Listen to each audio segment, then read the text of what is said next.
Hello and welcome to my stream.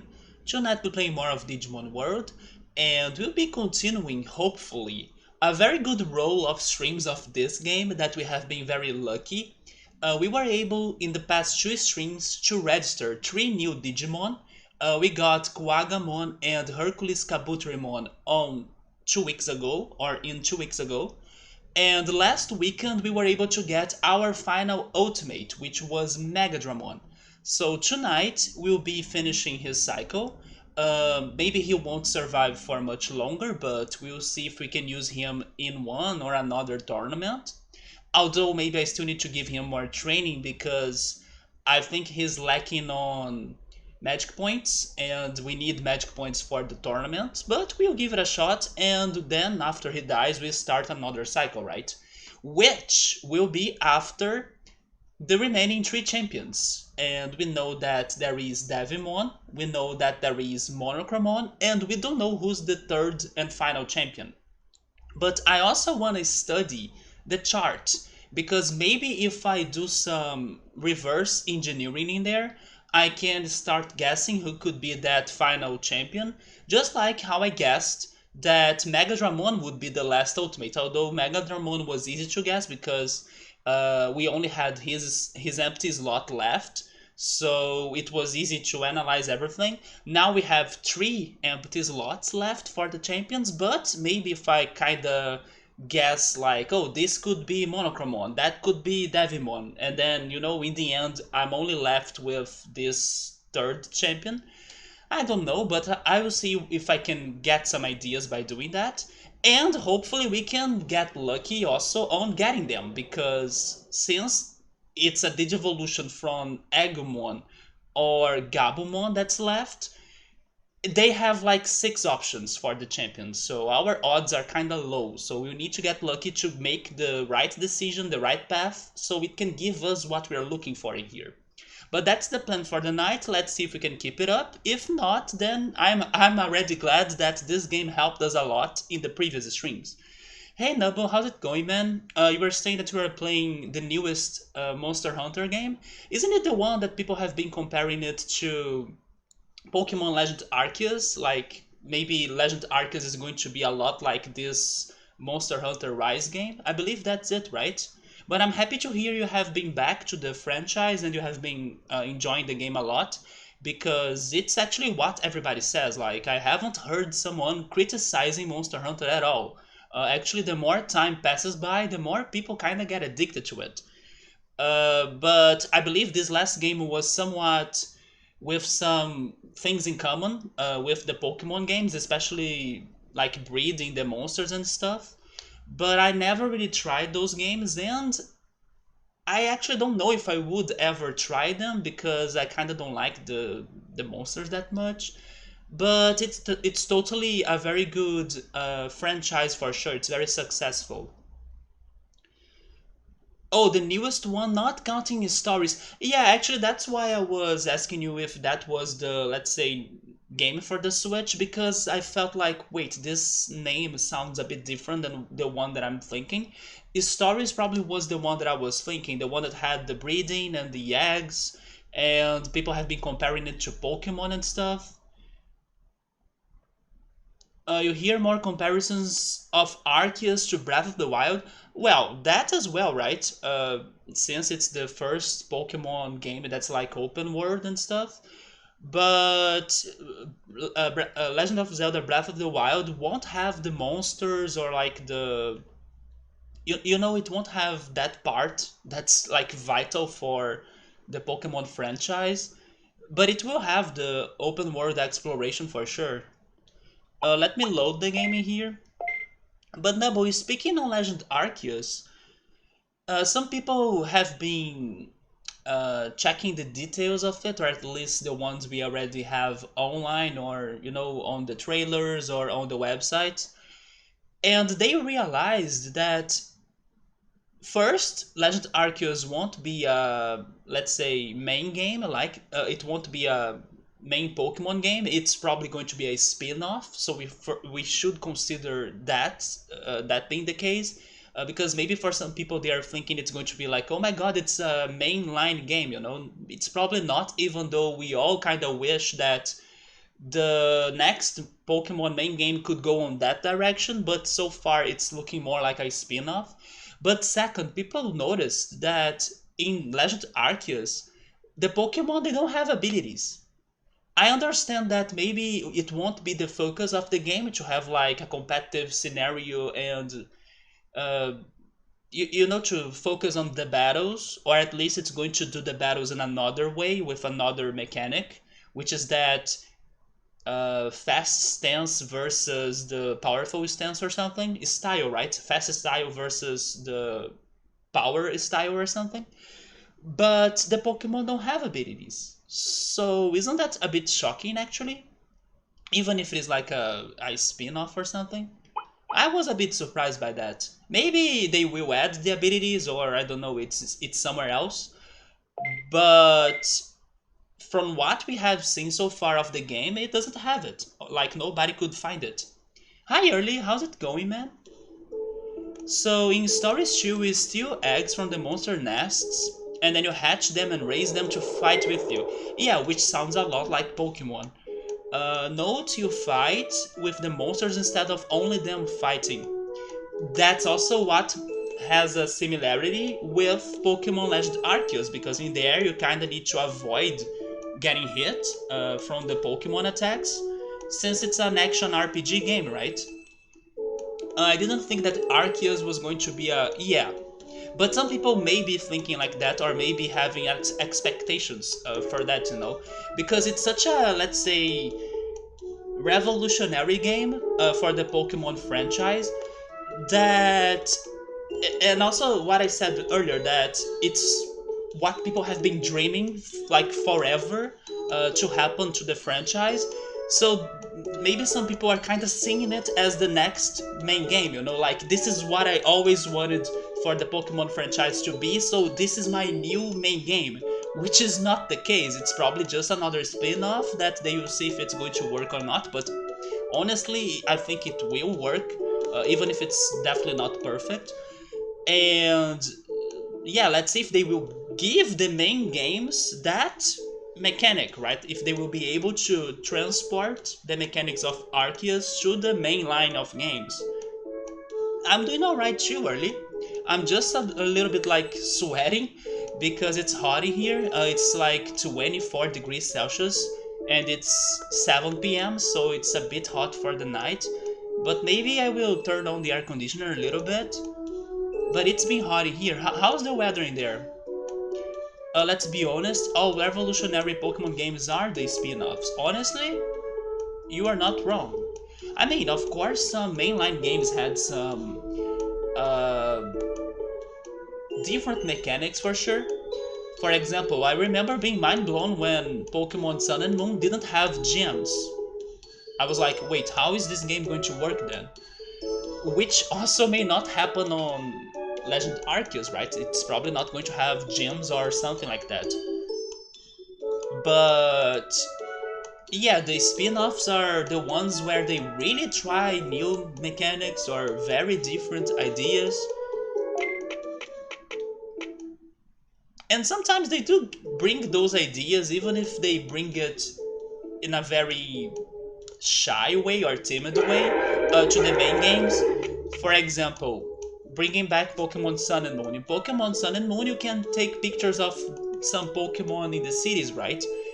Which is totally inspired by Pokemon Snap.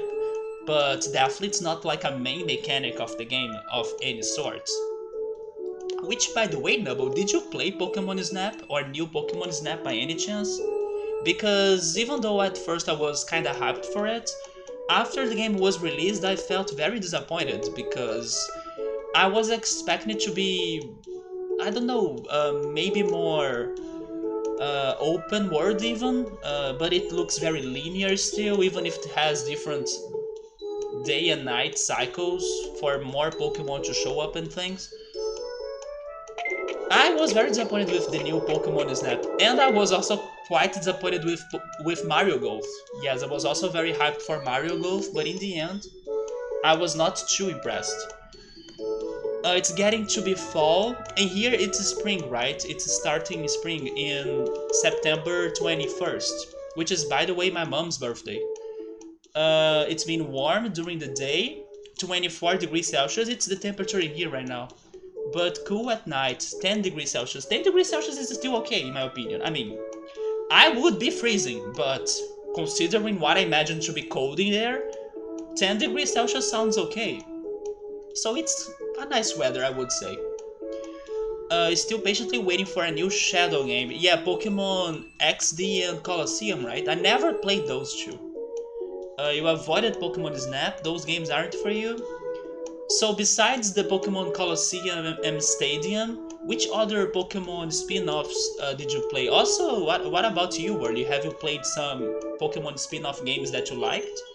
My preference to be like return, or like for a Pokemon spin-off to return, is Pokemon Ranger. I used to love Pokemon Ranger even though it's such a simple game.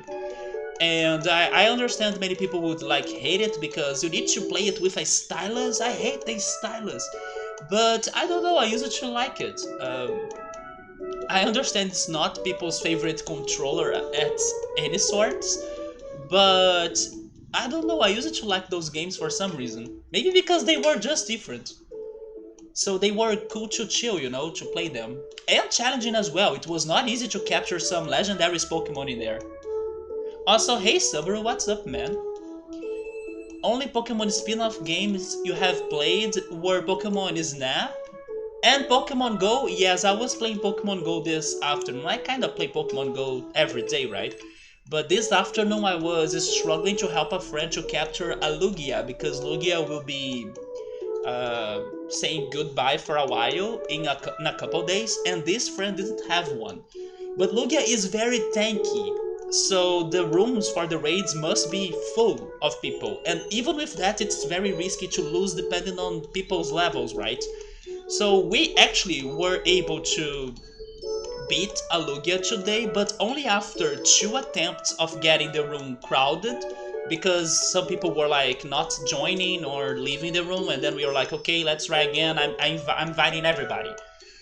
And then we finally did it, but in the very last second. I could not believe we did it in the very last second, and thank goodness, because I didn't want to invite everybody again to the room. But we did it in the very last second. So Pokemon Go is still fresh to me. But then I understand most people stopped playing Pokemon Go back in the day when it was like a whole blast. But actually what happened to me was that when Pokemon Go was a blast, I didn't have a phone with internet or that could run the game. So that only happened like 1.5 or 2 years after the Pokemon Go's release. And then that's when I got addicted, and then I have been playing it since then. And I have played a little bit of the couple rescue team games. I played the first one, Mystery Dungeon. Yeah, right, Pokemon Mystery Dungeon Blue or something. I played that one and it was okay. I know there are like crazy fans of the Mystery Dungeon games, but that was not my case. What I liked a lot about that game was the soundtrack. Yeah, there is this one music called Sky Tower, I think. It's one of the best Pokemon songs I have heard in my life. It's very good. I think it's Sky Tower. It's one of the last dungeons of Mystery Dungeon. And then Ranger was a fun concept. Yes, I did like Ranger, even though I admit it's a somewhat simple game. You just need to like be drawing the circles and stuff. It's very simple, but it's still challenging. I would say that it's a simple idea done right. That's how I would put for Pokemon Ranger. Stadium 2 was the spin-off game you played the most, at least until introduced to the Shadow games. Here's a fun fact. I need to go back to those Stadium games because even though they were like super popular in the Nintendo 64, I cannot say that I played them a lot, especially the single player mode. I never beat those games. I only played them when I was like partying with friends and you know, we were playing the mini games. That's my experience with Pokemon Stadium. The leagues or like the gym challenges and stuff. I still need to do that single player mode one day here on stream. That and also Pokemon Puzzle Challenge, the one for the Nintendo 64. I also haven't beaten that game and can't say that I played it a lot. I played the one for Game Boy Color the most, which was uh, Pokemon Puzzle Challenge maybe? One is Puzzle League and the other is Pokemon Puzzle Challenge. It's something like that. They have different names for some reason. The Gym Leader Castle is fun, but is that game as a whole a total BS? A friend of mine had played it recently, and he was saying that Pokemon like Wobbuffet were very OP in the stadium games. While today would hear people like being scared of Wobbuffet when they're playing Nuzlocke Pokemon challenges, back in Pokemon Stadium it seems that Wobbuffet was already a threat. Because you kinda need to do that prediction game of like, is he going to counter or is he going to Miracle? Puzzle League was good, although I could never beat any of them. The Nintendo 64 game, I haven't played it a lot, and the Game Boy Color one, I played it a lot, but I could never beat it. You only played a bit of it since your uncle is the one who owns it. Yeah, I was emulating those games though. But I have it on my 3DS today. Or, no, never mind, I don't have it, I think. But the one that I have is the trading card game that also should be back. Nintendo, give us a new Pokemon TCG RPG. That game was also very fun, and after some years I was able to beat it. I think I was able to beat it when I bought my version for the 3DS actually. Because as a kid I could not beat it. Let me see, how am I looking like? Actually, I'm not too bad. But then let me check the tournaments that may be available. They should localize and port the second one to the Switch. That's the one I never played. Good call. Yeah, the one that has the Team Rocket. Right now, by the way, at least here in Brazil, but I also think it happened in other countries, or it may be happening in other countries. McDonald's has been giving some gifts like, or you know, those Happy Meal surprises that are related to Pokemon. Because of the Pokemon anniversary, I can't remember the number anymore, but I would guess to when 25th anniversary maybe? I think it's 25th, right? And then that got to Brazil this week. And then you can get some stickers, which by the way, I got my OG stickers from the Pokemon album, right? The sticker collection album. I could find them at home. But yes, now you have the McDonald's stickers. They can also give you a portrait frame or like a photo frame, or the TCG cards. That's why I remembered of it. But then there are those people that will be like going to McDonald's, buying all of the cards and selling them on eBay for like a lot of money, right? And then letting the kids without anything.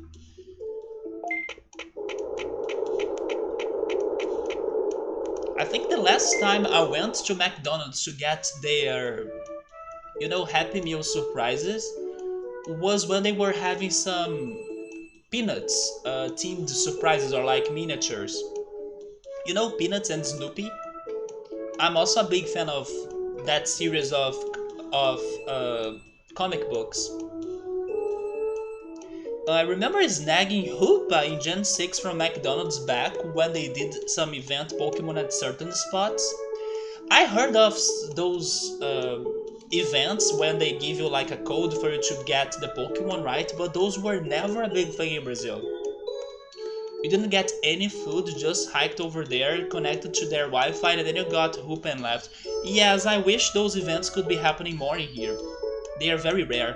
It's actually surprising that McDonald's is still bringing Pokemon-related merch for us in here, because I feel like those things have been kind of less and less common with time. But the stickers they are giving to the kids, I saw an unboxing or like a review video of those items they are giving.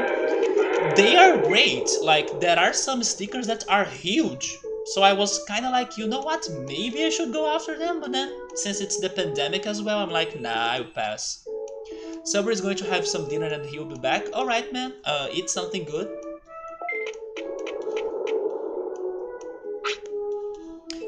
Since I brought up McDonald's to the topic, did you guys know that McDonald's back in the 80s used to serve pizza in their menu?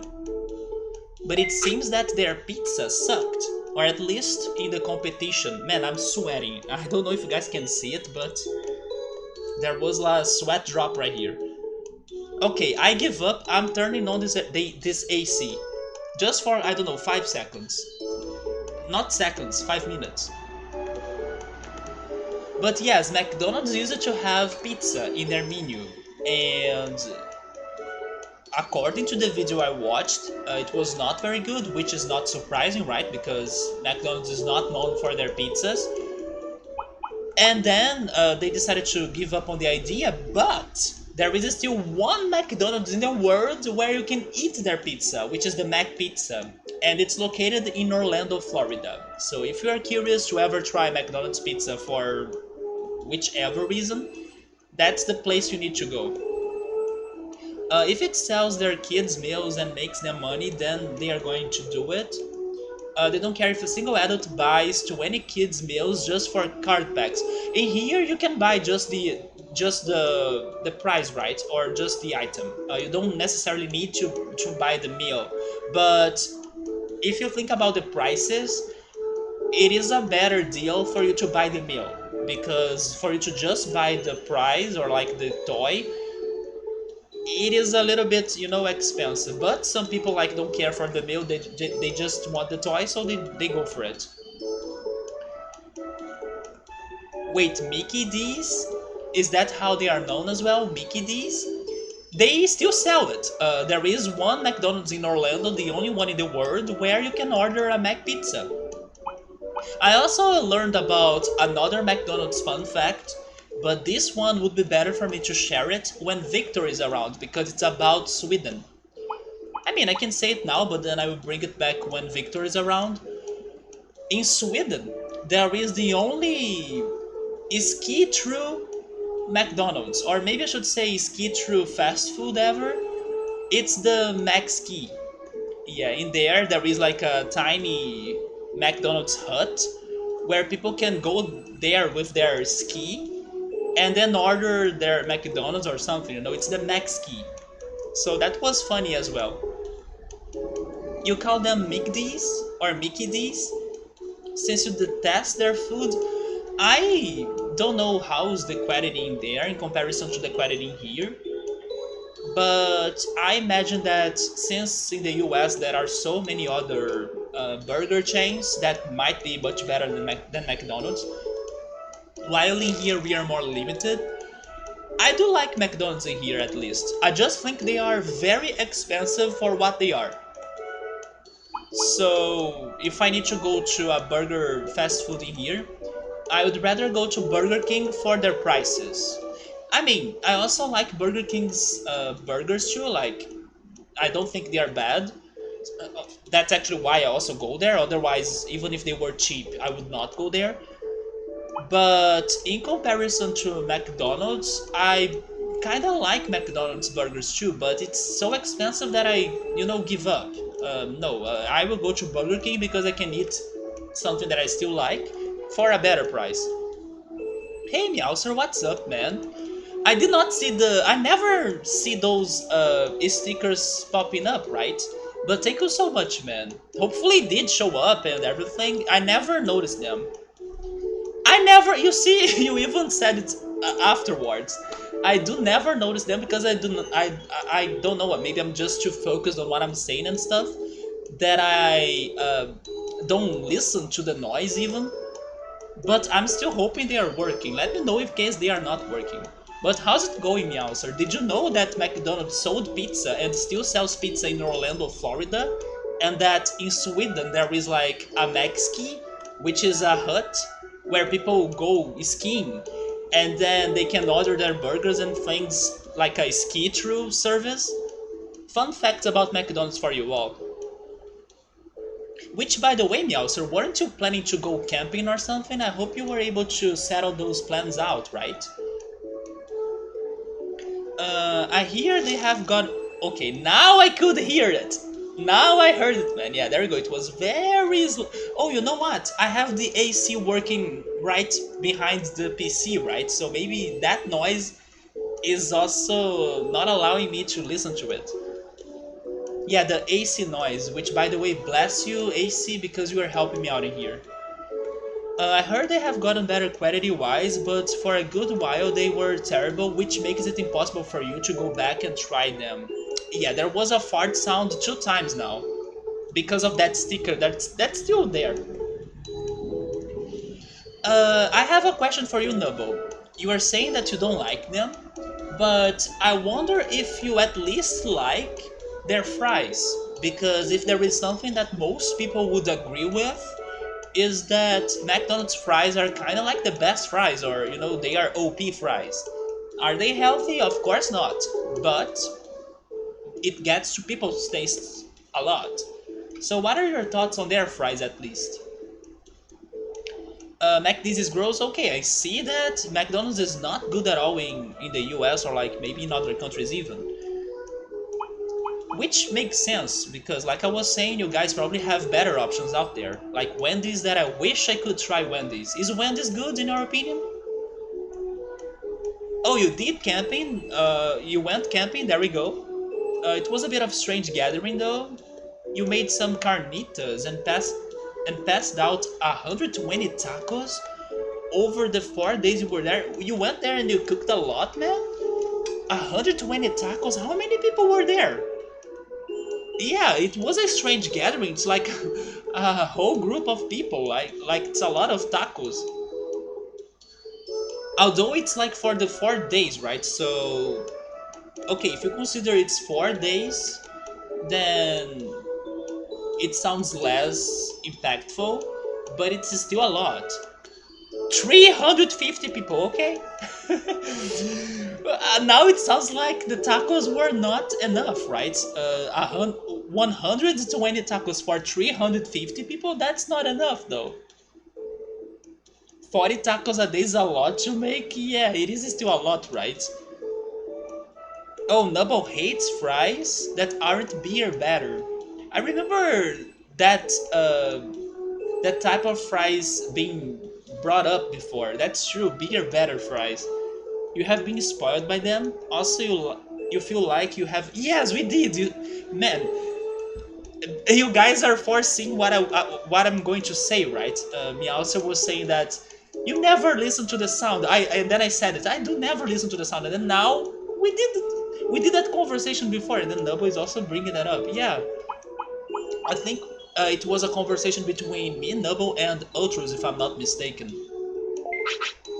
But then, since you guys don't like McDonald's, like, where should I go if I'm looking for a burger fast food chain in the US? Which one is the one that you should never skip this one out?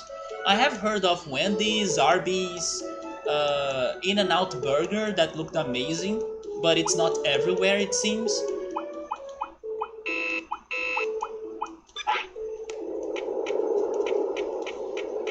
But you should also consider that depending on the country, a food chain or like a fast food chain can be very different, right? So maybe it sucks in one country and then it gets better in another one because they have a different menu and stuff.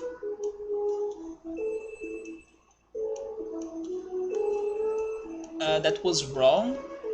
Isn't it 30? Like 120 tacos in 4 days, it's 30 tacos, right? You were just passing them out randomly, you never were trying to like feed everybody.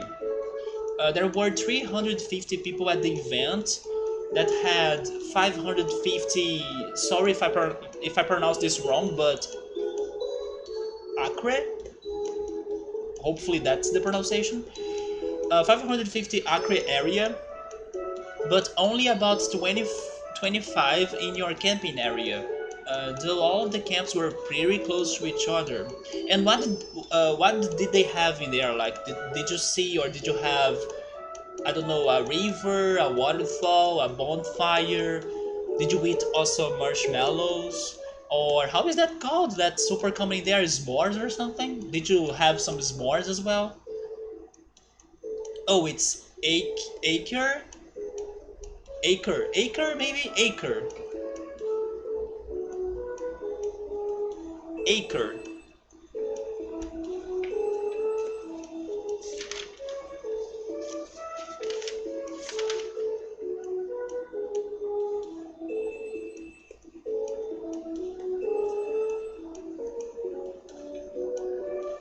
Fun fact: acre is also the name of a state in Brazil, but it's not pronounced like that. It's pronounced like Acre. Maybe that's why I wasn't sure about this pronunciation, because I also have the pronunciation in Portuguese. Yeah, here in Brazil there is the state of Acre, which is acre in English. So you have Burgerville. That's the first time I heard about it. Is a good joint, but you can't think of any fast food place that you definitely have to visit. But so what would be your recommendation then? Let me turn the air conditioner off now because it did its job now.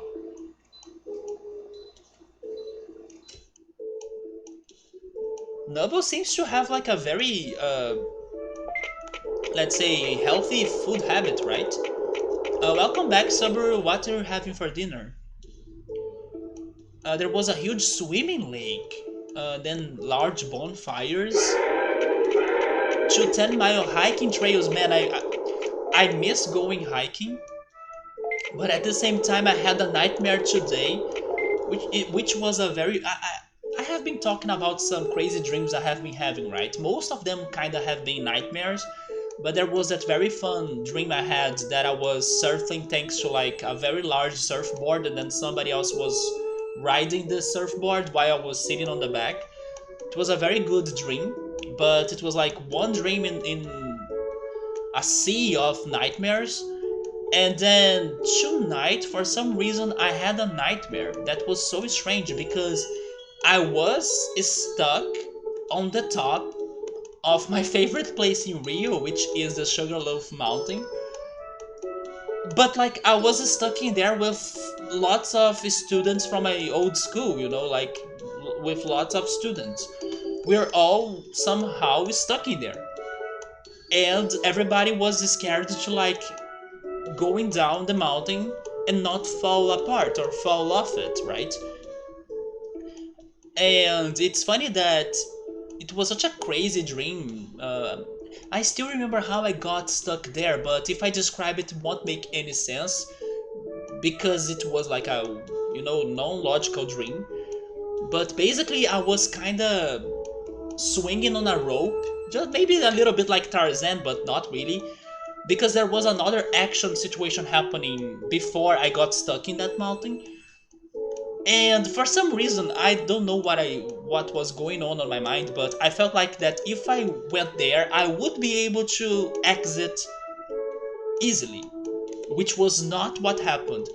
You know when you see I don't know, when you see people doing something and then you suppose everything's okay and it's safe, or like they are enjoying that, and then you kind of go and join them, but then once you become part of that group you realize that holy shit, we're screwed. That's the situation when I was far from the mountain, dealing with another action situation in the dream that I do not remember entirely though, but I do remember that I got to the mountain because I was swinging on a rope and then I jumped off the rope. I felt like, okay, we stop there and then we all go downhill, right? But no, everybody was there stuck, crying and screaming and stuff. And then I felt very scared. And then And then the only solution I got was, of course, waking up. I was like realizing that I was dreaming and I could not find a solution to go down here, where like helicopters would not show up out of nowhere to rescue us. So I was like, you know what? I don't need to be here suffering and feeling afraid of this mountain. I'm waking up. And then that's what I did. So yeah, there it goes, another nightmare to my count. And this kept me thinking later on how awful it is for things that you kind of like, or appreciate or love even, when they get a twist and they become a nightmare, or they become something creepy, or they become something scary. Things that you would never imagine to be scary to you, for example. Like my favorite place in Rio. I'm like, I love this place, and then I got a nightmare about it that made me freaking scared. Or, if I should mention, the worst monster in Resident Evil 8, in my opinion. That's like something that will not expect to be creepy, or, it's something that's normally seen as cute. But no, in the game they decided to turn it as the worst thing you see in your life. Uh, I will say what it was, but in case you don't want to get spoiled about a creature in Resident Evil 8, be careful, because I'm going to say it right now. It's a freaking zombie giant, or a giant zombie baby. It's the worst thing you see in your life. And then it keeps on making baby noises like it's cute, but it's not. It's horrifying, it's terrible. And then I also have another example that I actually saw this week. In Death Stranding, one of the monsters you can find uh, while you're exploring the world is a deformed dolphin. How would you imagine dolphins to be like a nightmare, or ugly, or something terrifying? Death Stranding did that. So I have been thinking a little bit about this, like maybe the worst thing that you can face is when somebody gets something you think it's cute, normal, and friendly and stuff, and then make it into the complete opposite, because because not only it will look awful or horrifying, but also there is the surprise of the unexpected, because you would never expect that thing to be creepy. So it really gets to me when this happens. But then hopefully I'm the only one getting nightmares lately. You guys are sleeping well and having all sorts of good dreams. Summer is having rice, sausage, and mashed potatoes. Ooh, that sounds very good, man. So Burgerville would be the best if I can. Then again, I haven't had access to one in a long time, so I can't say if they are still good. Let's hope they are, right? Let's hope they still can keep the reputation going on. My favorite mountain in Colorado is Sugarloaf Mountain? Wait, are you kidding me? There is a Sugarloaf Mountain in Colorado? Is that another reason for me to visit Colorado? Because I think Colorado... what are the other states that I would love to visit though? Well, Colorado is the number one state I would love to visit if I ever go to the US. I also have some curiosity towards Arizona. I can understand some people saying maybe that Arizona, it's just a desert and stuff. But what I saw from, let's say, the desert was something that I liked. The mountains in there are very reddish. It has some charm, even if for some people, I don't know, it may be just a desert. I did like Arizona from what I have seen. Let me see. Colorado Sugarloaf Mountain.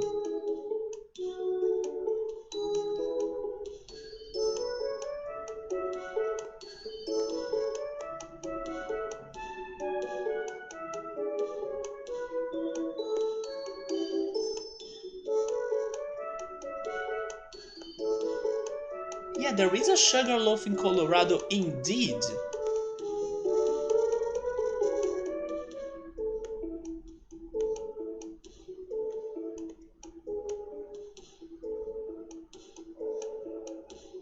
Or is it...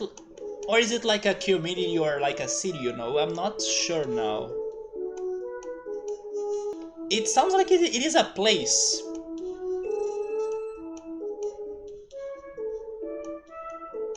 It's like Sugarloaf Mountain located in Boulder, Colorado, I guess? Maybe that's the one that Meowser is talking about. Lucid dreams are weird. Yeah, but then when you realize they are dreams, you kinda wake up instantly, right?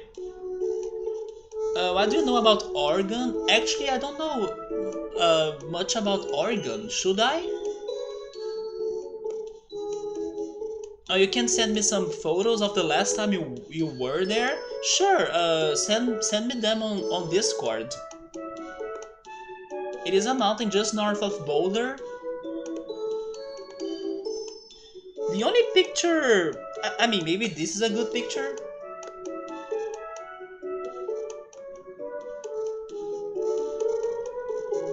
Is it? Is it this one?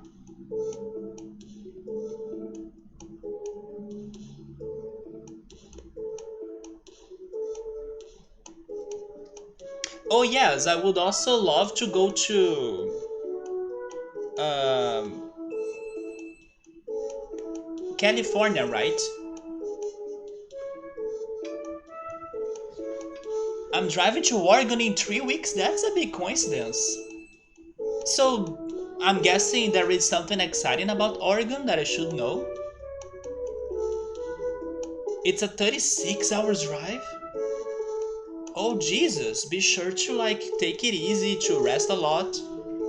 I mean, to rest during the trip, right?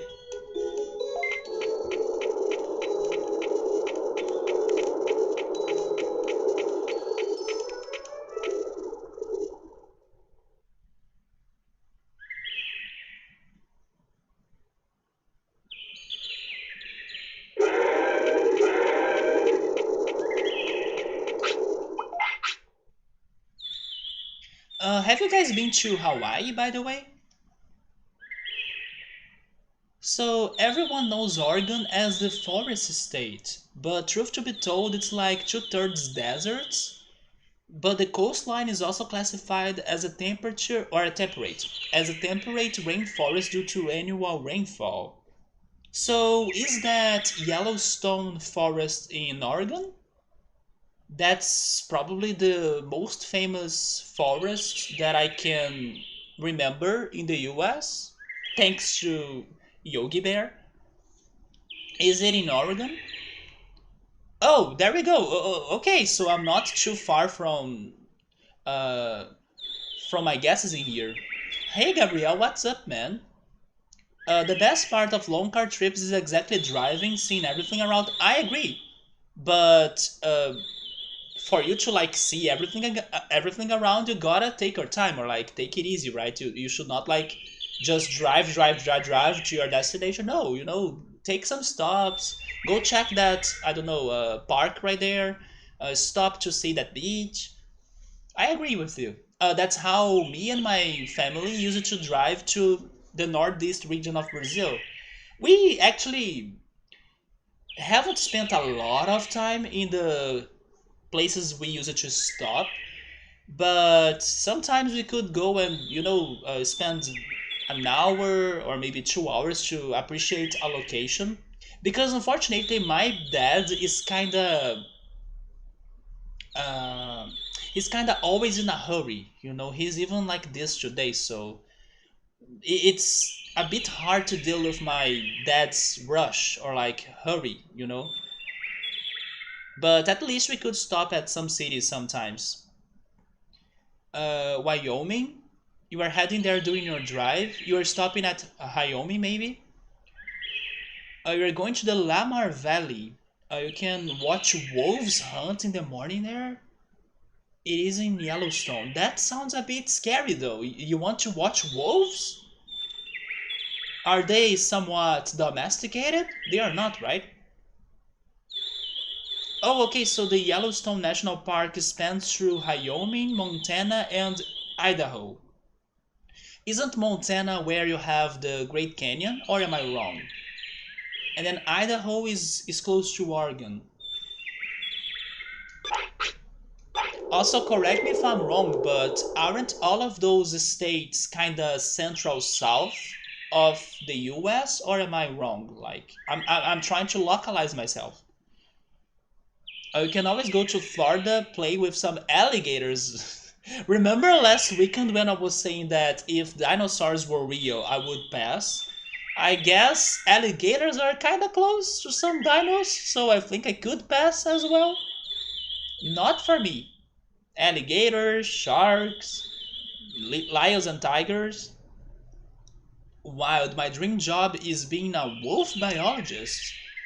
Oh man, that's very specific. Like, what is your why do you have this fascination to wolves then?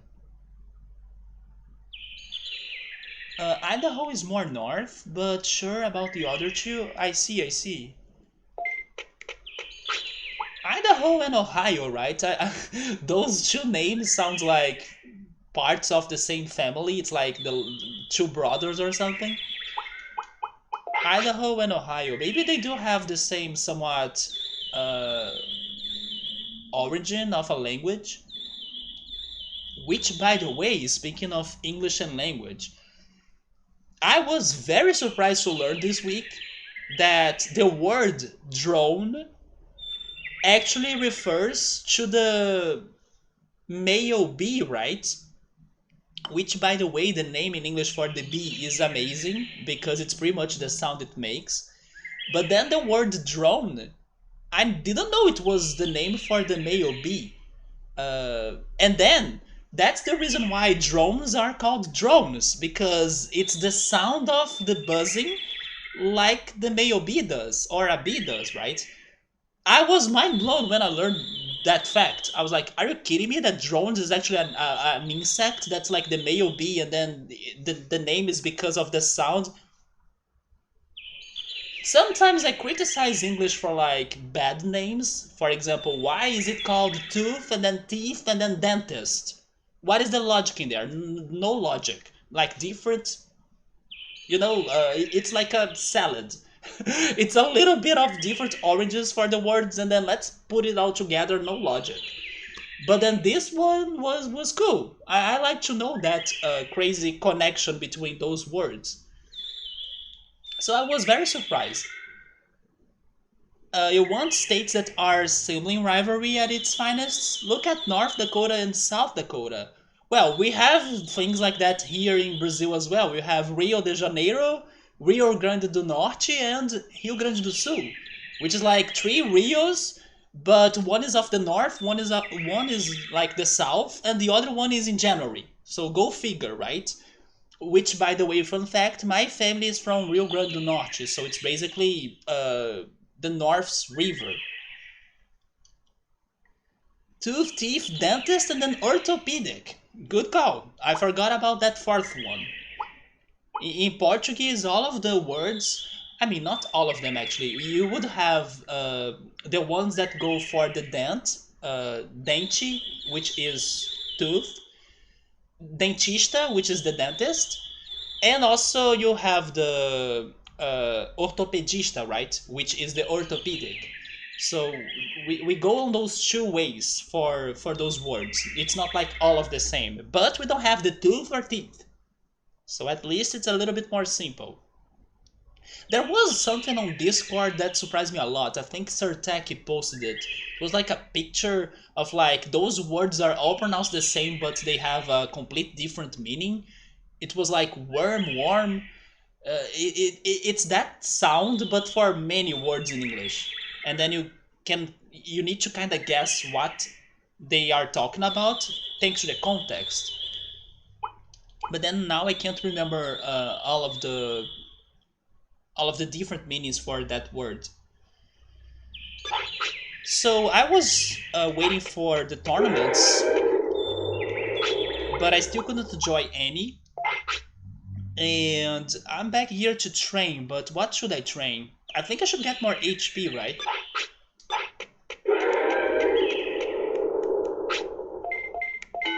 I was asking if you guys have ever been to Hawaii, because many people also dream on going there, right? And it's such an exotic location. Very different from the other, let's say, American states, I would say.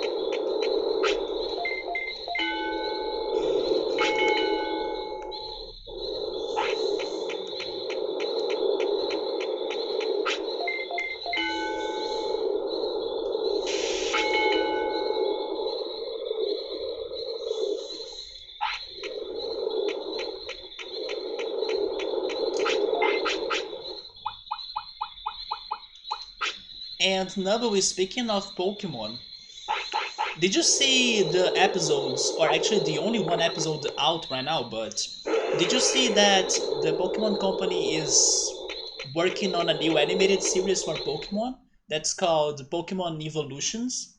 And then the first episode was already out. Did you see that?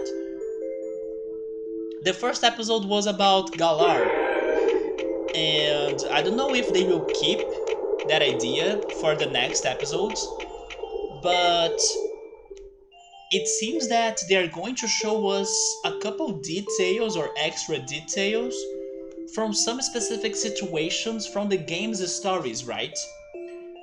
So, in this first episode we had of Pokemon Evolutions, you can find that on YouTube, it's on YouTube. They were dealing with Eternatus, like that crazy Pokemon that looks horrible, but showing us a little bit more about what could have happened in the minutes that event was happening, like when they were fighting Eternatus. So I don't know if they will do that for the remaining episodes, but actually that would be nice. It would be interesting to see a little bit of like behind the stage, or like in the backstage of what the heck was going on, in such an important moment for the game. But then you see like a fun fact of like what that character was doing during that moment. I would like that to happen actually. It would give us more depth and details of that specific and epic moment in the story of all of the generations of the Pokemon games. Oh, you sent me some pictures from the Sugarloaf? There is so much to do in Colorado, which also reminds me that in Colorado you have the hotel for the Shining movie. I still need to watch it, but I found a place to watch it, so I should do that this week. What I watched this week though was another one of the Hannibal movies, which was actually the one called Hannibal. I have watched The Silence of the Lambs, and then I watched The Red Dragon, and then now I watched the one that's called Hannibal. They all are about the same universe, the same kind of franchise. This one was a bit worse than the other two, because I don't know why, but I felt like every character in this one movie commits major mistakes, so they are kind of a bit dumb, especially in comparison to their intelligence in the previous movies. Even Hannibal Lecter himself felt a little bit dumb on this movie, so I was a little bit disappointed, but it's still a very good movie. Like, the suspense is seen in all of those movies so far. But then I need to watch The Shining. I'm still a bit scared, but I think I will make it through well. Okay, let me see the pictures. Oh, whoa. Wait, oh my god. This is entirely different than the pictures I found on Google, right? Oh my god, look at this, guys. I love how it's a sunny day, but you can see the snow on the mountains on the back, right? I mean, maybe you can't see those pictures very well by using my webcam, but believe me, they are fantastic. There is also a large pile of rocks in here.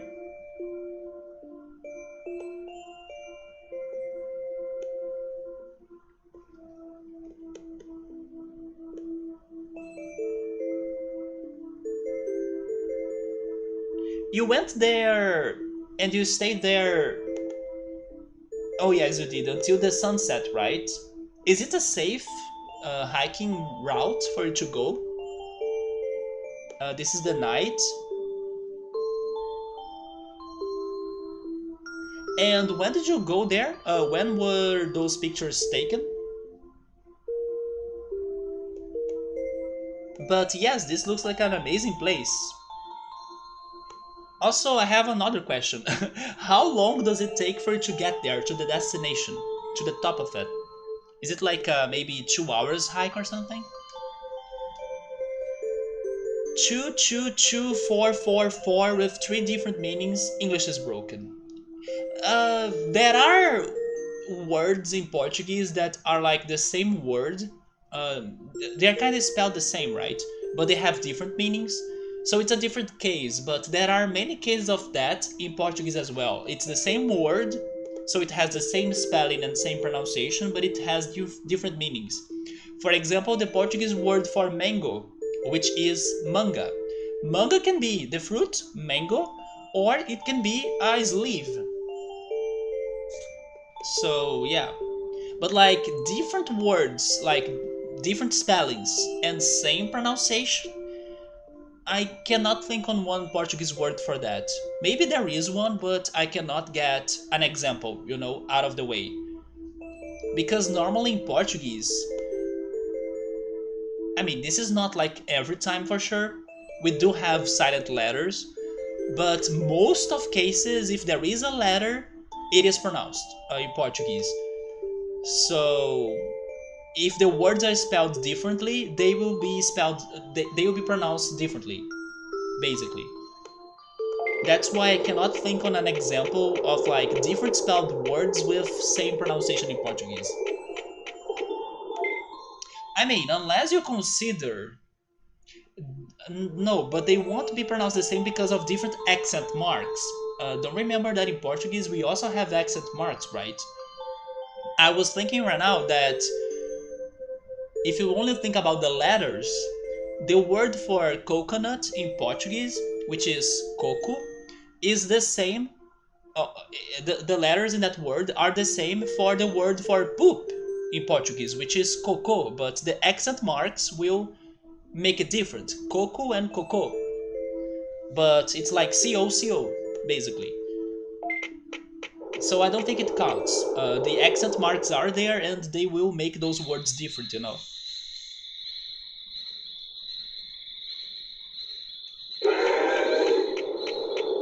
Wait, maybe now we can check the tournaments again. Since it's a new day.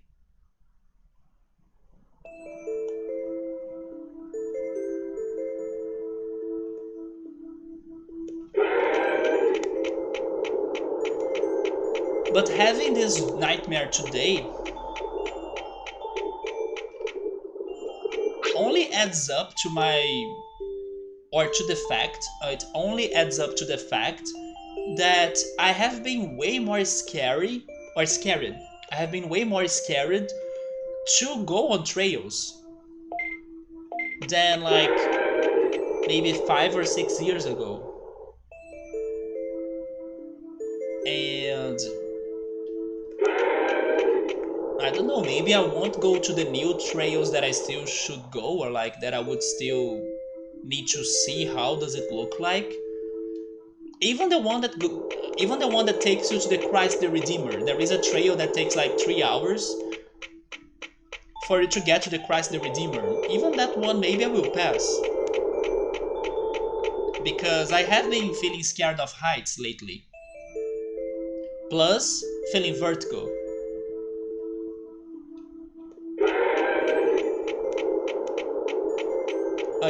You're lurking there. It's called polysemia. Polysemia, is it like different words but same pronunciation?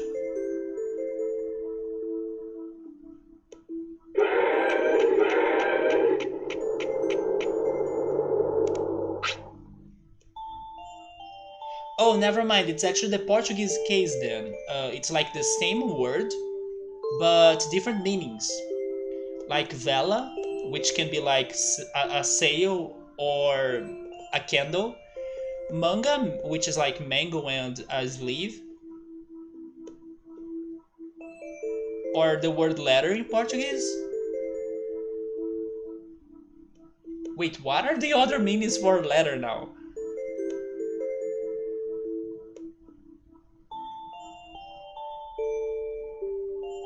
Wait, give me the meanings for the word letra now. What?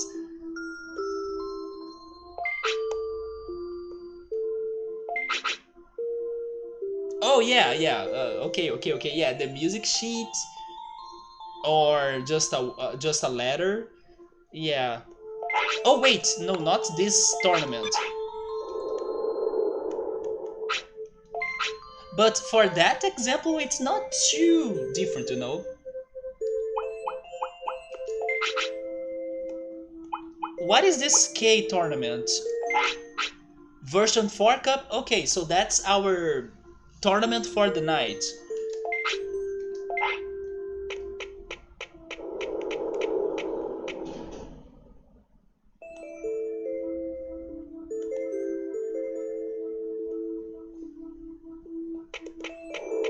So, did you guys watch the Sony conference? We were saying last weekend that it would happen this week, and then it happened on Thursday, actually, on Thursday. Did you guys check it out? What do you guys think? Oh yeah, that's a good example. Banco, which can be like a bank, or what is the word in English? A bench, right? Yes, it can be a bench or a bank. Yeah. Yeah, in Portuguese we have many examples for that. But do we have an example in Portuguese for same word? I mean, sorry, different word, same pronunciation? I don't think we have, do we? Different words and same pronunciation. That's what we have a lot in English.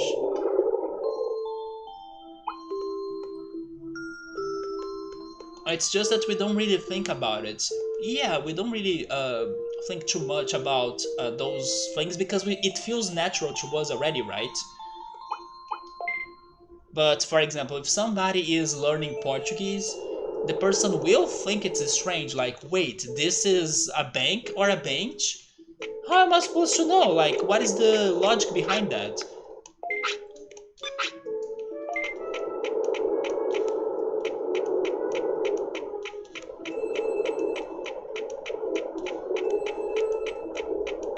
Actually, I could keep a conversation like this a little bit for longer because I just remembered the video that I watched. It was a video talking about some Brazilians' mistakes when they were uh, dealing with English or like learning English. And I don't know if there is like a specific word in English for this situation. I don't think there is. Maybe the closest is like a cringy moment or like when you feel embarrassed by committing such mistakes. Thanks to either the cultural shock or the language difference itself, like English and Portuguese. But yes, I will see if I can remember some of the stories they were sharing on this video regarding like funny moments that the language caused because of that difference. Uh, there was this one of like going to a shop, one of those antique shops, and the person was like, "Hey, I want to buy a hug." And then the owner was like, "A hug?" And then, "Do you want a hug?" And then the mistake was that the R in English is like very strong, right? It's like it has an impact on the word, while in Portuguese it may not have it. So many Brazilians when are speaking words in English that starts with R, they may struggle because in that case actually they were looking for a rug, not like a hug, right? But also you can be scared of a hat. No, not a hat, a rat. So yeah, people were sharing those stories of like they were in a foreign country saying those things and then wait, something is wrong in here. Oh, okay, it's because it's not hug, it's rug and stuff. There was one that was like in a plane. This one was a bit dangerous actually.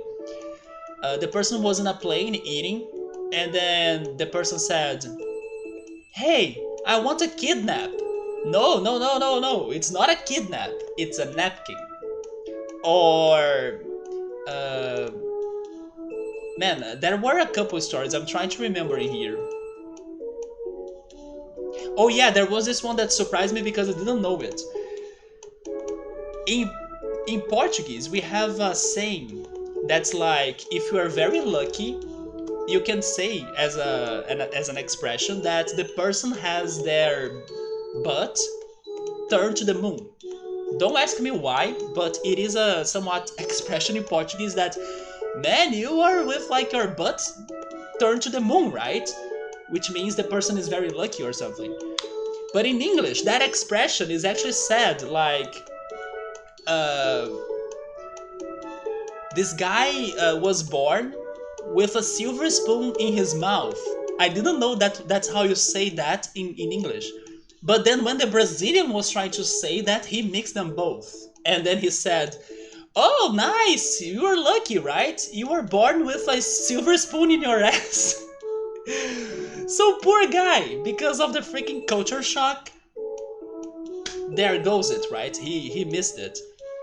But then his mistake was able to teach me how to say it in English. So now I know, if you are feeling lucky, you were born with a silver spoon in your mouth. Okay, can I remember more? But that was like the one that really taught me something new.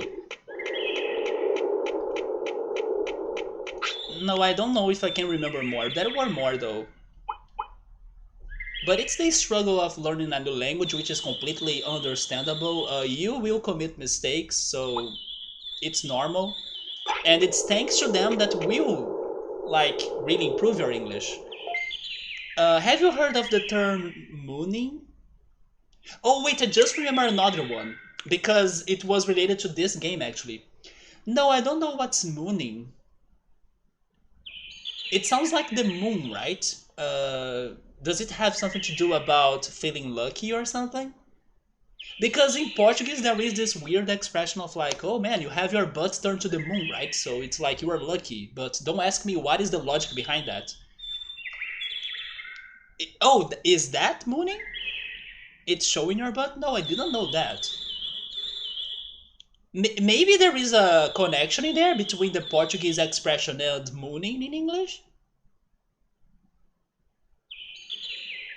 Okay, maybe there is some some oranges in there for people to investigate. I didn't know that. But I just remember another one. There was this Brazilian taking care of kids in like an English-speaking country, and then she was only listening the mom saying, "Girls, you need to potty. You need to potty," and then like, right, to either pee or poop because you need to go potty. Just like Digimon World in here, our Digimon need to go potty as well many times. But the Brazilian was only listening. Wait, they need to go potty? What is the party? Like, why is that? Like, are they celebrating something? So the poor Brazilian took forever to like realize they were talking about potty, which is like going to the bathroom, not potty. And then when she was talking to the mom, like, she finally decided to ask her like, what is the potty thing? And then the mom was like, no, it's not potting, it's like, this is a potty, it's like the toilet or something. So yeah, learning languages is always challenging. Don't feel embarrassed when doing it because everyone will have a story like that to tell. It's just, I will never forget me learning German though. The first oral German test I had, And then one of the first questions of the exam was like, um, I forgot the question actually, but I remember my answer. Yes, I forgot the question now, but I remember it had nothing to do with like what I answered. I wish I could remember the question now.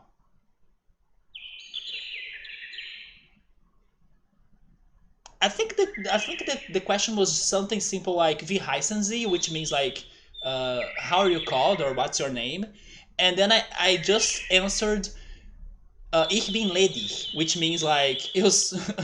I almost said it in Portuguese now, which means like I'm single. The person was asking me what is your name, and then I was like I'm single. It's because I felt like I was hearing the word for like engaged in German, but no, it had nothing to do with that. And then I was like, what? No, and then the teacher was like, no, let me ask you again. Wie heißen Sie? And then I don't know what I was thinking. I'm just like I'm single. And then maybe next I should say, can you marry me or something? Anyway, everybody will go through such things. You did a lot during college and when driving with friends back home. Wait, do you mean Mooney? Subaru is saying oh my god, how can I translate that to English now, Subaru? For a good understander, half word is enough. Does that make any sense in English? Because it is another expression in Portuguese. I don't know, maybe? Didn't you also use the wrong phrase for a good? I used the wrong phrase when I was meeting a German in the Christ the Redeemer. Yeah, that's how I actually learned when to use a word or another. Because you can say like many goodbyes in German, but they kind of have differences, right? There is like bis spät or choose, which is probably the most common one, or even how is that one? Which is the one that I think that I said wrong. Oh yes, man, how is it?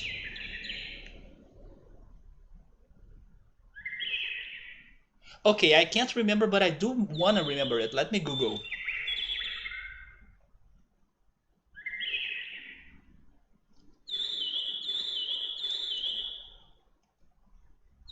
Auf Wiedersehen. There we go. That's the one that I said wrong. Auf Wiedersehen. Auf Wiedersehen is kind of like I see you next time. But as I was like meeting a stranger when I was visiting the Christ the Redeemer for the October 3rd, which is basically the day when the Berlin Wall was kind of destroyed or demolished. So it was the day for the celebration of the unification of the Germany sides, right? And Christ the Redeemer was kind of creating an event that they were using special colored lights on the Christ so it could reflect the German flag. And I went there to visit to see the Christ with like the German flag on it, like the colors. And of course, many German people were there visiting it as well. So I kind of met one random guy in there. And then when I was saying goodbye to him, I said Auf Wiedersehen. But then he was like, no, no, no, no, no. It's like choose because we may not see each other again, right? So it's like, oh, you're right. That's the difference of this way of saying goodbye, right? It's like in Japan, they have different phrases for goodbye. Yeah, there is also. I think we had a talk like this before regarding the words adieu or like, or something like that.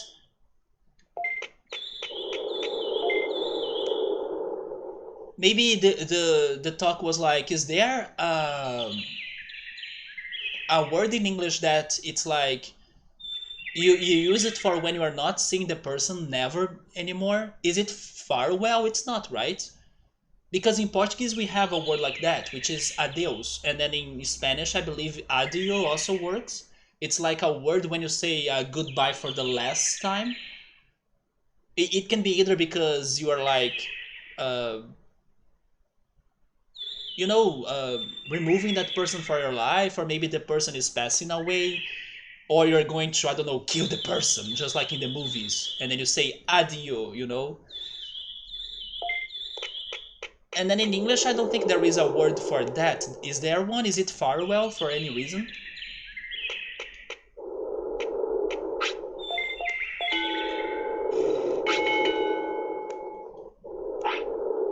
Oh, he's dying. I considered getting a fish, but I was like, no, he can survive another day, right?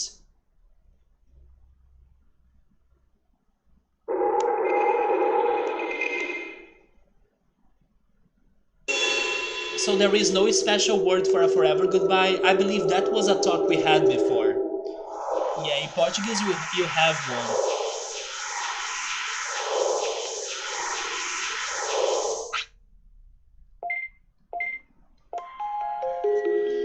So, we are starting our journey for the last three champions. And we'll be going for Agumon Gabumon a lot now. So it's Green Egg. Yeah, Farewell is the one that I probably would use, but I'm not sure, or I was not sure if it will have the same meaning, right? And then it seems it's not the case. But I would say Farewell for that situation.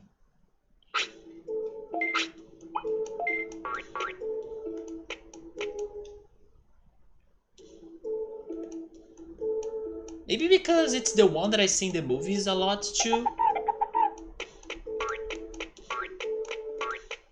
It feels more heavy, yeah, right?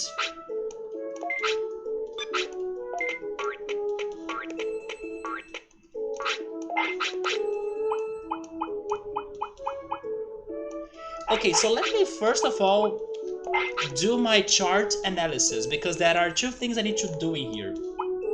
I need to choose my path to see what is the best path for me to get one new champion, and I need to try guessing who could be the last champion. So I will use some reverse engineering here. Let's... Okay, the first ultimate already have an empty slot right there. But as many of those champions look like dinosaurs, I would guess the empty slot right there is for Monochromon. So that would not be the mysterious champion that I'm trying to guess. So this one, I think it's Monochromon. This one in here for Skullgreymon could be Monochromon or Devimon. I think Devimon has better odds to turn into a Skullgreymon, so I will guess this one for Devimon. This one for Giromon is complete. Hercules Kabutermon is complete. Metal Mumemon is not complete. Okay, Metal Mumemon is probably the first one that could be related to the third champion, because we see no dinos in there, and I wouldn't say those Digimon right there, those champions, are evil to turn into Metal Mumemon, because Metal Mumemon is also not evil. I mean, not too evil, like Devimon or Skullgreymon. So yeah, maybe this is my first, let's say, hint for who could be the mysterious champion, but I will keep on going because I have no idea. We have Frigimon, Ninjamon, and Kabutermon. They have nothing in common. So I see no pattern in there. But then wait a minute. The champions can only turn into... No, never mind. They can turn into two different ultimates sometimes, right? Yeah, so maybe I can still keep on going on this. Oh yeah, there is this case.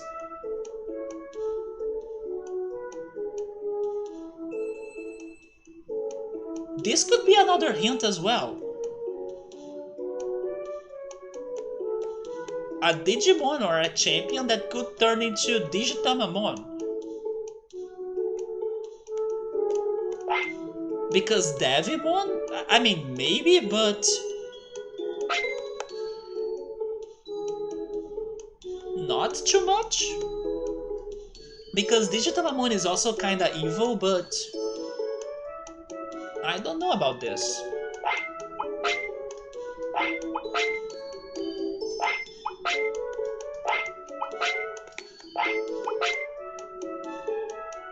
There is another option for Megadramon. Oh, it's probably... okay, this one could be Monochromon. Yeah, we see the Tyrannomon right there, and then Megadramon looks like a dino as well. It's Monochromon. Okay, so... my only hint is like Metal Mumemon and maybe Digitamamon.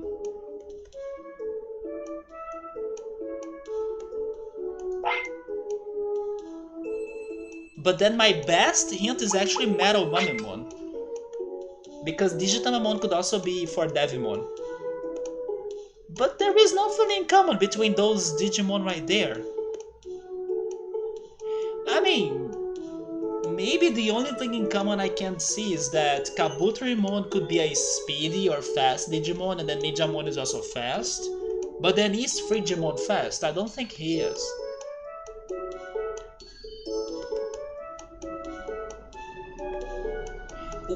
The pattern that I can see here actually is the pattern of being random, or like... those Digimon are like, oh, we don't have anything else to do with them, let's give them to Metal Mumemon. That's the pattern that I'm seeing in here.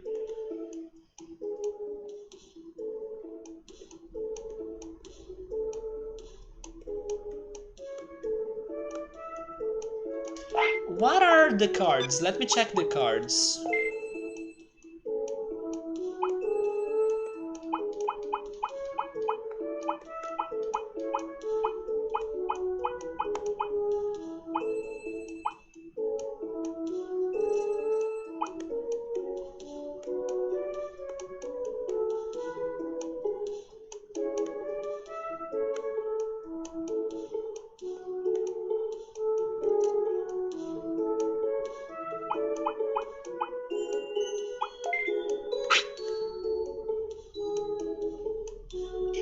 I need also to consider that this champion is a Digivolution, or at least I'm guessing it's a Digivolution, that comes from Agumon or Gabumon, right?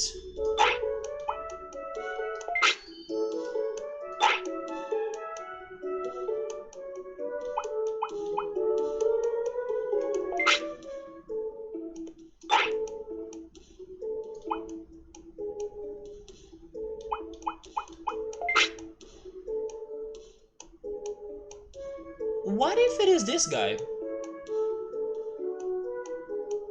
Okay, is Nanimon a champion or an ultimate? Gotsumon was a rookie. Also, is Flarizadramon a rookie? But I don't think it's him. Now I'm actually thinking it's Nanimon. As like, he's the master of randomness.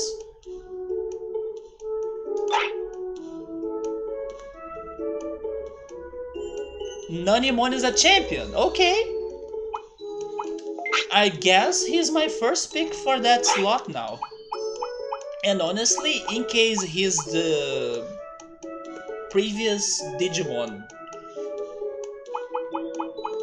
before Digitamamon, I can kinda see it as well, like he could evolve into Digitamamon. Although, in my opinion, Devimon makes more sense. Oh, Flarizadramon is also a champion? I can see him becoming a champion from Agumon. That's the connection. Although, you know what? I can see him turning into Metal Mumemon too. They both have their, let's say, metal helmet. Okay, he's actually a good pick, for Agumon's path at least.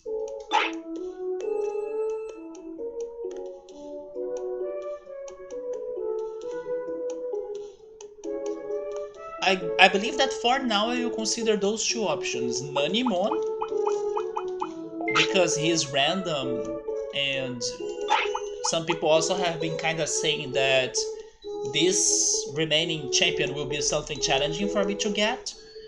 This guy sounds like a challenge, but Flare's Ramon makes sense. But then I don't think he could be too challenging. I just think that I'll need to do the training correctly. Okay, so now that I have ideas for the third and last champion, let me think about those two right here. I think that if I pick Agumon, it could be easier for me to get to the empty slot than if I pick Gabumon. But let me study them both again. In Agumon here we have Greymon. Greymon is pretty much like do the perfect training, you get Greymon, like give it all around, don't commit mistakes. That's the best champion you can get.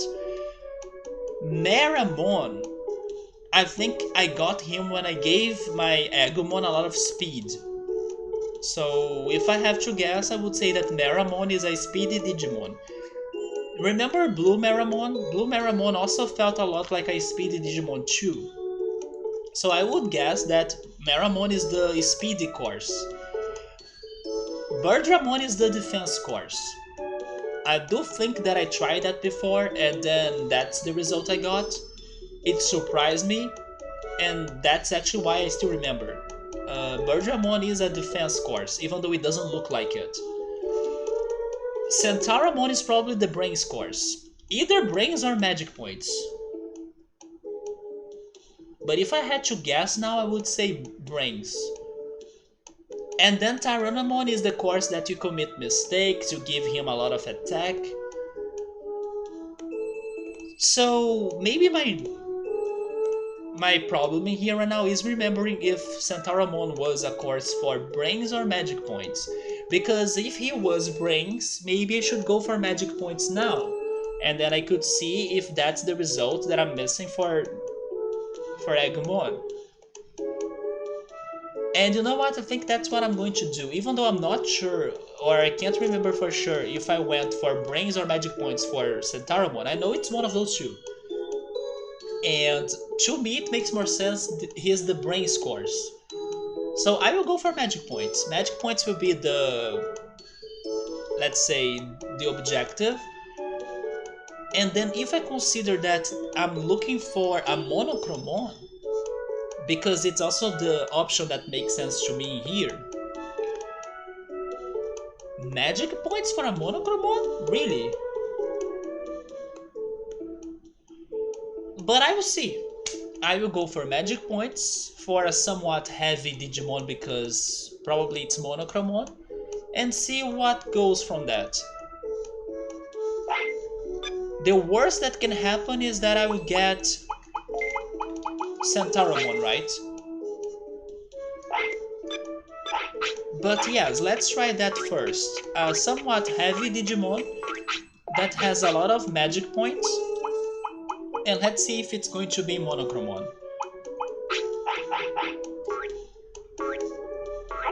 But anyway, back to the chatting. I was asking you guys if you have watched the Sony conference, but nobody said anything. I did watch it, and I felt like people enjoyed the conference from the reactions I have seen. To me in particular, not many games in there were like targeted to me, so I was not too impressed. The only one game that somewhat, let's say, made me want to play it one day was probably the game that most people kind of ignored from the conference. I'm talking about Chia, which is like, let's say, Hawaiian-looking Mario Odyssey sort of game. That's why I was curious to play it, because it has the same mechanic of like possessing creatures around and then, taking control over them to solve puzzles and platforming and stuff. Mario Odyssey in a row. Or maybe I should say in a nutshell, right? Mario Odyssey in a nutshell. But then I'm pretty sure that people will be like, oh my god, God of War! Or like, Jesus, Spider-Man! Wolverine is getting a game? But I was surprised, okay, I just remembered something else. I was surprised by the first announcement. Not because it is a game for me, but because here on this channel there is a bunch of people that are big fans of that game. Uh, One person even tried to gift me that game on Steam, and I kind of said no thanks because I cannot see myself playing it, even though everybody's like, but even though it's from this franchise that you don't like, the game is fantastic, it's one of the best RPGs ever, you should give it a shot anyway and stuff. It's Star Wars Knights of the Old Republic, right? That's getting a remake. So when they started the conference like that, I was like, okay, this is some big news. Probably the one that got me by the most surprise, even though it's a game that I still can't see myself playing, but I know how people are crazy for it. People from this community right here, Gabriel right there, or Pilot, and probably many other people. Yeah, I imagine that was a big shock for many. If not like the most shocking announcement from that conference. Even though for some other people though, for example my friend, I kinda messaged him like to say, hey, you may not know it, but the announcement of that Star Wars remake is a big deal. But yeah, maybe some people are still like, oh my god, God of War, but that Star Wars remake is a big deal. It's people even compare it to like The Legend of Zelda for the RPGs. I saw somebody saying it like that or putting it like that. It's The Legend of Zelda: Ocarina of Time, but for RPGs. That's the greatness of that Star Wars one game.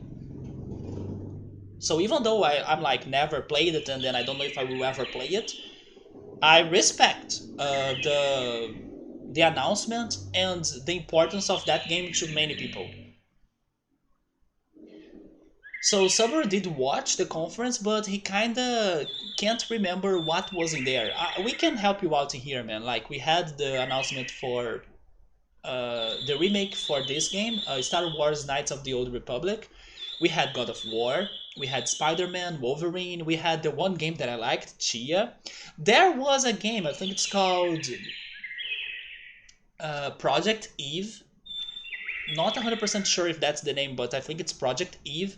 It was like a crazy hack and slash game that at first I was like, is this Xenosaga? I was hoping for it to be actually a Xenosaga game or something, or who knows, maybe even a Xenogear or something. But then I was like, no, it's a bit different. It's not like a turn-based RPG. But I got many ideas of like a Xenosaga Xenogears when they were first showing us the game. But then in the end it was Project Eve. Actually, by the way, they had a ton of like hack and slash games on this conference. Not to mention the other one that also got many people by surprise, and my reaction was just like a question mark, like what? Which was called I don't remember how it was. Forsaken. Okay, I think I remembered how it was called. I think it's called Forsaken, and it's like the new Square Enix IP. That's like a woman that's somewhat teleported into a medieval crazy magical world, like an isekai from anime. Thank you everybody for teaching me that word. But I was like, what? I didn't know how to feel about that game. It looked awesome and cringy at the same time. But many people were very happy for it. Also, hey Victor, what's up, man? How's it going? We are talking about the Sony conference, the PlayStation conference of like upcoming releases of their games and stuff.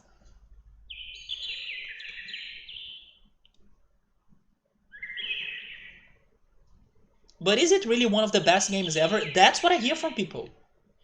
If they are exaggerating or like being crazily hyped, I'm not sure. But Gabriel right there probably will tell you that it is. Pilot Whisperer will also tell you it is. And from the reactions I also saw on Twitter, especially, it is. So even though like I don't like Star Wars or I probably won't play that game, people say that the game is more than Star Wars. You know, you don't need to be a Star Wars fan to enjoy the game because it's the mechanics of the game that make the game. And that's why some people are kind of still convincing me to play it regardless. Like, you don't like Star Wars, fine, but if you play this game, you still like the game because of the mechanics it has. That's the story people are telling me. So I do think it is an amazing game, even though I don't even know if I would like playing it. And no, Knights of the Old Republic is not an MMO. It is an RPG. Imagine refusing one of the best games ever. You see, Gabriel is saying that. You should play it exactly because it does not. You see, today has been the day of like I'm saying things that people are saying on the chat. You see the reactions? Yeah, that's what I knew would happen. Star Wars isn't just a remaster, it is. They are bringing back the classic game that was like a blast. Victory is also agreeing with them, right? It's definitely a favorite of Victor. You see, everybody freaking goes crazy for that game, even if you're not a Star Wars fan. That's what also makes me a bit curious to check it out someday. But so far, I'm still passing it. Maybe someday though. Then Project Eve looked a lot like Nier with Bayonetta. Those are good ways to put it, yes. Especially Bayonetta, because when I was watching the trailer, I was watching a Brazilian YouTuber reacting to it as well. And then he was like, there we go, guys. We got the freaking waifu game, right? The game where they give us a waifu to play as. And Bayonetta is pretty much a waifu game as well. So yeah, they had a waifu right there, which was Eve, right? Doing the hack and slash action and stuff. But then regarding Nier, I still need to play it, but I heard it's freaking hard. It's so hard that some people could not even finish it. I didn't know that Nier would be that hard. It is a remake. They hired a guy that was working on it alone. Oh, really? They hired like a fan that was maybe working on a fan-made project, and he was doing an amazing job on the. Oh yeah, that's actually very cool. That sounds a lot like what they did for Sonic Mania. They pretty much hired the people that were, let's say, creating mods for the Sonic games, and then they made or they allowed them to make the Sonic Mania game. Which is weird because there should be footage of the work he was doing before. Even though if like let's say the game was or like what we could expect from this remake is something we could see on this guy's previous videos, and then it wouldn't be a big surprise anymore. That doesn't matter. I still think the story behind it sounds awesome. At least it sounds more like a right thing to do, like to make this remake to work instead of I don't know, hiring people that don't know anything about the game or like that are not crazy aficionados for the game just like this one fan. No, this fan will add his love to the game on the remake. So it sounds like a fantastic plan. I think we can expect a good remake. They did not decide to show anything on the conference. Yeah, they are probably, let's say, wanting more impact from this game on the next conference. Because maybe even though this was a fantastic way to open the conference, maybe they didn't want it to, let's say, hide or foreshadow, hopefully that's the word, foreshadow other announcements. Yeah, Victor also thinks I should give it a try. You see, everybody thinks I should give it a try, even though I don't like Star Wars. The game may make you a Star Wars fan. There is even that. You see, I seriously have the concern of like thinking you guys are so overhyped, and then once I play the game, I'm like, guys, I do not want to watch Star Wars or anything. You see, you guys are all like overhyped towards this game. But normally, when you recommend me things, they are good. Even though maybe some games may not become like favorites. But look at this one right now, Digimon World, Subaru and Gabriel's recommendation. Look at what they done to the channel basically. This become a freaking Digimon only channel for a year pretty much. So you see the damage that was caused. So I do think you guys have a point. Like probably you guys are right. But at the same time, it would be funny if at the end of the game I'm like, no, I don't want to watch Star Wars after this game, and then deal with it. Don't be crazy aficionados that I don't know are so overhyped towards the games. Somebody saying she dresses like Bayonetta. She did have a crazy partner that was a robot, right? Yeah. Just like in Nier. Okay, I cannot remember anything fine around in here besides the sword. The same happened on the Mass Effect Remastered trilogy. Noble is the Mass Effect and Halo fan, isn't it? Isn't he? They worked and talked to modders on fixing several things for the release. It sounds like Star Wars is learning from Nintendo on what not to do with fan projects. Yeah, Nintendo puts them all down, right? Oh, not Mass Effect, so I was mistaken between Mass Effect and Halo, but definitely Halo. Remember JoJo? Oh, we do have things to talk about JoJo, by the way. It may have the same effect. So JoJo's effect on my life, or in my life, has been like you start like not liking it or feeling strange. Maybe feeling strange is the best way to put it. And then the more you keep on consuming it, the better it gets. But then suddenly, at the end of a season and then at the start of another, it feels strange again. And then you need to like force it through until you get used to it again, and then you kind of like it a lot. It has been a roller coaster of emotions on JoJo because of like every time there is a new cycle going on or like there is a new season going on, it feels very strange because I don't want to say they're all very different from each other, but it's such a strange show. It's hard to put in words. Especially this fourth season or like fourth arc that I'm checking right now. It's probably the one that's the most different from the rest. But it's still somewhat interesting. It is such a crazy show. By the way, Victor, I liked that you liked the clip from this anime that we are talking about, JoJo's Bizarre Adventure, that I sent you this week because there was that character in the show that I was like, this is Victor in anime. So I was like, Victor, you need to see this guy because he reminded me of you so much. And thankfully I was right because you said that he plays the guitar the same way as you do and stuff like that. He chose the mod of the guitar that you like as well. Good. So when I was watching JoJo, I was like, this guy is Victor. And then I'm not too off my comparison, right? He was a freaking crazy character though. Uh, Too bad that clip doesn't show like the rest of him, right? But it was the best summarized clip I could find. Um, it should be noted that while it's set in the Star Wars universe, it's not related to the movies. Really, since it's a set a few thousand years before. Oh, so it's like the freaking past of everything?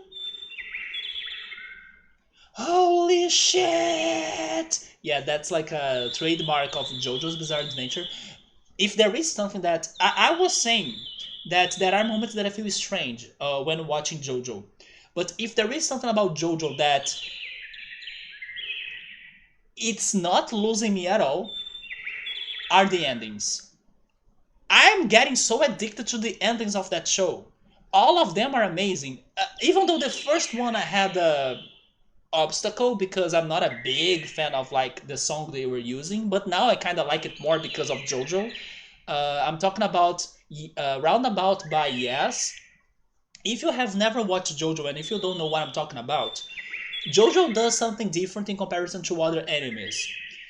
in their endings at least, they like to use international music instead of using Japanese songs or like songs that were created just for the series, you know. That's very unique. You don't watch animes that will be using the international music that often, but JoJo does that in their endings. So I'm loving it. It's such a freaking good combo. And then the first ending goes with Roundabout by Yes, which is a song that I didn't used to like that much, but the more I was seeing it, the more I was liking it. It was a freaking song that got stuck on my brain as well. Like sometimes before watching JoJo, I had that song playing on my mind. Then it moved to Walk Like an Egyptian, which is like a classic from the 80s or 90s. And it's a song that I used to like already, but now I love it way more thanks to the show. Then they introduced me on the third ending to a instrumental, like very relaxing song that's called Last Train Home. I didn't know about that song before, but thanks to the ending, I'm now a fan of it because it's so beautiful and it has some crazy melodies. And then the song for the season that I'm watching is a song by a boy band. It's by Savage Garden. Do you guys know that band? I only heard about them by their name, but then now I heard the song, then I'm addicted to the song. It's called I Want To. So yes, the freaking endings of JoJo is pretty much my favorite thing about the show. I cannot skip them. Every time the episode is over, I go faster than Netflix to like, do you want to go to the next episode? No, I'm like, let me watch the credits and the ending. So I need to go faster than Netflix on my remote controller to check the freaking music and the animation. Yeah, freaking JoJo. Another reason why it's such a strange show as well, because it does that. Yeah, if I would be turned into an exaggerated anime character, that would be it. Roundabout is a good song. I know everybody likes it, but it's one of those overhyped songs in my opinion because it's not really my taste. But then, thanks to JoJo, I today like it more than I used to before. It's just that I don't feel that overhyped that many people feel towards that song. JoJo JoJo does it in their endings and stands. Do you mean? Oh, you mean the musical references? Yeah, there are many musical references. I even told Victor, like that character that I showed him the clip. His magical monster, which is called I stand in the anime, is called Chili Pepper, which is totally a reference to Red Hot Chili Pepper, right? So yeah, there are many bands references in or musical references in the show, but I'm also sure that many of those references I'm not getting. So after I'm done with the, let's say, entire show, I will watch a video that will give me all of the band's references in the show. But there was like Billie Jean, then Chili Pepper, um, there was a character named Mariah, and then I'm like, this is a reference to Mariah Carey, isn't it? There were way more, but those are the ones I can remember right now. If I liked Josuke, um, I don't know how to answer that actually. He's not bad, but I'm getting into prog rock. I don't think I am though. Rock and pop. I mean, yes. JoJo is helping me to listen to some genres that I don't listen that much. Even though I may have like heard or like one or another song, but definitely not my favorite genres. I agree. Yeah, that JoJo is giving me those opportunities. It's totally doing it. Also, hey Ultras, what's up, man? It is kind of overrated in a way. Yeah, I think so. But it's good. It is good. Prog rock is always good. That's the thing, or that's the one thing that they got wrong when they based that character on you. I would never name something after Red Hot Chili Peppers. They suck. Oh my god, Victor, why is that, man? I mean, can't say that I like every song by Red Hot Chili Peppers, but I do like some. We're trying to enjoy the last of the warm weather. Oh, not Ultras. Ultras is you. Early, right? Early was earlier in here, and he was saying that the temperatures before the fall was very good. Like it was getting to like 40, not 40, 24, 24 degrees Celsius during the day, and then to 10 degrees Celsius during the night, at least in the U.S. in Vermont. So I'm hoping it's somewhat around those lines, the weather in there in Canada. Your mom were or was right. Your mom was visiting for the weekend. Nice. We saw about 20 Corvettes in all of our driving. How is your Corvette dream going on, by the way? Are you still like going after it? Are you kind of close to buy one? You drove up to a beach for a lake. The waves were huge. Is it windy? It was windy in here this week. Like not big, but Lake Beach standards.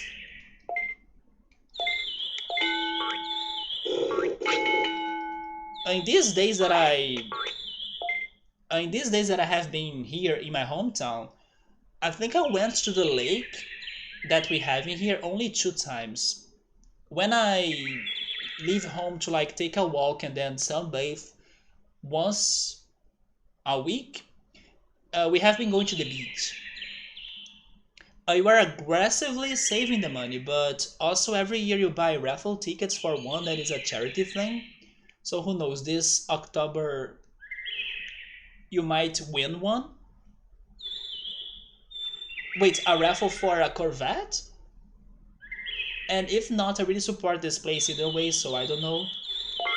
Wait, but do you really support them like this much?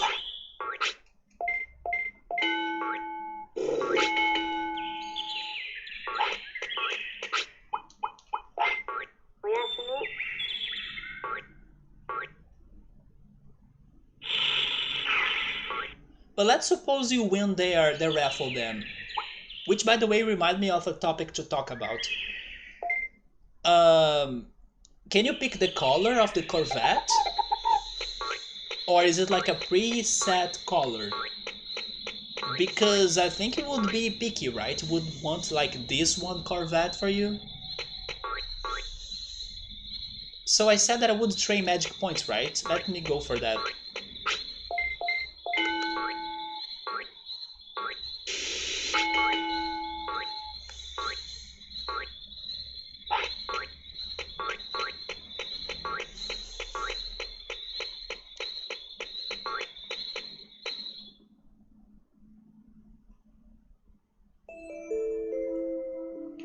But what this remind me of, and since I was also talking about JoJo, JoJo is a show or like an anime that surprisingly it's very geographical. As they travel a lot around the world, you kind of learn some fun facts about some locations and places. And I learned kind of 3 things out of JoJo so far that I can remember. The first one is about Singapore. Did you know that Singapore is called Singapore because when they got to the place, it had a lot of lions that are like named Singa, like the Singa lions. And then because it's like a bunch of them in the place, it's like pure of those lions, and then Singapore, that's why it got that name. But also, did you know that in Cairo, Egypt, the city is kind of divided into like the area destined to the tombs and the pyramids and like the ancient ruins, while the other half of the city is like the modern Cairo and stuff where the living live. Basically, what happens in Cairo is that half of it, like the west, if I'm not mistaken, is for the dead, while the right or the east is for the living. And it's all divided between between the Nile River, right? So I didn't know they had this one organization going on in Cairo, which surprised me a little bit. Like a half of it, like west of the Nile, it's pretty much the tombs and the pyramids and the ruins, everything that's like for the dead. While the east of the Nile is the living part of Cairo, or like the modern days. And then the thing that I learned during this week was about actually, let me check the picture in here for Ultras. It is an existing car that Chevrolet sponsors the raffle with, the red convertible. But is it the one that you would like? Is it the one that you are looking for? In my opinion, a red car is very like flashy.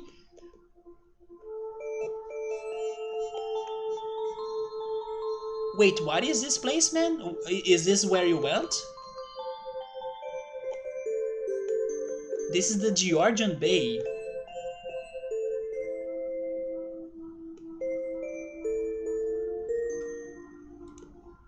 Is that the place where you went today? I was expecting a Corvette picture, actually.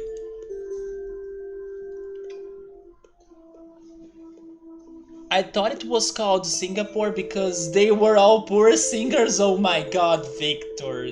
Damn. But I mean, I can understand why, right? Gabriel is saying what I love from JoJo 4 are the colors. Okay, about that, I give you that too because I think the art style of this fourth arc of JoJo is the best regarding the colors. Yeah, it's a very good usage of colors. There is a lot of yellow, purple, and green. Yeah, the sky is always green, right? It has been the most interesting color palette, in my opinion. Even though the whole show is known for its art style, this fourth season or fourth arc has been interesting on the color choices. But then, if you stop to think about it, it's a very simple plot, right? Because it happens only in a city, which, by the way, it's another reason why this freaking series or anime reminds me so much of Persona. This fourth arc of JoJo happening in a single city is so like Persona 4. So I have been getting so many things in common between this arc and Persona 4. But that's another talk, I guess. A raffled car is a car. Can't be picky with them. Yeah, but it's like one of Ultra's biggest dreams. So I do think that he would have his, favorite special Corvette in mind. The one that he's like dreaming of and stuff. Just like Victor. Victor also keeps on dreaming about getting this one specific colored guitar with a Mew sticker on it. So that's the point, I do think it's great that he's supporting the cause with the raffle for sure. But I wonder if there is a coincidence at least of the car also being the one that he's really looking for. Like I always dreamed to get this one colored car. But I think that Ultras would be happy regardless with any Corvette. But also I do think he may have his favorite. That was a really bad no, Victor. That's all good, man. Don't worry. We are here for the dad jokes. Those were the waves. Oh, really? Wait, are you saying that was a lake? No, I'm going back to that picture. That's a lake?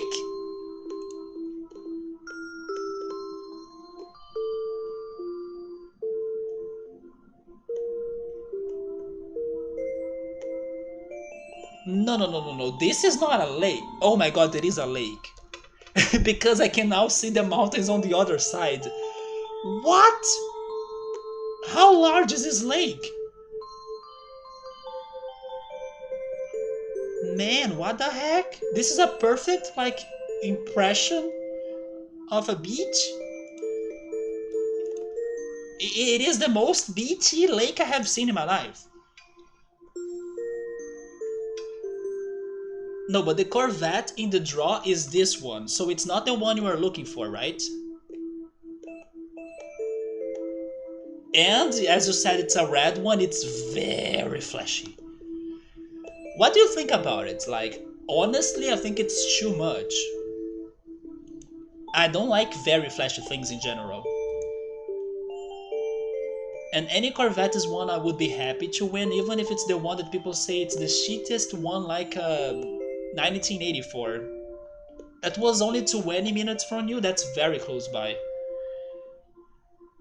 That's a small bay off a very big Lake Huron. I have heard of that word before.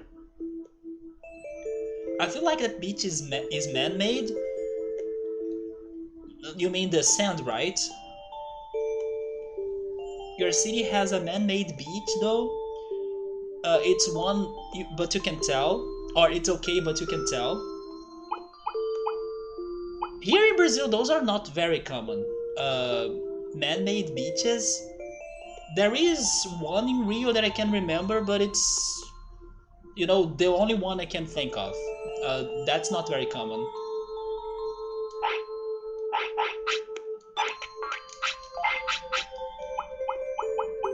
But man, this one you showed us, you fooled me at first. I was like, this is a beach, right? It's not like a lake. The Moby Mat Centennial Beach Berry.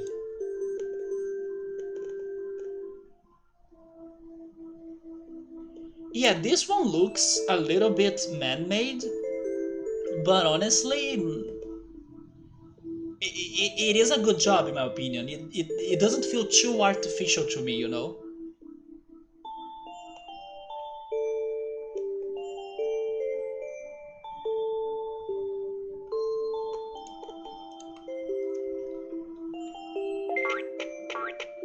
I have a question now, because I'm also remembering the beaches of like Rio and my apartment city, and unfortunately many of them are polluted.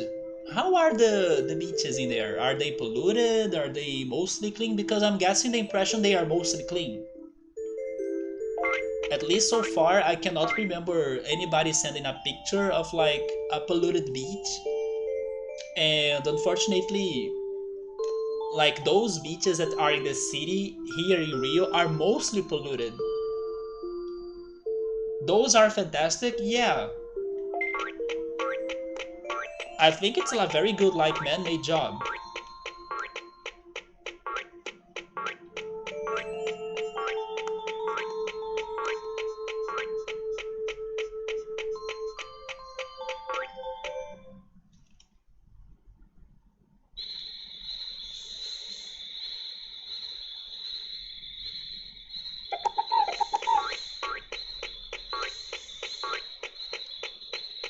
So, oh, he's digivolving. The beaches near Nuble's house are really clean. Georgian Bay has kilometers and kilometers of beach, and some nicer, more groomed than others. But then when you say groomed, you don't mean like dirty, right? You just mean maybe like the water is not crystalline or like crystal looking. I remember the Wasaga Beach. It is a part of that. If I'm not mistaken, the Wasaga Beach is the one where you have the freaking crowds of people riding their Corvettes, right? Except like they are 20 kilometers the other way. Yeah, it's that picture, the classic one. The same is groomed, meaning a good thing, meaning the parks people rake the stones out and stuff. Wait, what? Okay, this is my first time learning about this word then, grooming or groomed. So is it like beaches where people clean them or something?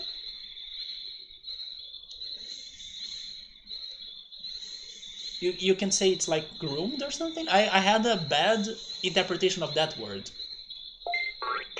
Maybe because I'm thinking on gloomy. So if someone says you're well groomed, that means you like shave and your hair is cut. Okay. I was thinking on something gloomy then, like something, less good.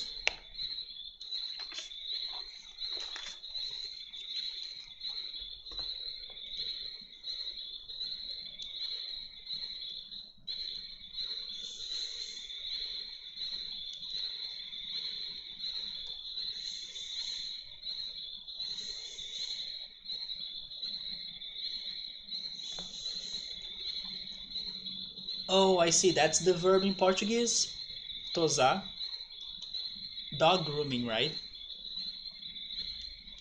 It's a way of saying like cleaned. Or you can use that for your beard as well. I have groomed my beard. We drove up more to another beach on the same water, this little town. The houses on the beach are so nice. Yeah, and then you would love to live there. Are there any houses for rent, maybe?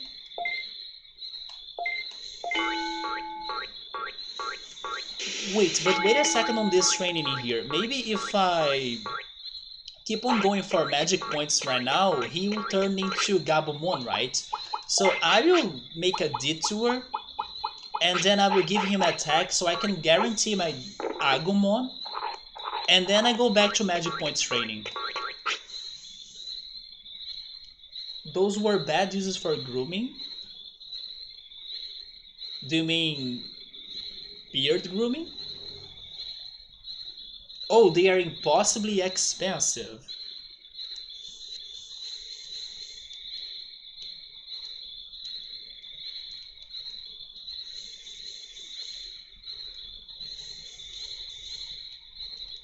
Okay, yeah, that looks like a lot. I mean, if you're only 20 kilometers or, if you're that close to such a place, you don't need to live there, come on. You just need to wake up a little bit earlier and then, drive.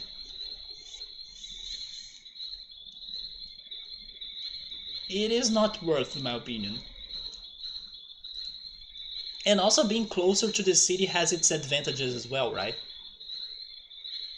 So there is a negative definition for grooming. When someone is grooming a minor, that is very bad. Okay, that sounds bad. It's like swaying into a certain direction.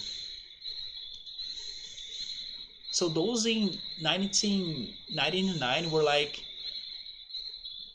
$120,000 homes. I see, I see. Okay, that's the example that Nubble gave me with other intentions. Although ultras would love to live that life, like waking up and looking at the beach. I mean, sure, but as you're not too far from it, I don't know.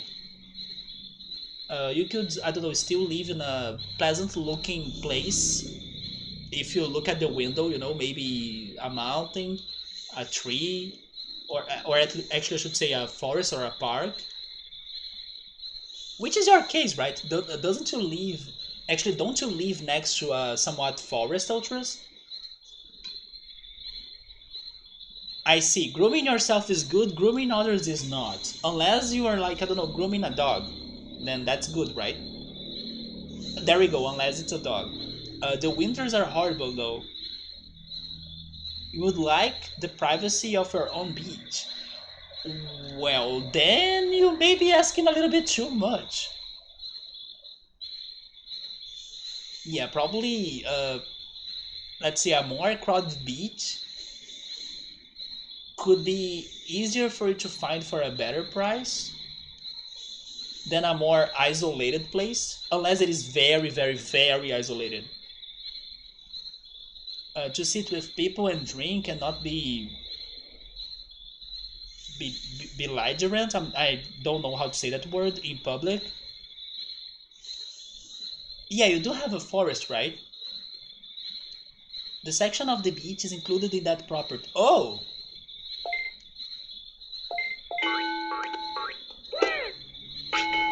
You own the width of the beach that corresponds with your property lines. And do people respect that?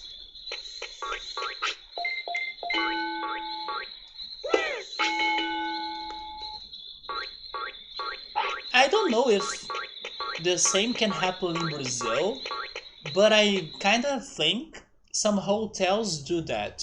There are some private areas that only people that are staying in a hotel can use.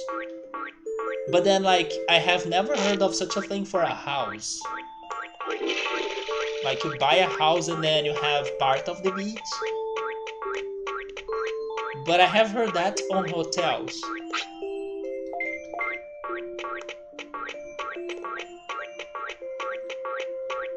There is usually like a public beach every 700 meters. Every 700 meters? Okay, but from where?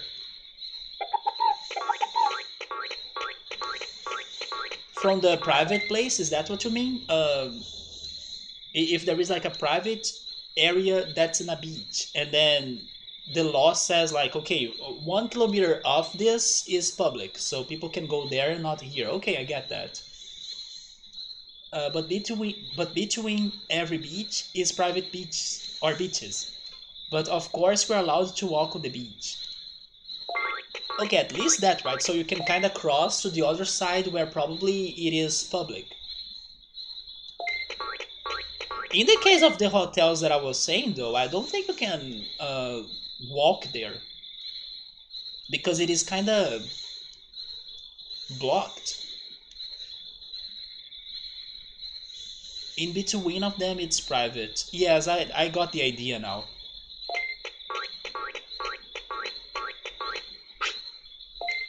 But I'm pretty sure, Outros, you can find maybe I don't know, some sort of hut or like a small house that is like next to the beach.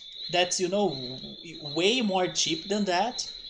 And you can go there just, I don't know, for some couple days, like for a weekend.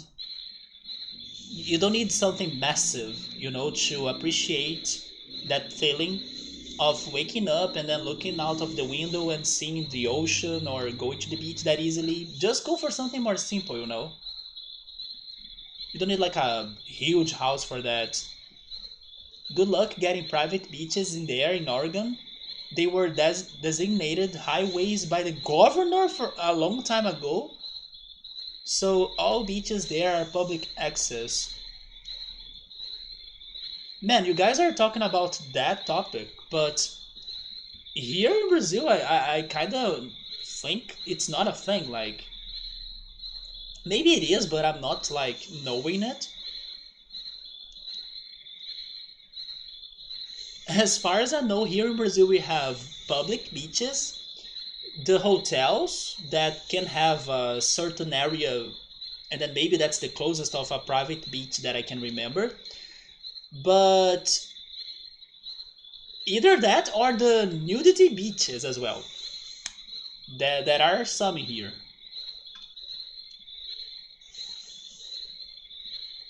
But then a completely private beach? Although I wouldn't care at all, you just think it's awkward. Those used to be cheap too, like your grandma's house you showed you at Wasaga. Yeah, maybe you just need something like that, You don't need to buy a luxurious or a super big house. Just buy a house that has, a bathroom, a bedroom, a kitchen, and that's it. Those are very common in Brazil, actually. My family has one, but my uncle is living there now.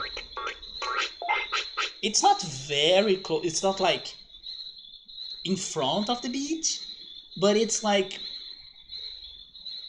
seen as a somewhat beach house, because it is close to the beach, but not that close, basically.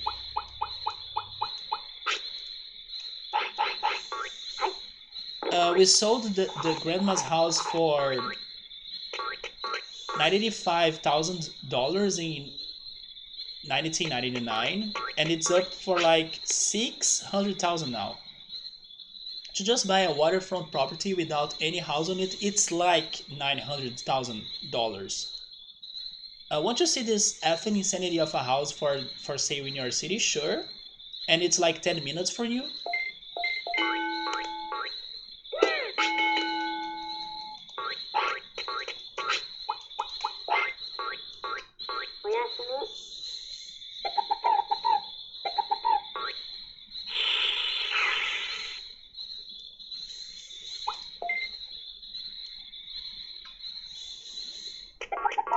Noble, if you had to pick, would you prefer living in the mountains or in the beach? Because I have this one personal impression from you that I think would be a mountain guy, or you would prefer living, I don't know, in the mountains or something like that. But am I right? I'm now curious.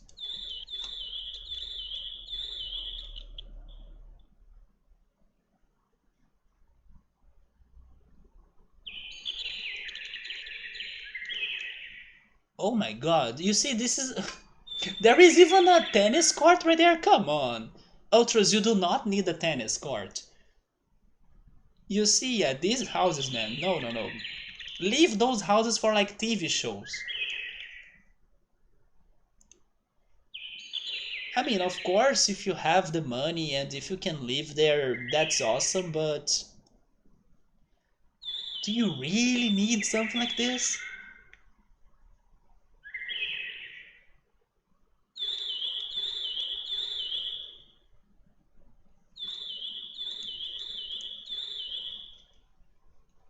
So Nubble's pick actually would be for the forests or the woods, right? Even if it's not in the mountains. In my case, I kinda cannot see myself like too far from the ocean, so I would prefer living in the beach. It's way too much house for you. Yeah, right. It is, yeah, it is a beautiful place, but save it for, I don't know, TV shows. I think it shows very well. Victor would also pick woods any day. I don't know. I love I love the beach. So I I think I have said this at least once, right?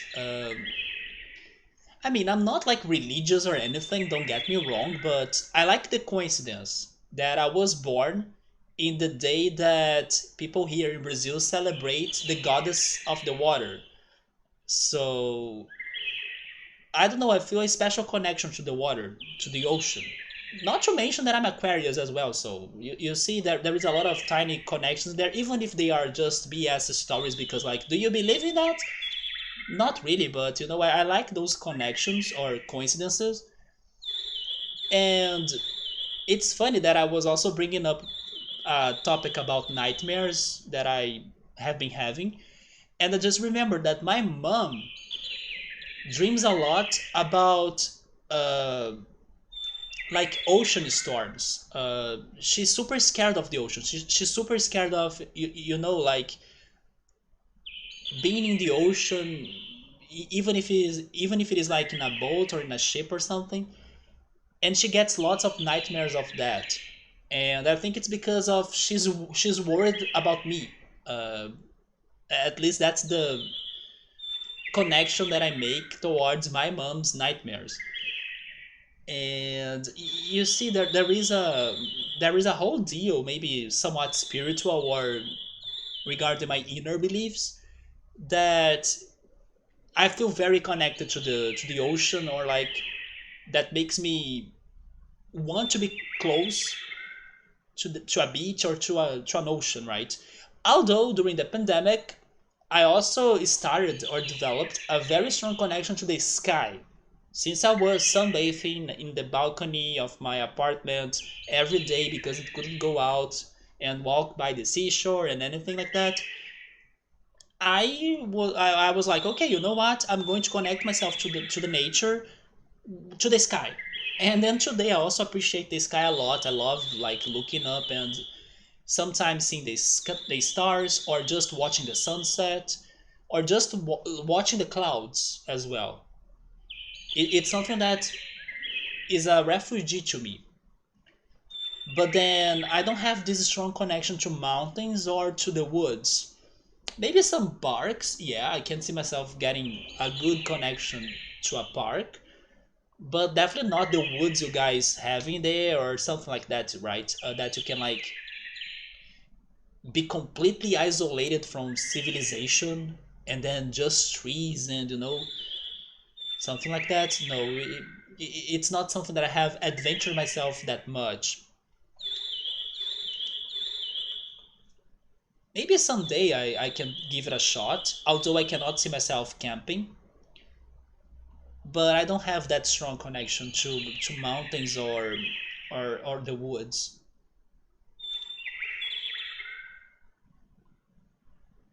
So where Nubble lives right now is the perfect compromise. Beaches are not too far, but plenty of forest around him. Yeah, that's perfect. It's a perfect balance. Actually, my hometown, the place where I am right now, has a balance like that too.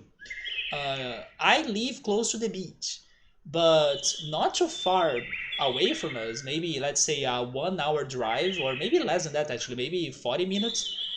You can get to the mountainy area of the city, which my sister does sometimes. My sister has some friends that have houses uh, more to the outskirts. Hopefully, that's the right word. To the outskirts of the city, and then she goes to the mountains sometimes, and then they have natural rivers and some sort of cascades that are very cold, like very cold water in there. My friend's beach house is in the woods before it's the beach. It's like a mix of the woods and the beach, so it's kind of like it's in the woods and beach at the same time. That's perfect, actually. And then you have a fortune cookie you have to open. Good luck.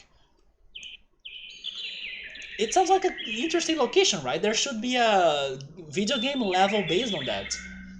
Just like the freaking rainy beach level that I wish could be more common, or the other day that I brought up this idea of like a lighthouse in the desert.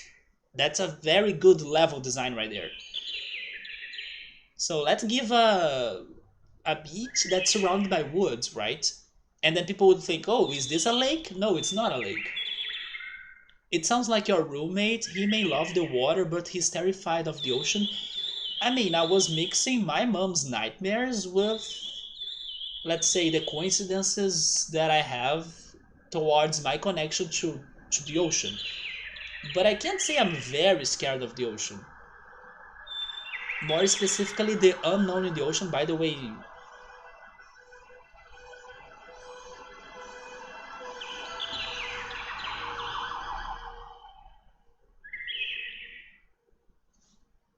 well, something is going on in the city. Maybe it's a fire. It sounds like a fire because of the firefighter's alarm, right?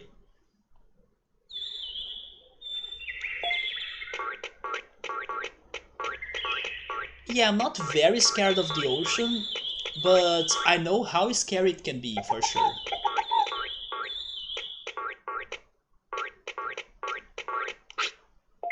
Welcome back, Meowser. Meowser would be another person that would live in the mountains, in my opinion. Belius! Thank you so much, man, for the resub. How have you been? I have been alright, man, even though maybe you haven't seen me much around Twitch because I'm kind of taking a break, or like I'm kind of not too active on Twitch that much. Only here on my streams. But good to see you, man, and thank you so much for the resub. But yes, probably you are like saying it like that because you're not seeing me around. Yeah, I'm kind of taking a break, or like I'm not even streaming on both days anymore, kind of. I'm kind of taking a break from the Saturday streams as well. But in general, I'm doing alright, man. But how about you? How are you? It's been a while. Did you look at the photos? I did. Were you not here when I was talking about them? I loved it, especially that last picture that had the night, like it was starting to the night was starting, right? The sunset was over and then the night was coming. I was even asking you like, um, how long was the trail for you to get there? Because probably would have a hard time to go back to the bottom level, or like to hike back home. Because I was also remembering when I was going to my favorite place in Rio, which is the Sugarloaf Mountain. And every time after the sunset, I had to go because otherwise it would be too dark for me to be taking the trail, right? But at least it was a very short hike. It was like 30 minutes or 40 minutes long. Breaks are much or are very much needed. I know, man. Yeah, I have been good and trying to catch up on your sleep. Oh no, are you having some sleeping problems? I just hope that you were, I don't know, somewhat. Oh, thank you so much, Dennis, for gifting that sub to Ultras. There we go. But I'm so sorry about your sleep problems. I mean, we all kind of face it, right? Me, you, Victor, and maybe some others in here. But yes, definitely take some rest or get some rest. Darius, thank you so much, man. Victor, you also got one. GG, man. Sleep, what is that even? I know, right, Victor?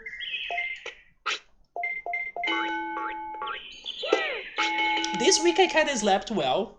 Uh, I gotta say that I was very blessed actually because I think I said before, but I love to listen to ASMR to fall asleep or before falling asleep. And then this ASMR artist that I follow, there was like the best video I could ever dream of from the artist. So, man, that video has been like a freaking sleep pill or sleeping pill, right? And then I wake up with my cell phone like on the YouTube video at the end every morning because I slept in the middle of it.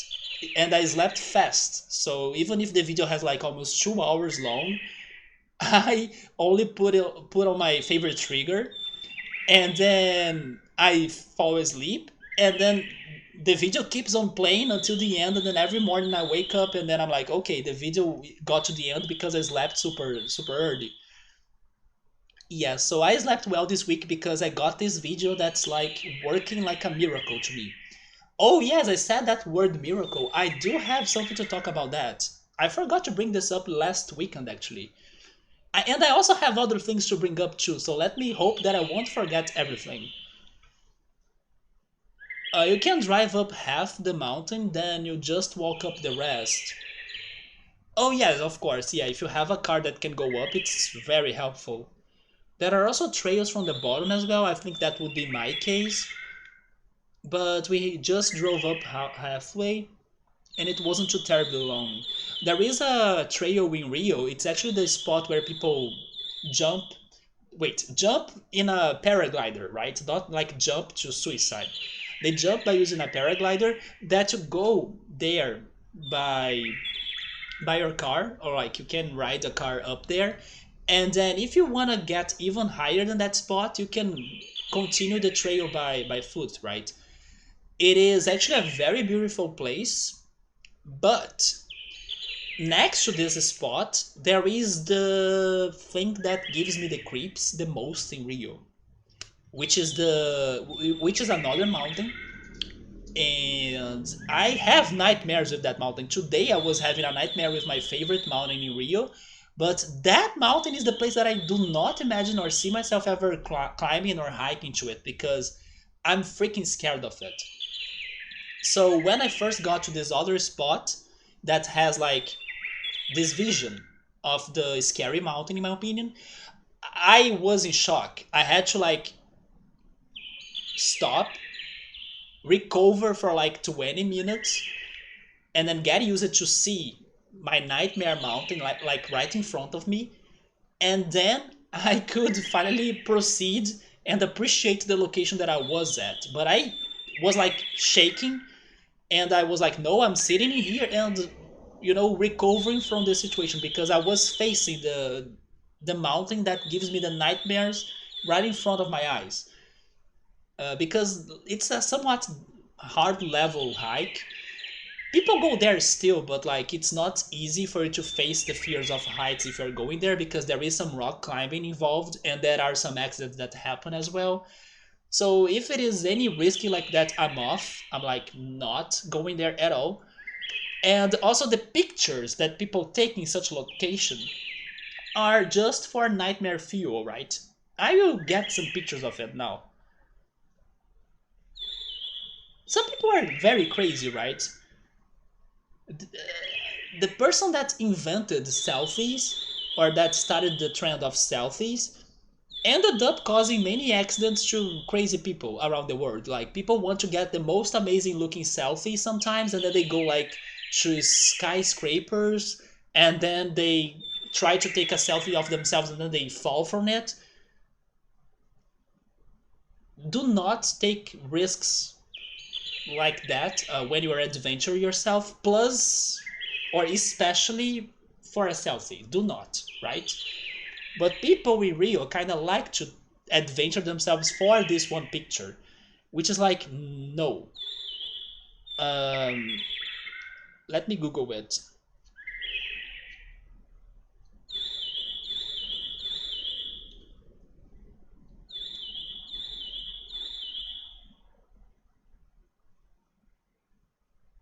So yeah, this is the rock or the mountain that I'm super scared of. It's called the Gavia Rock. It is beautiful, don't get me wrong, but climbing to that flat rock right there is quite a work. And I have heard all sorts of stories of people, you know, having accidents and having accidents and stuff.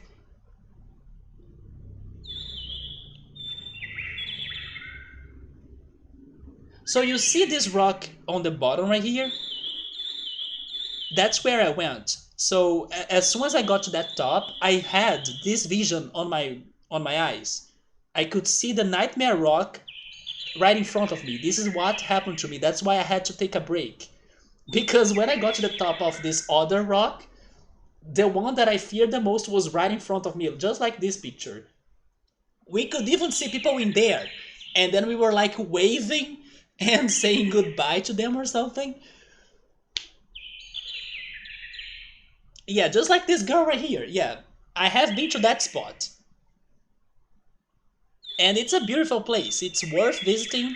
It's not dangerous. It is just shocking if you're scared of the other rock, which is my case. But let me get the pictures that I think people are crazy when they are visiting that Nightmare Rock.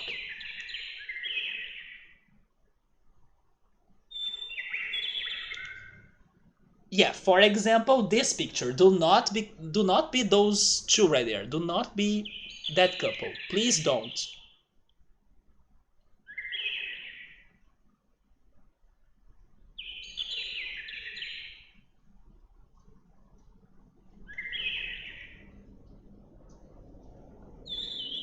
Please do not be this girl, and this is why I'm scared of this rock. That's Rio down there, by the way. But do not be this girl.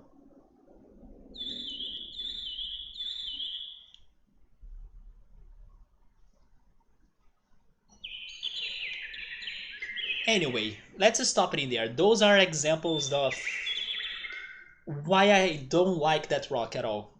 It gives me the creeps. Oh no, Meowser is saying that I would definitely do that, dude. Dude, just be careful, okay? Be very careful. Just do it if you trust yourself. I do not trust myself. Like, I know that at at a blink of an eye, I could be like tripping and then rolling like a rolling stone downhill. So no, I'm like always keeping distance from the edges of the mountains that I climbed because I do not trust myself, especially now that I developed vertigo. So yeah, coordination is also not for me.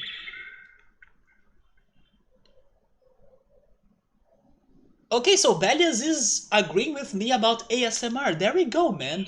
Can I give you not an advice, not an advice, a suggestion? There we go. Belias, I have been very addicted to tape ASMR. There is this one tape that's very soft. It's not like a very hard tape that it's very gluey. No, there is this one that's very soft. I don't know how it's called in English. Dude, the tape ASMR is so good, especially when people are gluing the tape on their fingers. It's one of my favorite triggers. Tape ASMR, also some visual ASMR also works on me, especially the flashlight one. It's so good, the flashlight. So if I could recommend you ASMR triggers, those two for sure, but also this one, a controller. Yeah, controller ASMR is good too when people are pressing the buttons. It can be relaxing depending on the person. So those are my suggestions for you, Belius. But Belius prefers watching the ASMR Indian barber. Oh yeah, the noise for that trimmer, right? That machine. Yeah, that's good too. The ASM artist that I watch, he has other machines or devices. I also think he has a shaver too that does that noise. But he has other ones like a diffuser. Hopefully that's the word in English. It's a it's pretty much a machine that you see the steam, right? You kind of boil water on it, and then you see a relaxing steam coming out of it, and it gets some sort of light or illumination. So it's pretty much a relaxing steamer, maybe that's a way to put it. And it does a good noise as well, a very watery noise that's super relaxing. So I can totally get what you're saying about um, the shaver being a good ASMR. Some of those apparatus or like devices, they do make a good noise. For example, I cannot sleep if I don't have my fans. I must have the white noise from the fans to sleep. I have tried to turn it around since I don't sleep much when I'm supposed to. I instead use that time to get cozy in your little studio, play your synths, and write music. By the way, Victor, I saw a game that was released on Steam that got to my attention and remembered of you. Can I remember how is it called? It's the Signal something. Let me check on my notes. The Signal.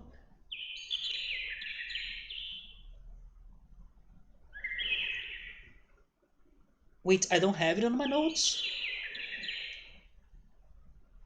Okay, I'm googling it. It's the Signal something. Let me get it.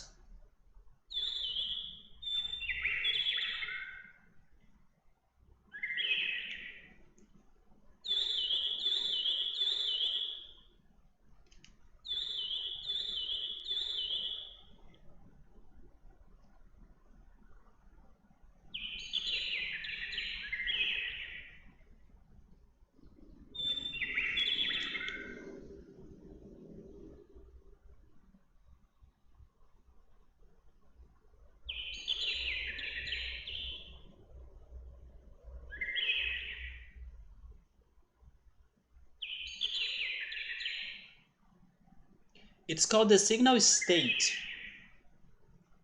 Yeah, it is this game right here. The Signal State. Victor, let me read the description of this game to you, and then let me know if you think it's interesting. Set in a post-apocalyptic future, the Signal State puts your logic skills to test with complex. Wait, I kinda lost the rhythm in there, right? Let me go again. Set in a post-apocalyptic future, the Signal State puts your logic skills to the test with complex puzzles inspired by modular synthesizers. Repair machines, rebuild an abandoned farm, and be part of a revolution that will change the fate of agriculture once and for all. Yes, Victor, you solve puzzles with synthesizers.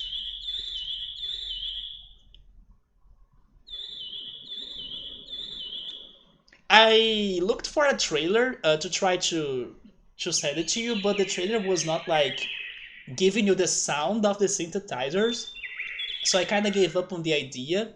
But I got to know about this game because one of the YouTubers that I follow, he tested out because it seems that he's crazy for synthesizers as well. And on his playthrough, I heard the freaking noises, so it is true. Like you do kind of compose musics or songs with the synthesizers to solve the puzzles, and then by solving those puzzles, you are fixing some machines, And those machines are used in this post-apocalyptic future for agriculture, basically.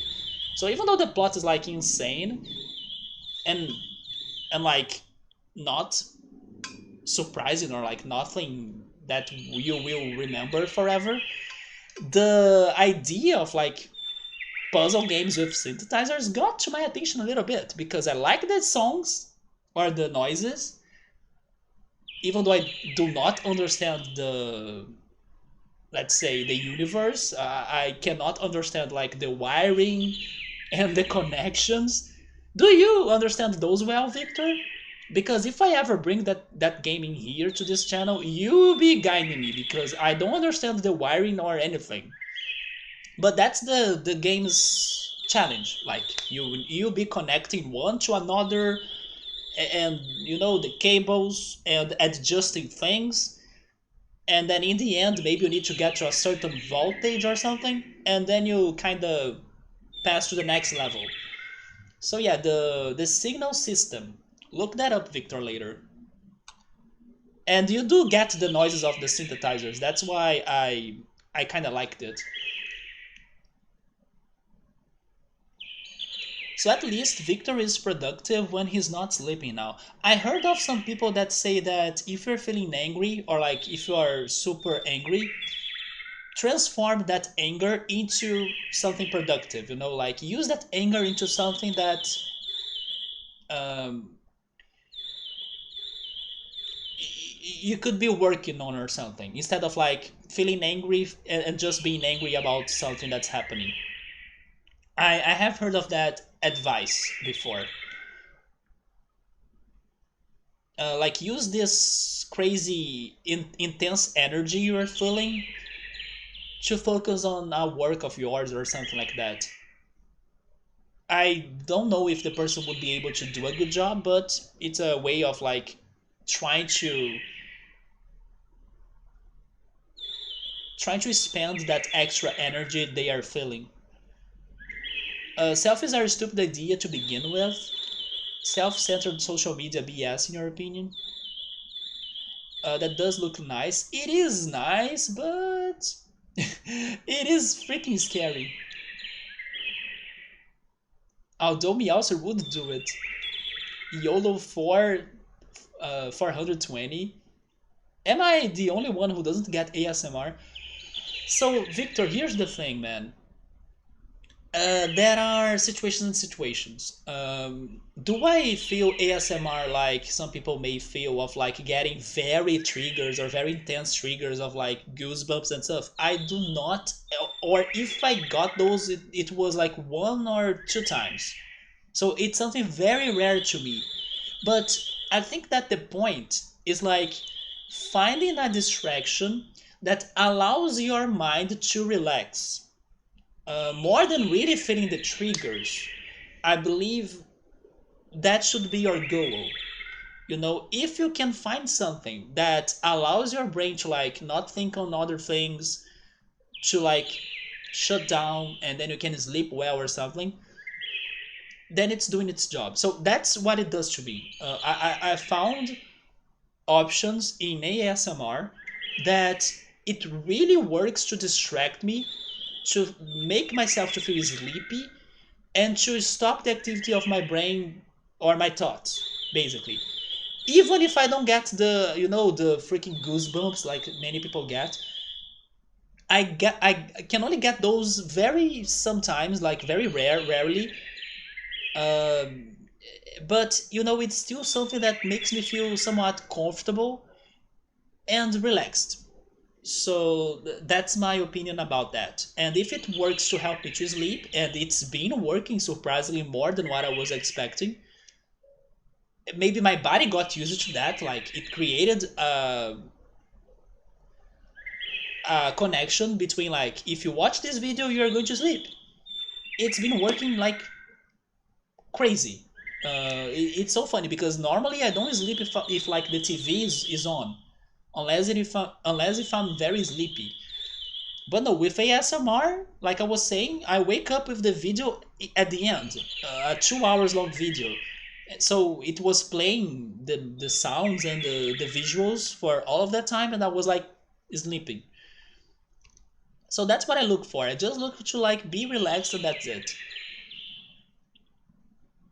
I need white noise to sleep as well. You sleep with an air purifier. Okay, maybe the thing that I was talking about sounds a lot like an air purifier.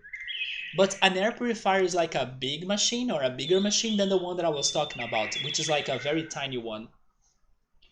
You have pretty bad tinnitus. What has been happening to me is that my ears have been getting clogged when I'm pressing them on the pillow. So I kind of wake up with them kind of clogged with air, and then I need to unblock them by doing this. So it's been very annoying, but it's the situation I have been dealing at the moment. Yeah, the story sounds horrible, right, Victor? But the puzzle sounds fun. Kinda, probably not really, but sorta. Modular systems can be wild with the possibilities for connections to create different sounds. If you're angry, that comes out as thrash metal riffs almost every time. Dude, you should hear the tune you are working on now. I am still waiting for the Wind Waker medley, by the way. It is kind of cinematic and Kirk Hopian. Oh, it's a word that just invented it, and kind of old school RPG-ish. Okay. Do you want to send me a preview or do you want me to wait until it's complete done? You don't experience that from any ASMR stuff you have heard yet. There is another fact that I forgot to mention. Not every trigger, not every person um, will work the same way to everybody, right? So sometimes you just need to like keep on looking for a different ASM artist that will have this one different trigger, that will do it this one certain way, that you can finally see it working somehow to you. So it's also something very specific. At least that's how it is to me. It's not every artist that gets to me. It is not every. It is so detailed, Victor, that the ASM artists also use different mics. I mean, as you work with music, you may get what this means, right? Different mics will have different sounds, basically, or different sensitive sensitivities, basically. So some sounds may be better for people to hear them thanks to one mic than the other, but then for another sound, the other mic is better. So it is so specific that even the microphones can matter for the ASMR trigger to work to you or not. And those people, the artists, will be always asking like, do you guys like this mic? Should I bring it back in another video? And then they keep on rotating the mics as well. So that's what I'm saying. You kind of need to keep on looking and listening, and also, of course, believe it is going to work with you somehow. Because if you also don't believe, it's like stop right there.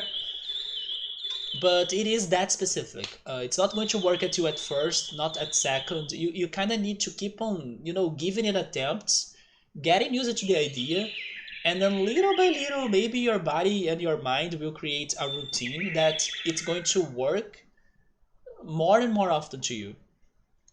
But as I see it as something to relax and not really to feel the triggers that much, even though there are some triggers that sounds of them, like I was saying, the tape sound, dude, the tape sound is mind-blowing when there is a good mic getting it.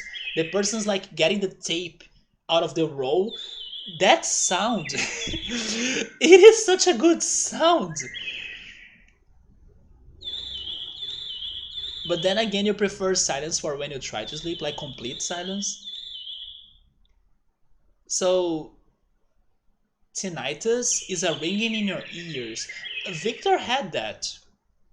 I got it from loud music at concerts. Many people get it from going to rave parties, yeah, but then they normally stop right after some time. Also, train horns, man, and large caliber rifle fire without proper ear protection. Oh no, those can be very bad for your hearing. Isn't it crazy how many people actually have situations with their hearing or with their ears? Like I have my trouble now with my ears getting clogged every time I sleep or like press it on the pillow. Victor had, I believe, I can't say it. Tinnitus maybe as well. And then Meowser. Normally, people will be, I don't know, getting worried about their vision or like their eyes, but more and more I see people having trouble with their hearing. You could try sending me a preview if you want. I mean, feel free to do it. Just keep in mind that you started working on it yesterday and it's basically just a primitive idea. Don't worry, man, don't worry. But as you're thinking that I will like love it or I should check it out, for sure. Different mics and placements of the mics can do so much for how you experience the sounds. Victor, have you seen those mics that they have like different ears? I mean, they are shaped like ears actually, and then you have the right and left ear, and then you can make a sound on the left sound. I mean, on the left side, and then only your left ear can hear it. It is a mic that some ASM artists will be using, but I wonder if that mic has, let's say, I don't know, any importance to music production instead of just like ASMR. It's because I have only seen it on ASMR, so I'm curious to see if like musicians could think that mic is interesting for maybe some music production.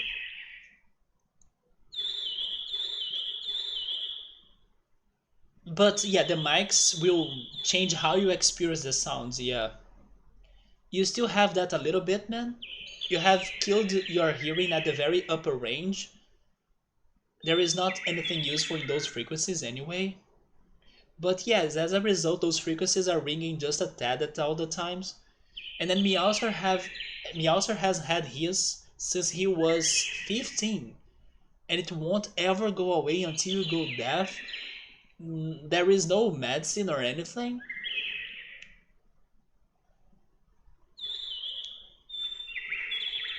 But then you said that you start or you start feeling it when there is like a rifle sound or I don't know, a music concert sound and stuff. Do you know what was the first trigger to it? Like, did it just happen? Or do you think there was a specific event where the damage on our hearing was so big that since then you have been dealing with the consequences? Although I don't know if you would remember that right, but maybe you do. Speaking on the Wind Waker medley, it has taken a step down on the priority. That's okay. I mean, I'm not surprised. I actually think that's what's been happening, right, Victor? But that's okay. As long as you're not saying it's cancelled, I'm good. Those stereo mics that try to stimulate human hearing, kind of. Yeah. Do you have an opinion on those? Because they are very interesting. You have different earplugs or earbuds, and then you really hear the sound like separated. It's kind of interesting. Those aren't really used for music as far as I know. Yes, me neither. That's why I was also a bit curious if there could be a a musician that was exploring them for the first time or something. I worked with someone who went deaf in 1 year. She was vacuuming and bent over to unplug the vacuum. Oh my god.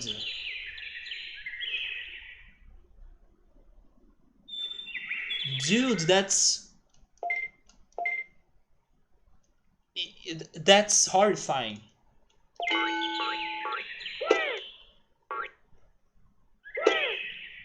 There are lots of different kinds of mics for different purposes. There is a condenser. What is a condenser? There is the ribbon mic. The ribbon mic. the ones that people talk a lot about in the ASMR videos are, or maybe I should say, it is the Yeti. Actually, the Yeti mic, I have also heard of people using it for their streams, like for streaming. It seems to be a very good mic for streaming as well. And then other names that I can remember, there is one called Fifine, I think. Fifine.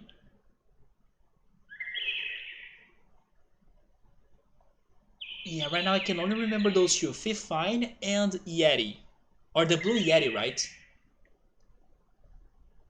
But then I don't know the name of that one that looks like a that looks like two ears. But they probably have a brand.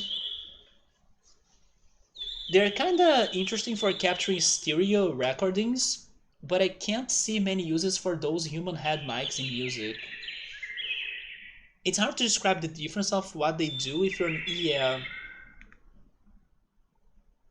But the Blue Yeti is a good one for streaming. Yeah, I heard of it, even though it's maybe a bit expensive.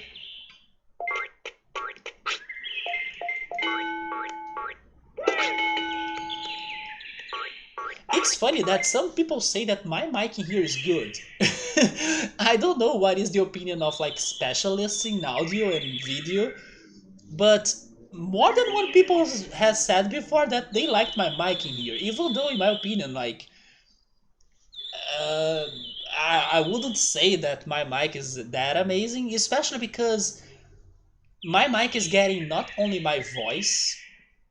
I don't know if you guys knew this actually, but this mic is getting my voice, the external sounds, of course, sometimes there is like cars and stuff, but it's also getting the music from the game. Because I don't think I set my OBS to like capture the music of the game by itself. No, it's every sound you are hearing right now is from the same mic. So basically, the computer's speakers are giving me the sound of the game, and my mic is getting the sound of the game, my voice, and the external sounds. Because I know you can kind of separate the sounds, like, okay, this is the volume for the game, this is the volume for, I don't know, a browser, and this is the volume for your mic. Nope. I don't have that thing happening in here. Every sound in this stream is from the mic. That's also why I don't think like my stream sound is that great, because probably there is a lot of noise and stuff. But some people have complimented the mic. That's just, I mean, that's just the built-in mic that came on this all-in-one computer. Hey Pilot, what's up, man? Thank you so much. Thank you so much for that resub. Pilot, seeing you today, and also regarding the talks we have had before, there is no way I would not bring this back to conversation since we're here now. What are your thoughts on the freaking Star Wars Knights of the Old Republic remake? Please tell me you have seen that, right? Because you, Gabrielle, and now Victor are the craziest fans of that game I have seen so far. So, what about that? Are you freaking excited? Even though, do you still want a PlayStation? I don't think you do, right? I think you sold every console but the Wii U and the Switch, and maybe the Xbox for you to play Halo. Has it always been that way? Do you mean my mic? Yes. Can I feel like I would have noticed? It has been this way forever, I would say. Oh no, I don't have the bots for the follow age, but if you click on your username, you can see it. Ultras has been following this channel since July 2nd. It's the same day that he created his account, actually, because it's what he said. Like, he started using Twitch to watch me, actually. So look at that. Ultra's account creation was in, yeah, it was on July 2nd of 2017. And then that's when he also followed the channel. So if you click on the person's name on a chat of a channel, you can see that information on the profile. You think so? This is a pretty decent mic? It's just a budget mic. It is actually the mic that is with that previous webcam, but the webcam like got bad, but not the mic. So I'm still using the mic, and then I changed the webcam.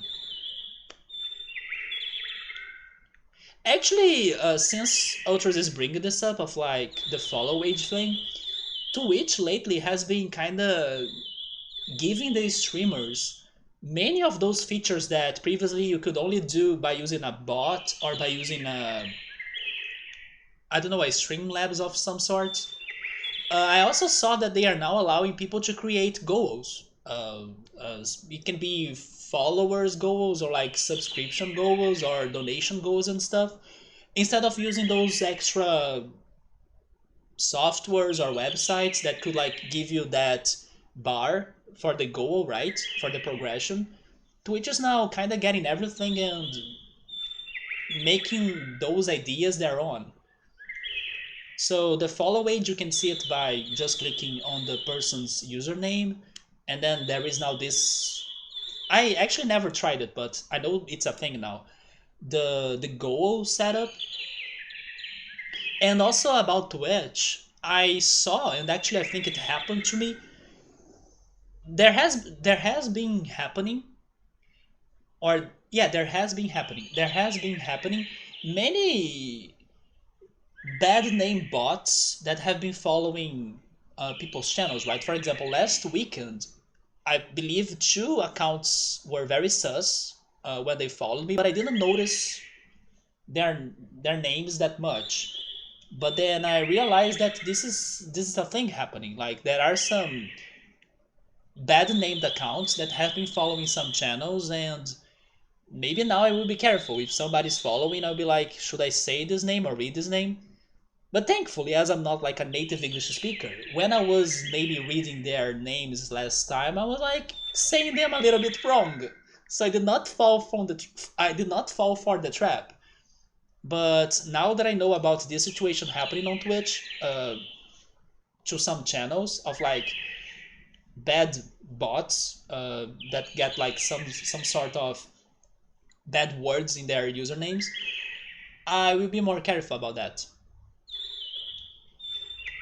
So Pilot actually has no real thoughts on it. Seriously, out of everybody, I thought it would be the most hyped for it. But are you saving on your expectations to not be disappointed? They gave us approximately zero. Yeah, but then Gabrielle was saying that they hired the fan that was working on the fan version of this one remake. They hired the guy to like use him or use his work on this project, on the official project. So even though we don't have information, maybe Pilot, if you look up on what that guy or that fan was working on before, you can have an idea of like what he was starting to do and how he was imagining this remaster. But you'll probably pick it up when it comes to Xbox. Oh, the exclusivity is limited. Good. Okay, it is. It is not eternal exclusive PlayStation game. Then there we go. So much has changed since then. Yeah, man. It's been like 4 years. Jesus.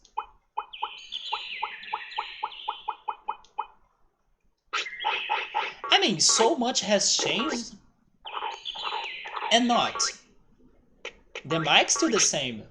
The computer is still the same.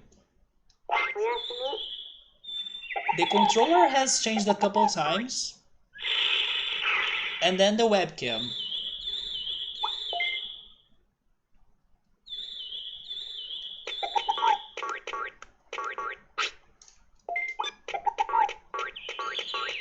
So I brought back the topic we talked earlier to Pilot, but I also need to bring back a topic we talked earlier to Victor.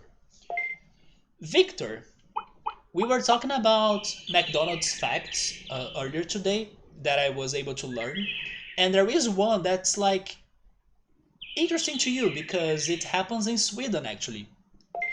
Did you know, Victor, that somewhere in Sweden there is a ski true for McDonald's, and that McDonald's is called the Mac Ski. So basically, people go there skiing, and then they take their orders and they, I don't know, maybe eat them there, and then they keep skiing around, or they carry their burgers while skiing or something. But yes, have you heard of the Mac Ski in Sweden? The video made it sound like it's the only ski through fast food in the world, or like it made it sound it's very rare. So there is a fun fact about your country that I don't know if you knew it. I think the game is the same too. Rip me, right? Ultras that have been playing this game for more than a year now. But don't worry, we are almost there. We are only missing 3 more Digimon, and then we'll move on. Yeah, sure, why not? Never heard of it. Yeah, the Max Key, man. I think you probably is not a big fan of McDonald's. Most people, if not everybody today on the chat has not been a fan of McDonald's. I do like McDonald's though. I just think it's expensive, so I order on Burger King.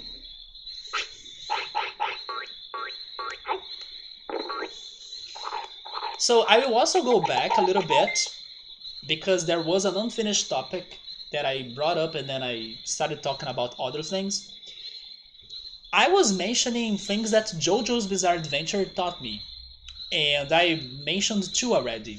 I mentioned about why Singapore is called Singapore. It's because of the Singa lions that were in the place. So basically, it was pure of those lions, pure of Singa, so Singapore.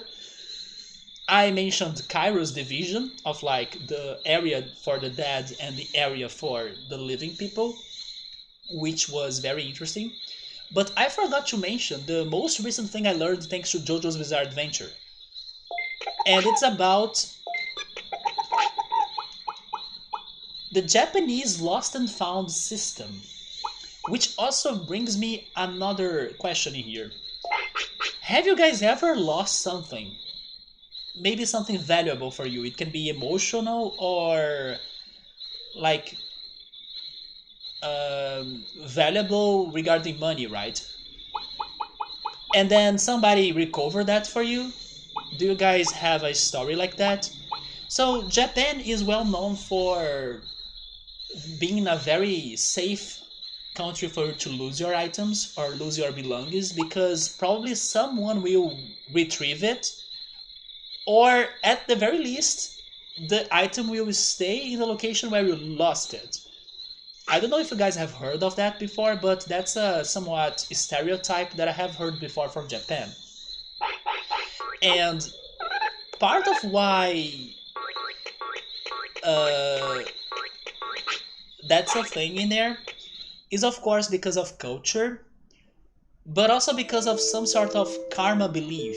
Like maybe if you don't give it back, like an item that somebody lost, then you have some sort of bad karma on you. But here are the things that I was surprised to know about the Japanese lost and found system. It seems that after somebody delivers a lost item to the police or like to the service, and 3 months pass by and nobody looks for that item to get it back, it becomes yours. So that was quite surprising. But also, in the law, there is a statement that it says that if a person is like getting, let's say, rewarded after retrieving a lost item, the value of the reward can go from 5 to 20% of the value of the item that was retrieved. But what happens the most is that it is already so cultural that people normally don't take the, let's say, the reward or like the, I don't know, the donation or something, even though it is in the law. But It's funny to know that Belius, thank you so much, man. Thank you so much for gifting a sub to Gabriel right there. Man, it's already 30 subscriptions, Belius. Hold it a little bit, man, but thank you so much. But yes, it is on the freaking law saying that if somebody is getting rewarded or like paid for retrieving an item, they can get from 5 to 20% from the value of that object. But what happens is that the Japanese do that like so normally or like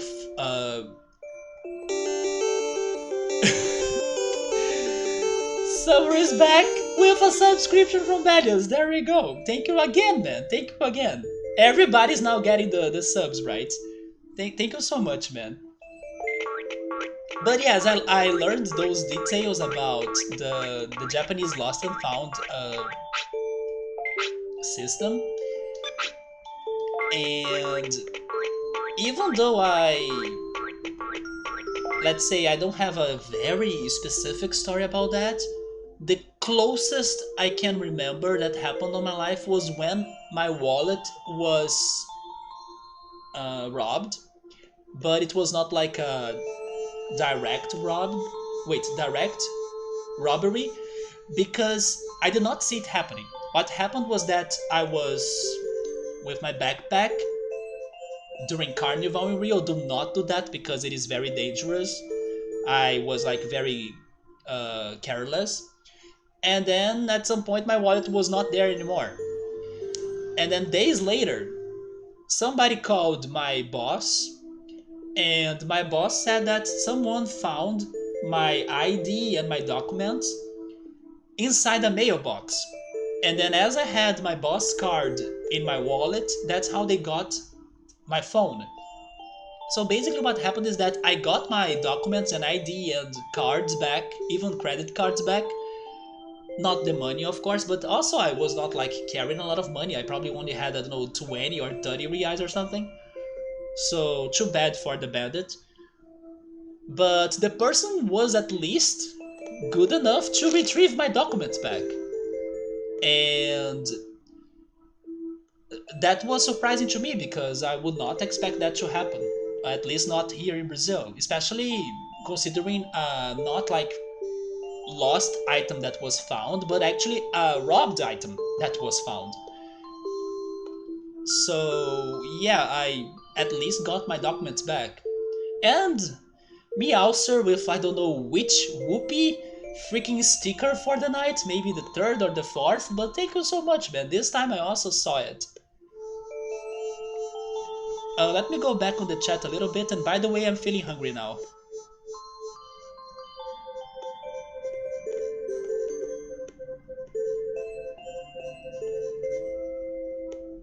How many years have I been playing this game now? In the game, I think it's 32. Let me check. Wait. 31. Almost 32. In real life, it's a year and some days, maybe, some weeks.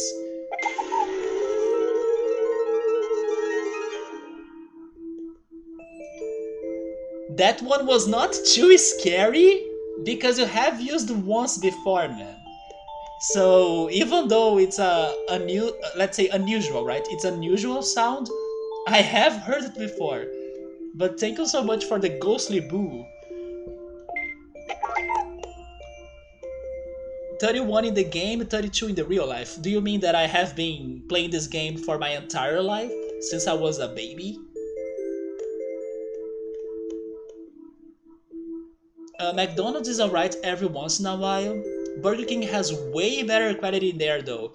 Burger King is great in here too, especially regarding their prices.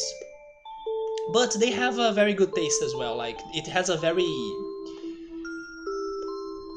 what is the word? Smoked. It has a very smoked taste. There we go with another sticker from Meowser.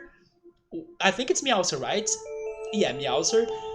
Meowser, by the way, man, if you keep on throwing those stickers, I believe you guys will get to the first, let's say, achievement of those stickers. Maybe you'll be unlocking the freaking golden GIF, right? The golden urn GIF that you probably can see in the widget for the sticker alerts. I believe you guys are probably almost getting there because you need to like have a total of $5 of sticker usage, and you guys were pretty much around the middle of that. So maybe now today it's past that. I hope that when that's unlocked, it's like for everybody. That's what it made it sound like. So then the subs will have a new sticker to use, right?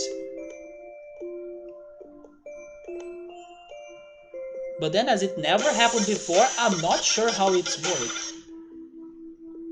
And then he's going for a to working one.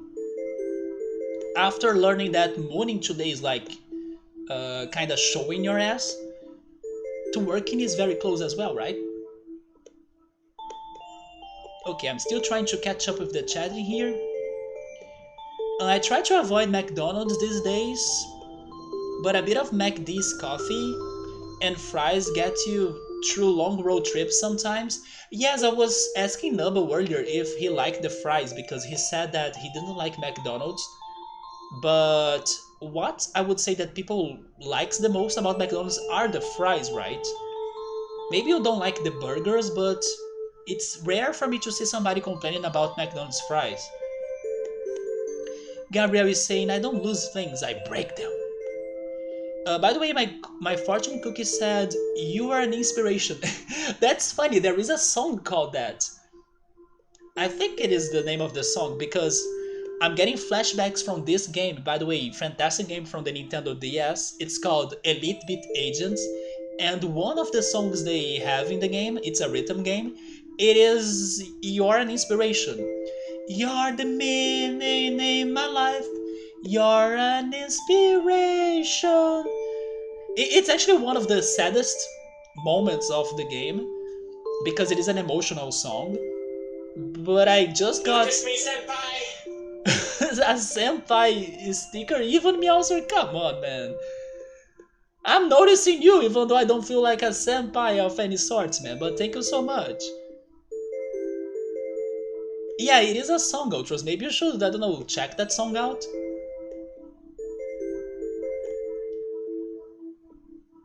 Other like 50-50 in Toronto, my wallet fell out of your pocket biking and then you had no idea until somebody knocked on your door with it. Do you have your address on your wallet? Wait, how did that person get your address thanks to your wallet? Maybe you had, I don't know, a bill or something? By the way, I also learned this week that depending on where you are, like if you are in the US or if you are, I don't know, in the UK, and then you are in a restaurant, in the US you need to say, I want the check, right? To like pay for the service you got in a restaurant. While in the UK you need to say, I want the bill, right? So I was also learning that difference. Which also reminded me of another cringy, quotation marks, situation from Brazilians struggling with English. Actually, I just remembered two. It is, one of them is like, instead of saying, oh wait, was that a kitty cat?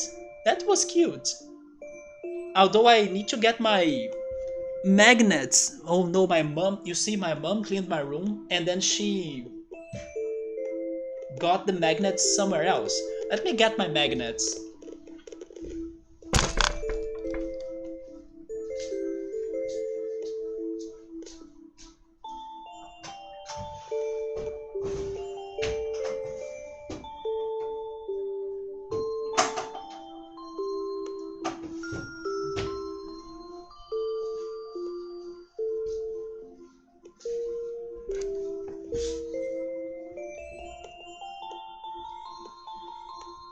There it is. The kitty cat. So, I was saying that... Man, Meowser! Now an air horn? Come on, let me finish my story at least, but thank you so much, man.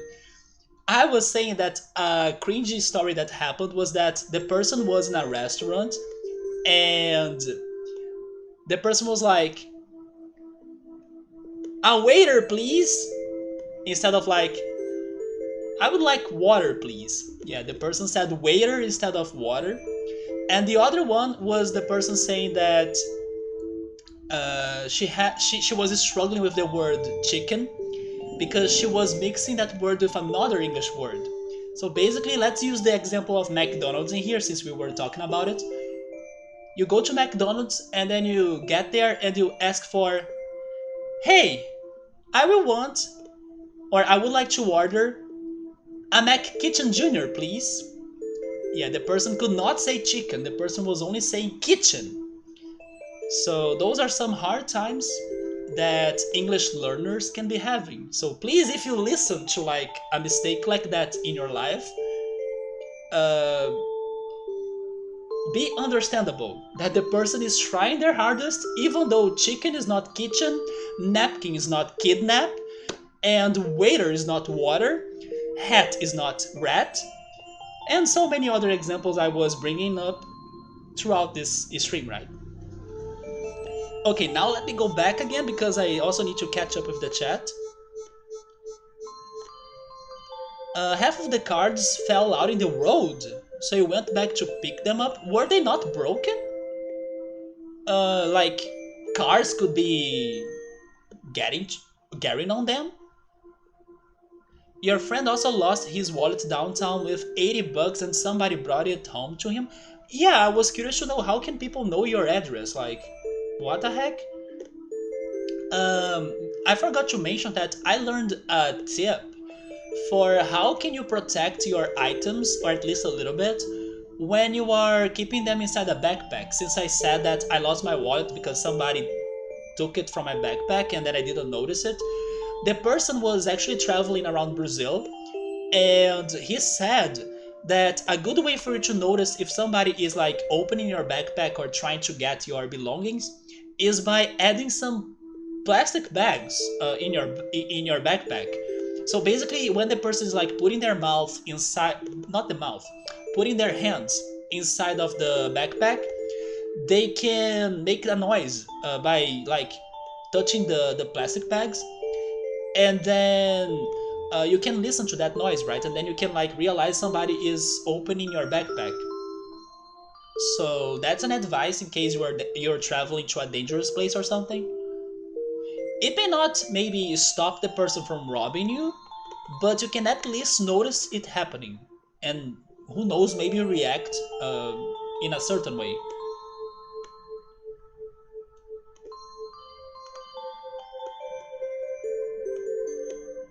So, Carabana Weekend in Toronto always brings out Toronto's finest. What is Carabana?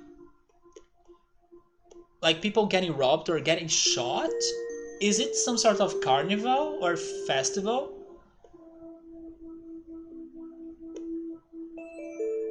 You got some blackberries, man, and raspberries that were on sale.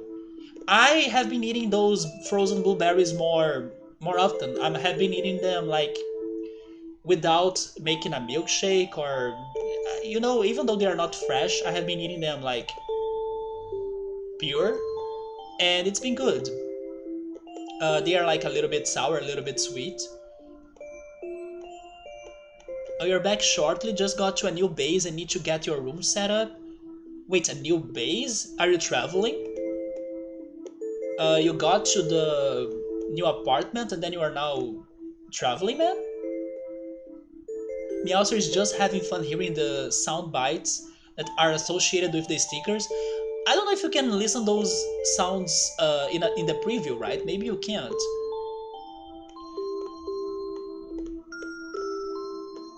I do get MacD coffees. It's the best drive-thru coffee available in our opinion, even better than Starbucks. Maybe Starbucks is a bit overrated. I actually have never gone to McDonald's to have their breakfast meals, you know. I think it's more common in other countries. But sometimes I see breakfast specialized McDonald's in Rio, but they are very rare. But I have seen them before. There is one in the shopping mall. I have been on their breakfast belt lately, since that's eggs, bacon, lettuce, tomato, mayo, which they have good bagels, and use real eggs, so it's a good product.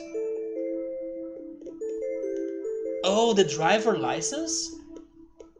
So you guys keep your driver license in your wallet? Normally people in here would keep them in their cars. Why do you really need to keep your driver license in your wallet, you know? I mean, I can understand, but I think it's more important for it to be in the car. In Canada, I saw 10% say check and 90% to say bill. Oh! Could it be related to like the... Oh no, never mind. I was almost saying something wrong. I was going to compare, I don't know, somewhat English colonization in Canada. No, it was the French colonization, so never mind. Interesting, so in Canada it's also bill, like the most common way to say it. Then there is a picture.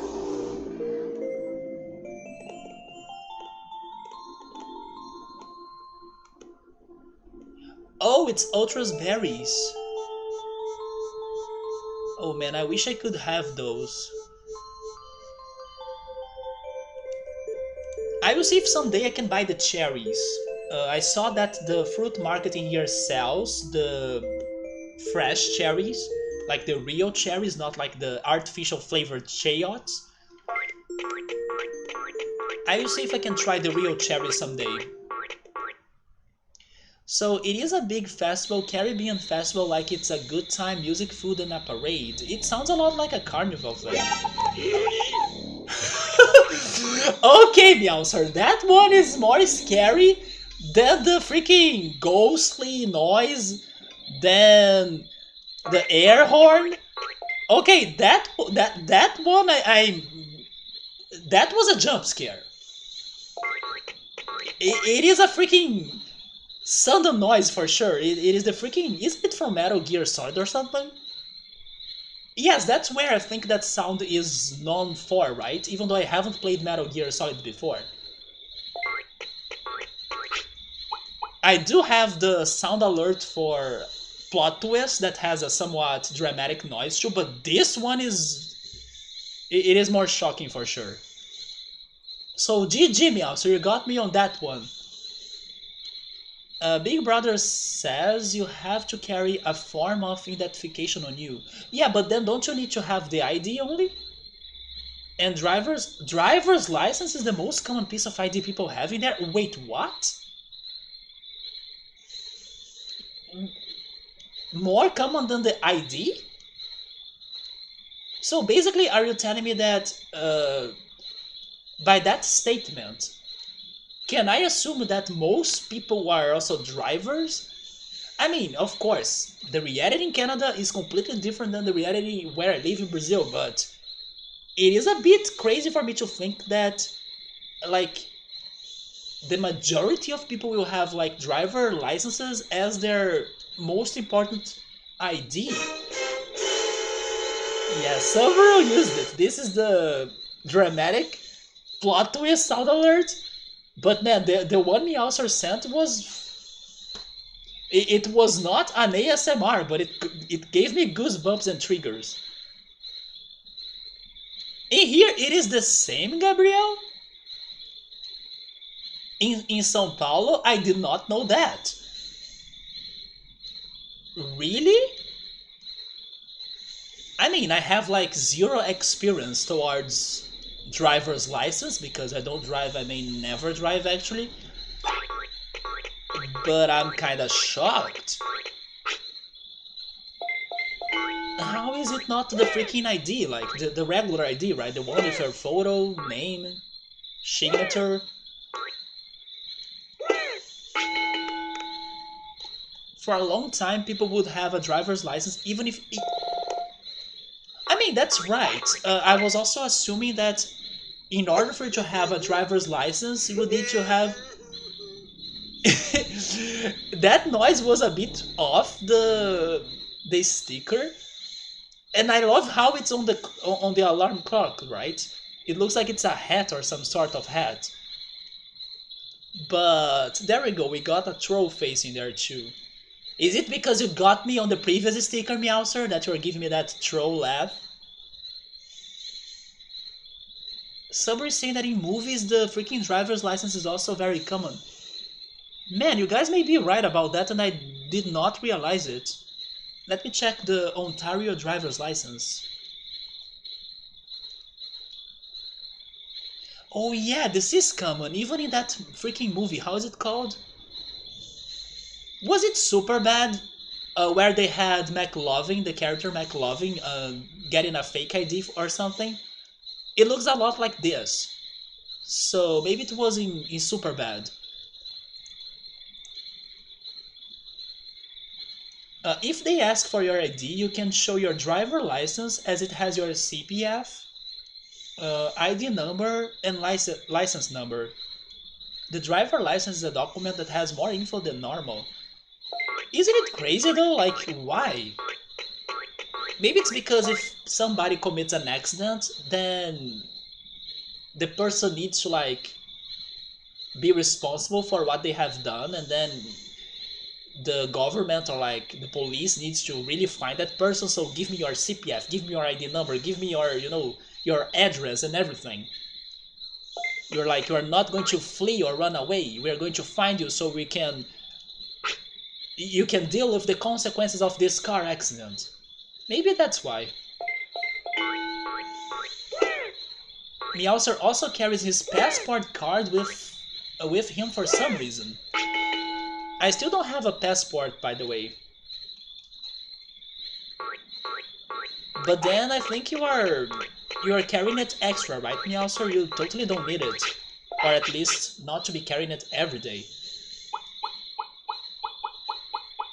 But at the very least, you guys live in a somewhat safer place, right? So the chances of you getting robbed or something like that, I imagine it's like not very common or not too high.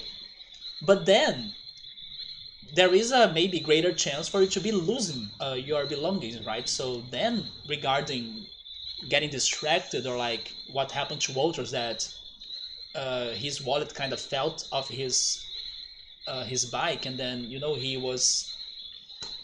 need to go after the cards again and stuff. Losing your belongings could be more risky. So because of that, I would still recommend not carrying the documents you don't really need to. Otherwise, our health card also has info on it. The health card is important. Yes, I do have my health card. Some places don't accept it for the ID though.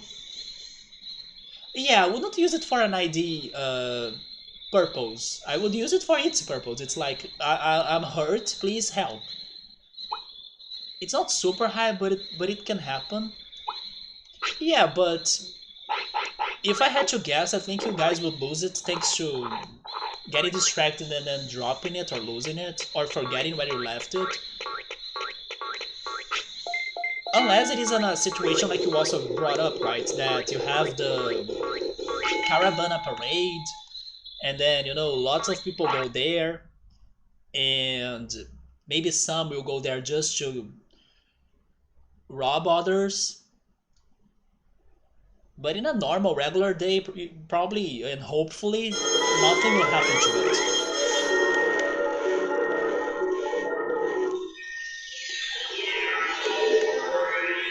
Okay, so I got my Agumon, there we go. I can't use it for its purpose because the healthcare in this country is non-existent. Yes, I actually heard that the healthcare system regarding like being democratic or like being public is much better and advanced in Brazil, even though some hospitals are of bad quality and stuff, than in other countries, right? It is still something that other countries kind of need to. Uh, it is actually surprising, like not only the healthcare system we have in here, but also the bank system. It seems that Brazil has been somewhat complemented towards its bank systems, especially regarding the digital banks, right, or digital banking, in comparison to some other countries that are more traditional looking. Even though Brazil has a lot of problems in their banks and its problems in its healthcare, but regarding, let's say, the idea or the system, it is a good one. If only it could work properly, or like if only it could work 100%. But I have heard of that we do have some sort of good ideals for our healthcare system, but also now for some bank service systems. Even though there are some banks in here that they are horrible, by the way, but maybe they were just talking about the digital ones. You can only see it on TV. The problem is not, or the problem is the government, and it is operated and rationed and run extremely wastefully. And because the government is in charge, there is no accountability or competition. So I see. So probably there is a lot of money laundering. This time I could remember the expression or the word. There we go. It's money laundering in English. Sounds like Brazil.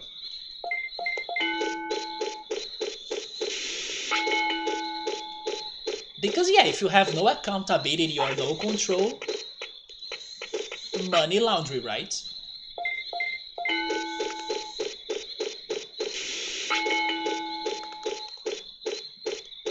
How can you check on the finances of such places if you don't do an accountability? Server is now saying that now you also need a vaccination document. Do you mean to use the hospital services? I don't think that's going on in Rio though. Maybe in São Paulo. I heard there is a whole deal going on in, I think, France, that some people are protesting against this vaccination confirmation or document for them to use some services. But in my opinion, just go vaccinate.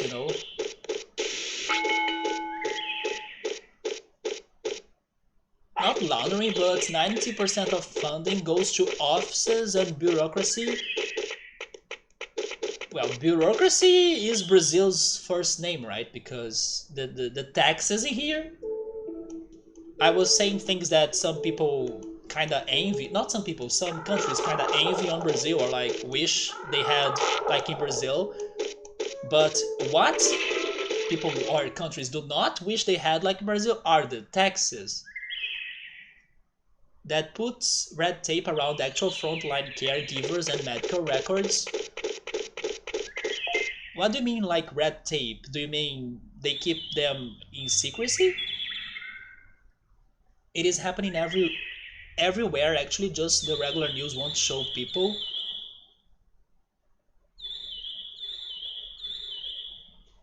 Wait, are you saying that the healthcare system in Canada is like kept secret, or like people do not know what's happening because it's not promoted, it's not in the news?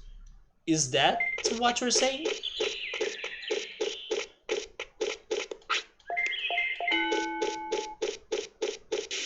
It's something ignored like by the media and by the government maybe?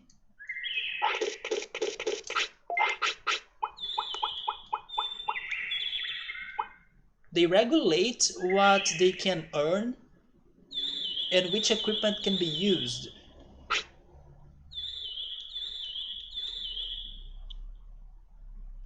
Wait, but do they regulate those equipments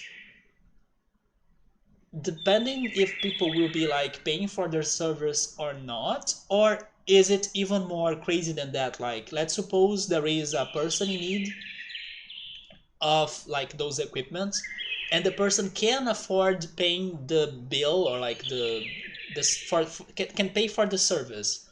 Is there a limitation where that person also will not get helped by the hospital? There will be like a limit. or a regulation that will be like, even if you pay us, you should not get to this equipment. And then that takes to the bureaucracy you were saying. What I saw happen in Brazil is regarding queues, right? There are some very rare public equipments that we have them in like low quantities, but then there are many people that need to use that equipment. So basically they need to enter a queue or join a queue. And yeah, thanks to the queue, some people will not be able to use it that fast because other people are in front of the line. But the person has the rights to use the equipment. It's just a matter of like order because of preference. So it's a bit different. No, I mean that people protesting governments forcing vaccinations. Yeah, it is happening everywhere.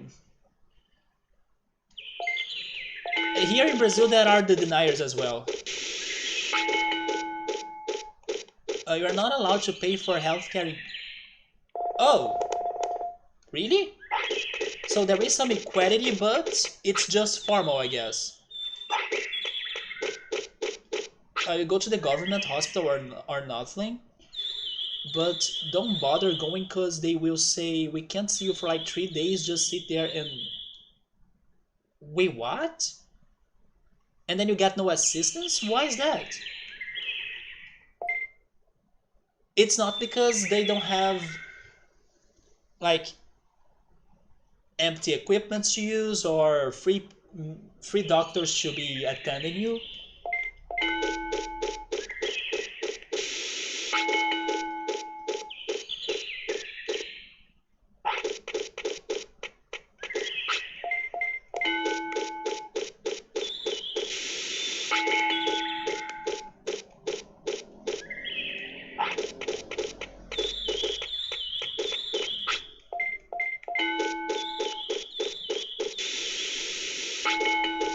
Okay, so that's the reason then. They don't have enough people or enough stuff.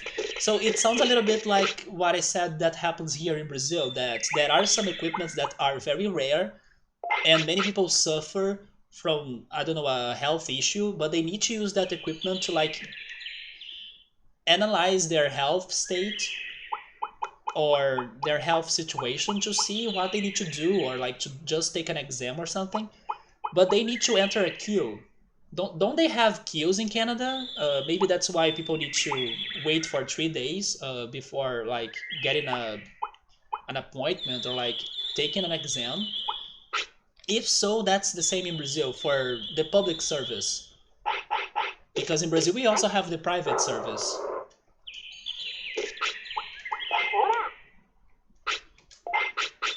And they are paid up to an X amount per day, so they take their time.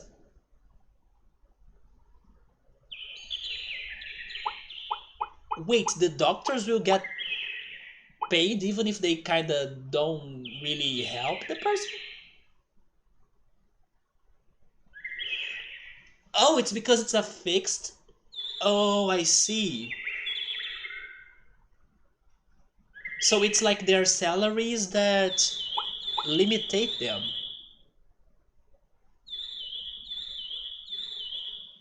Man, that's kinda messed up. I mean, I'm not saying that every doctor, of course, will like take advantage on that situation. Thankfully not, but some people could be taking advantage on that situation, right? Maybe they will just like check the health of a minimum amount of people to like, you know, complete their job for the day. And then, oh, there are more people, but I'm tired now, or I don't know, I have something better to do. And I mean, if that's the law, we can't also say the person's like fully wrong, go to the prison, but it's definitely not nice. They have maximums they can build a system, so they only work within their limitations. Yeah. The only time that I needed a clinic badly, all four were full for the day. Oh my goodness. So is it really forbidden for Canada to have like a private healthcare system?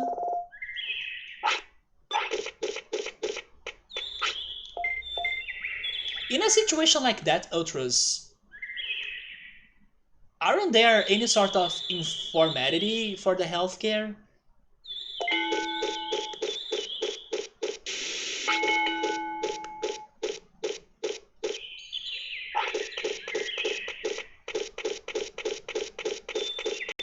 For example, a doctor that gets people in their homes, like a private doctor or something, instead of a hospital.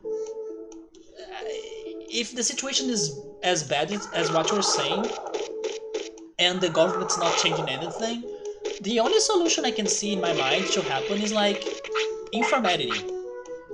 Like doctors that check on people's health by their own, or I don't know, a hospital bus that keeps on traveling around the cities if people need their assistance. It's what I'm thinking right now. Informality.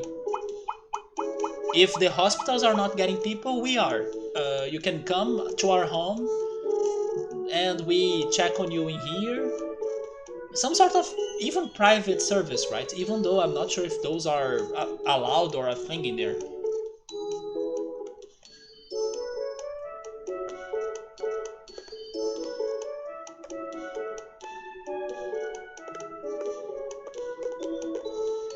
And so I went to a late night one that opened at 5 p.m.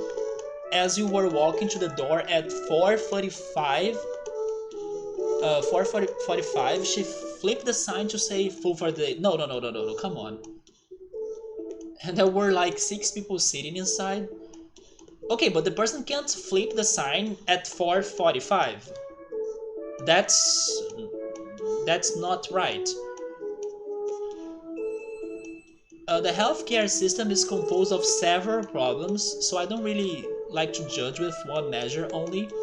Especially because, as an example, I never had trouble when going to the hospital, but I can clearly see people complaining about not getting treatment seemingly, not caring that a lot of people with worse problems than them appeared.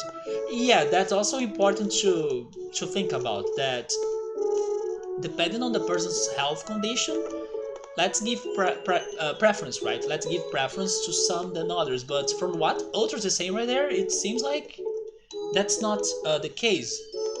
It seems to be more like there is no greater effort from the healthcare system to like really help out everybody. Maybe not like super fast, but of course in a, let's say, good time before it's too late.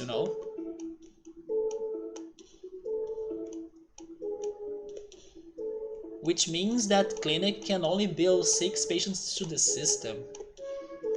Lots of people go to the US if they are lucky enough to have funds and means to do so. Are there no politicians trying to change that? Lots of parents take their children for cancer treatment. Lots of cities that border Canada have great hospitals for that reason. They have lots of patients from Canada. Government has zero desire in running healthcare efficiently or any better. I can't say that there is like a perfect healthcare system, but I don't know, what you're saying right there sounds like they could be doing something in order to, at least minimize the effects, make it better. Definitely not perfect. Maybe even if they change the situation, there would still be people that won't get an appointment when they need, or like people that would still need to wait in a queue. But if they're being passive and then not thinking on solutions or not changing anything, how's that? That's only worse for the population. The wait list in the city you live in for a family doctor is like 5+ years.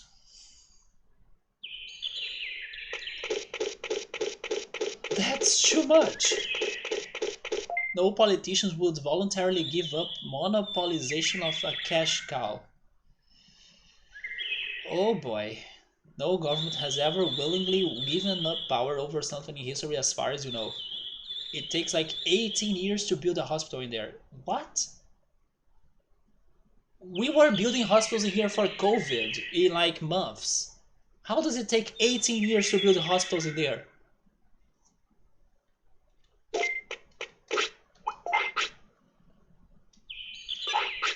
Dude,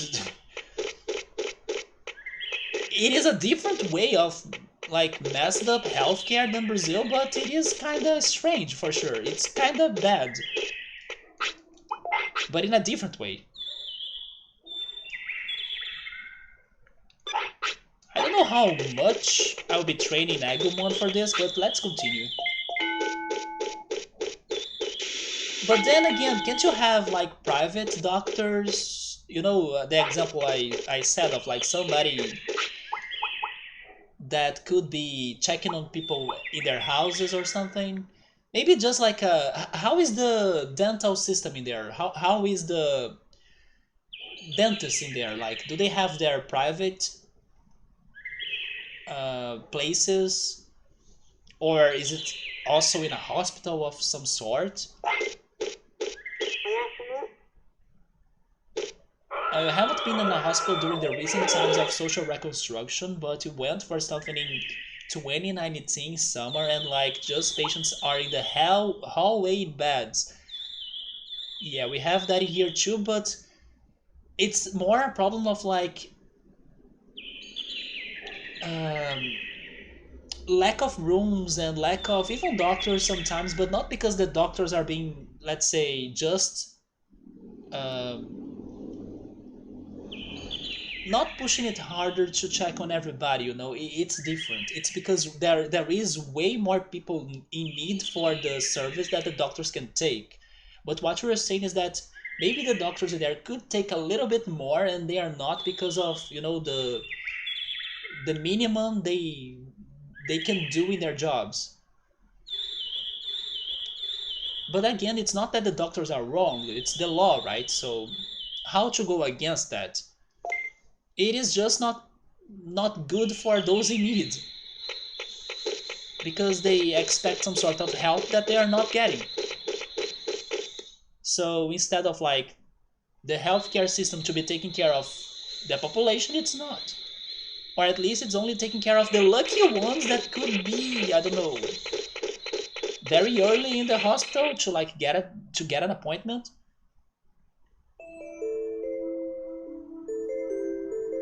There might be some form of that if you're a millionaire. Do they? Oh yeah, probably they will. They will charge people a lot, right?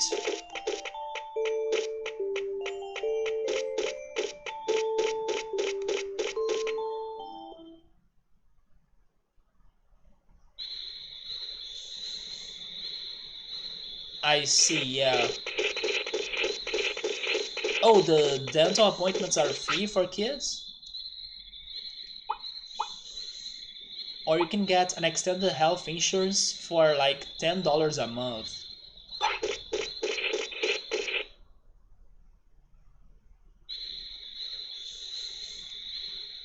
Yeah, man, that sounds very awful. The situation of the healthcare in Canada. But again, it's like Brazil. It's also not perfect. In the U.S., I'm sure it's also not perfect. It's just a different reality, right?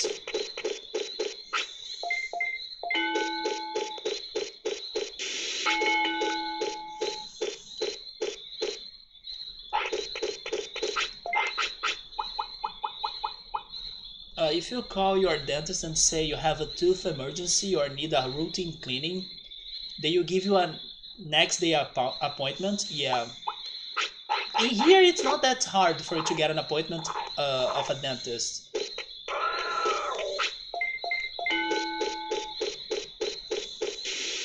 Maybe because most things you need to do in a dentist are somewhat fast,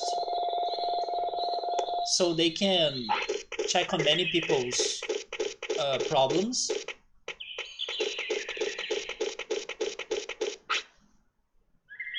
I love your dentist and have a lot of respect for him. He's also a dental surgeon and does root canals for like a third of the price.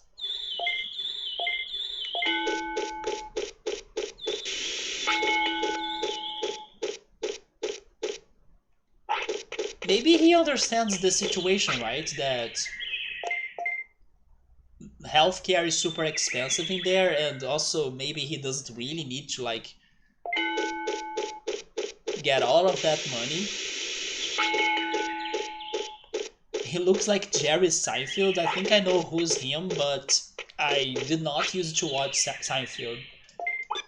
It's the main character, isn't it? The one that reminds me of a Tears for Fears singer. He was willing to work with you when you were between coverage and had to pay out of pocket. Yeah, he sounds like a very good professional.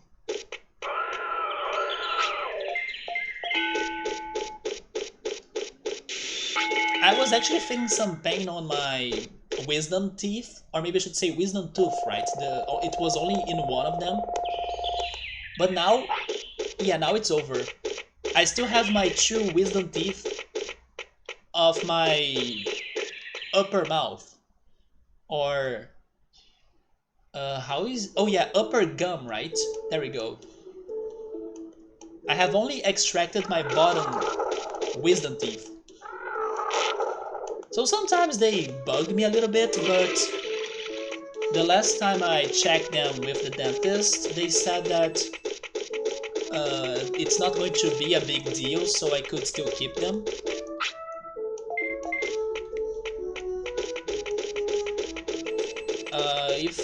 If I went to a doctor for some graphical problems I won't explain, and the specialist appointment you got was like 18 months away, you were like, what if this is serious though? Should I not get it checked sooner? Yeah, it could be something more urgent. And they're basically like, yeah, sorry, they will triage cancellations though.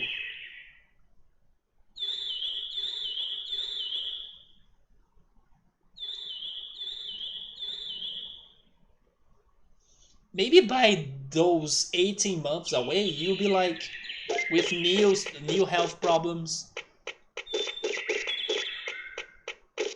and then would need a different appointment, you know?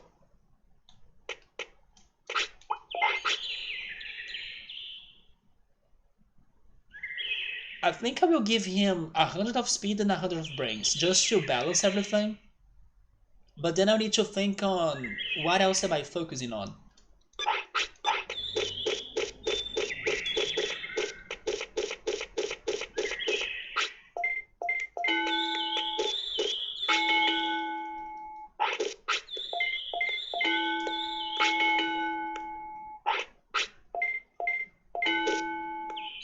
I'm actually surprised they even referred you to a specialist because they are trick on people under 30s. Like, you're too young for this problem. Okay, that's BS. What is next? Like, oh, you have depression? That's not a disease, or like, that's not a health problem.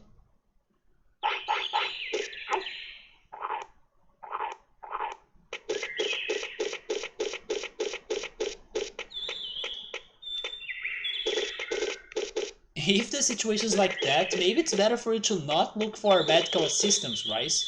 Wait, medical assistance, right? Not rice. Although I wish I had rice right here, like Subber had for his dinner with sausage and mashed potatoes, because I still remember because I get hungry.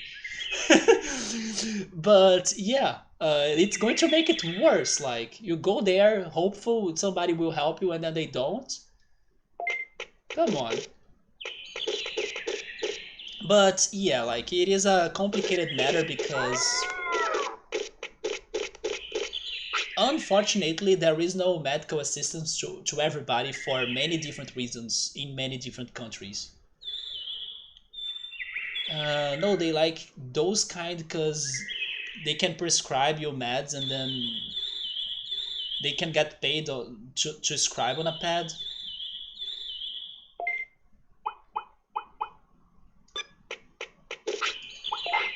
But therapy is expensive, so at least if you need it, you can get it if you can afford it.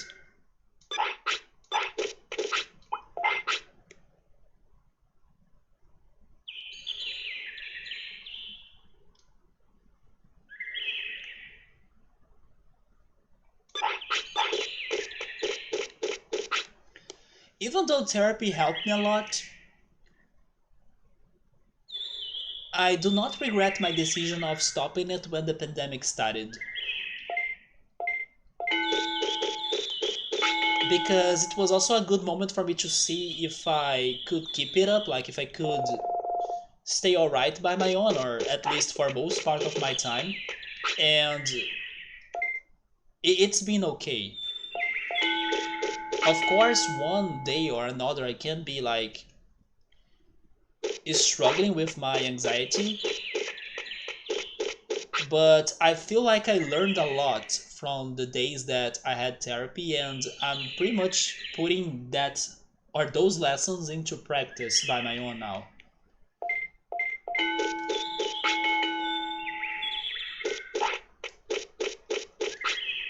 There are some sad stories of people's problems being ignored because they were too young for it.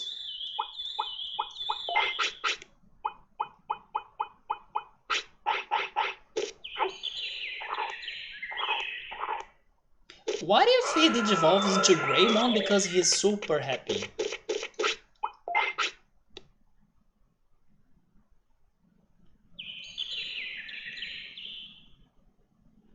I don't know what else to train now.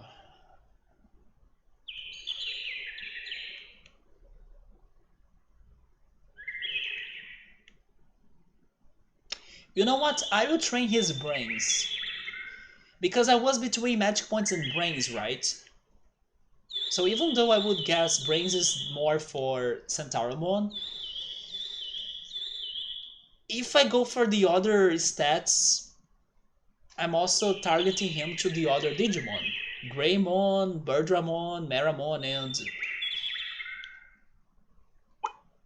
and Tyrannomon. So I will go for brains in here. Or I could go for more magic points actually.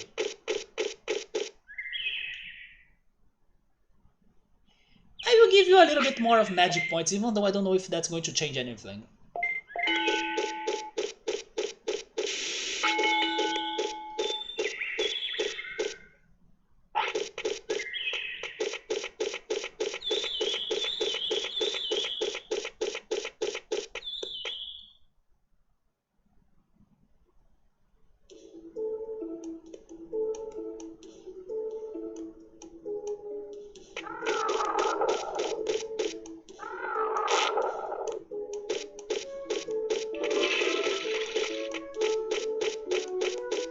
Oh yes, I remembered one thing that I was going to talk about earlier when the word miracle was mentioned somehow.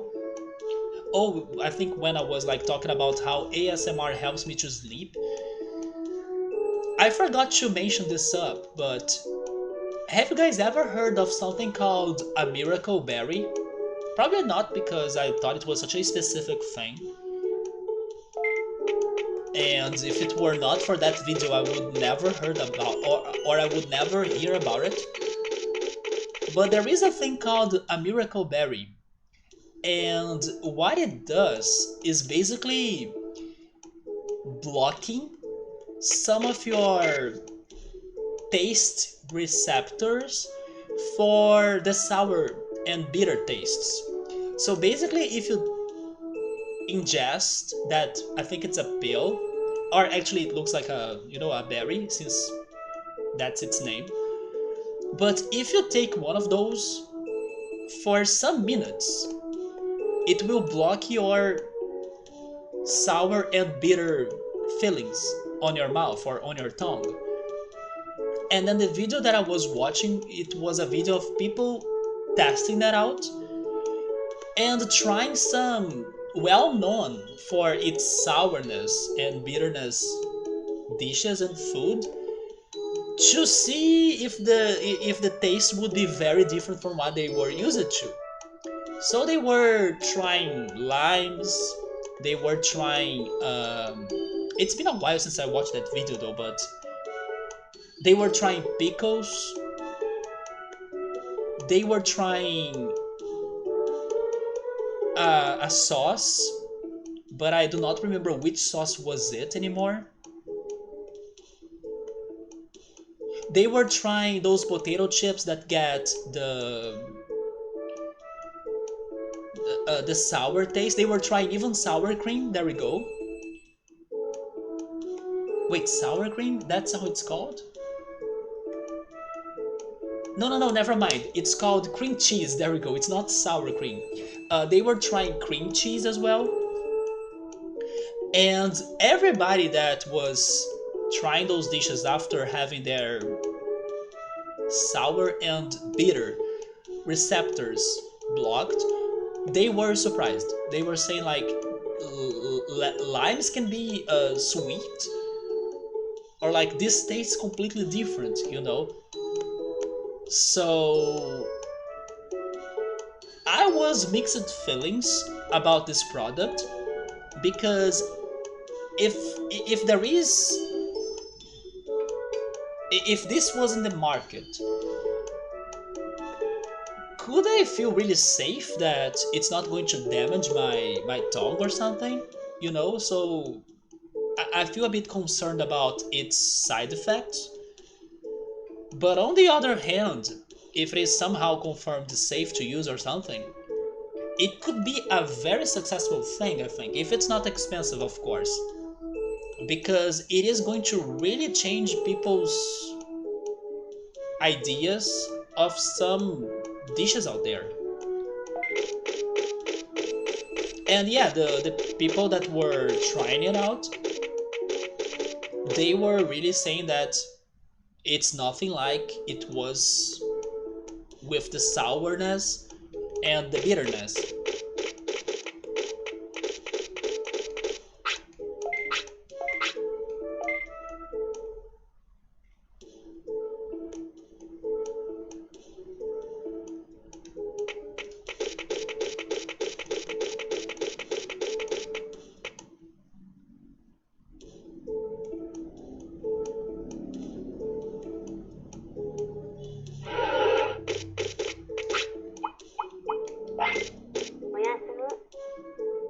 Oh yes, I think they tried mustard as well.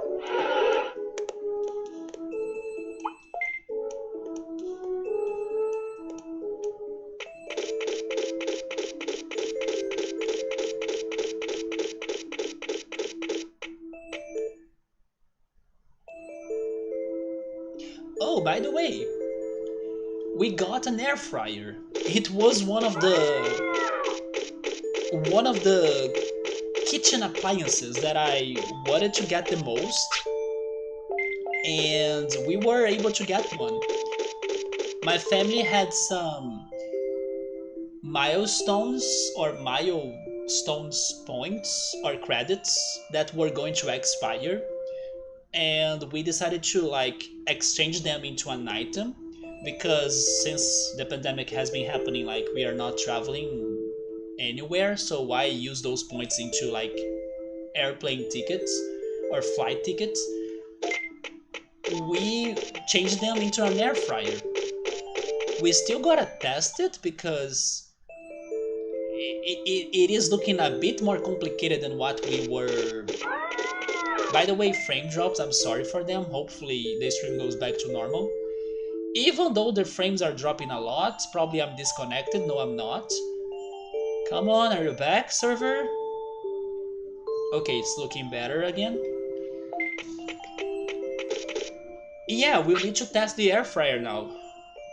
We do have some Brazilian fried snacks to try, like the quipes, like the coxinhas.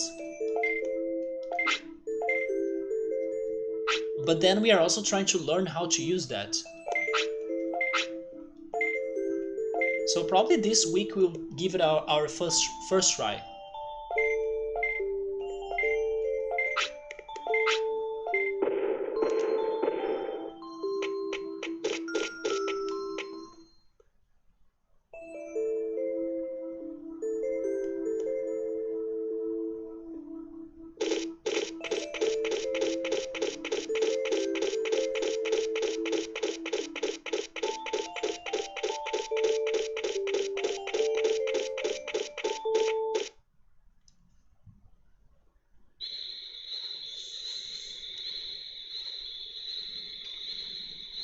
Hopefully he digivolves soon so we can see if we were successful or not.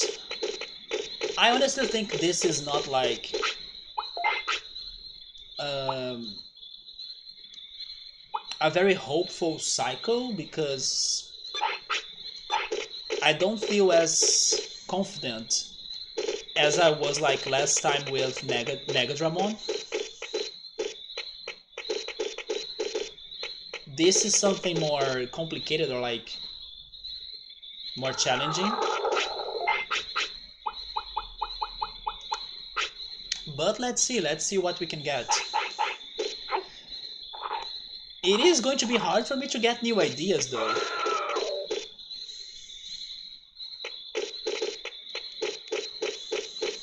In case this fails, like what to try next? Maybe a light-weighted Magic Points Digimon?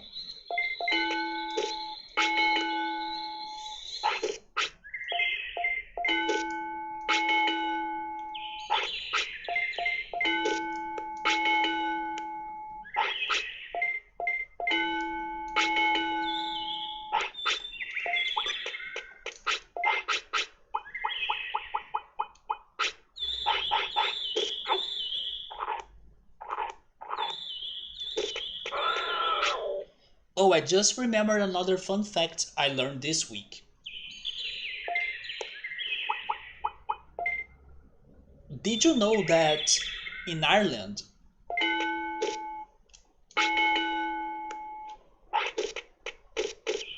the bread from Subway, and then we are talking about another fast food chain, right? Did you know that in Ireland, the bread from Subway, according to the Irish law, is not considered bread, and that's why, or that happens because Subway's bread has a lot of sugar. So according to the Irish law, as it's like more than 10% 10% of sugar on its ingredients, it's like above the bread classification, and then it enters the confectionery classification. So it's very much, I don't know, a cake. Yeah, so there is a situation going on in Ireland that Subway's bread is not bread. And that makes you think about how much sugar is in the things that we imagine that have no sugar or like have little sugar. Even though you cannot taste it, just like the miracle berry example I was saying, maybe that dish you are trying or the food you are eating is full of sugar. I would never guess that the bread from Subway, for example, would be full of sugar like that.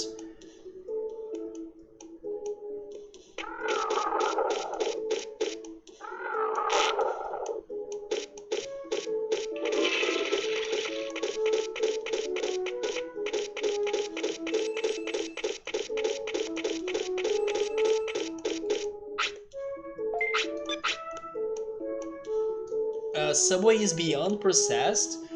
Isn't it crazy though?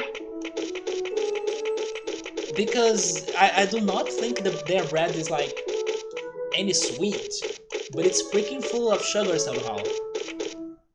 To the point of Ireland making it a confectionery product, like it's a cake. It's not bread. I do like Subway as well. Even though, let's say, there is this example of like their bread being very sugary, I I do like Subway. Considering the, let's say, unhealthy fast food options we have, at least in Subway you can still pick some greens on your sub, so it makes it less unhealthy, or at least you don't necessarily need to have something fried in there. You can go for, I don't know, some cheese or some ham maybe. It's not like a burger that was fried or something like that. But of course, none of them are freaking healthy examples, but I like Subway for that. Welcome back, pilot. You were saying you were in a base or something? Are you traveling? You do enjoy some of their products to you? They are a safe place to eat if you're somewhere out in the ordinary and don't want to spend too much time thinking. Yeah, I do like Subway's products as well. Although sometimes, of course, some can be better than others. You were saying that they are safe to eat, right? Here in Brazil, I would say they have a somewhat quality difference depending on which one you go to, like which store you go to. There are some that can be a bit under the average, and then others can be like fantastic good. But I do like them overall. For a few minutes at least, 8 hours until waking up. So only a short little visit again. That's okay, man. I hope you are doing all right. And in the future we can talk for longer, right? But happy to hear you are okay, and then hopefully you can also get a good night of sleep for your work. And then hopefully everything is okay in your new home as well, because I'm guessing now you're traveling or something. They're formalte. Oh, they use like a formalte product that makes it for you to do not detect it's a sweet bread, but they still sneak that sugar in the bread to make some perfect mix of chemistry to the product so you can recognize it as. That's what I mean. I don't mind that I can still have a log of fresh ingredients. Yes, you can get those. That's true. And I somewhat like their sauces too, like the honey mustard, the barbecue sauce. They have some special mayo as well. I wish the tomatoes were better quality, but it's hard to get proper tomatoes in Canada. Would you say the tomatoes in there are more commonly the red ones or the green ones? Even though maybe some people would complain about the green tomatoes, I don't know. I don't mind them that much. I kind of do like them too.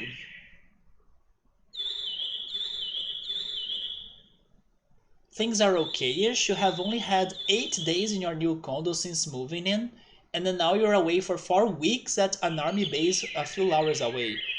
I see. So you're now really not really traveling, but you are up to work again. I do like their honey mustard too. Actually, they were the ones that made me start liking this sauce. Because before Subway's honey mustard, I was not trying honey mustard anywhere else. By the way, pilot, I was asking Ultras this last weekend. I want to ask you this as well, as it's a place in Canada. But can I remember the name of it? Let me check my notes, but I know it's something KKK Falls or something. Let me read it again. Um, how is it called? It has a repeated sound to it.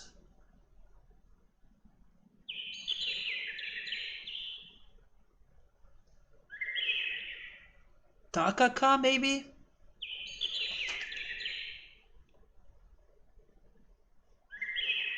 Man, where did I write it down? I think it's Takaka, if I'm not mistaken. Yes, I found it. Takaka.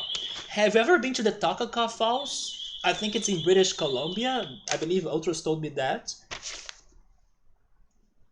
No, it was not the Niagara Falls. I would not forget about the Niagara Falls. Actually, Ultras. Yes, I think it was Ultras, right?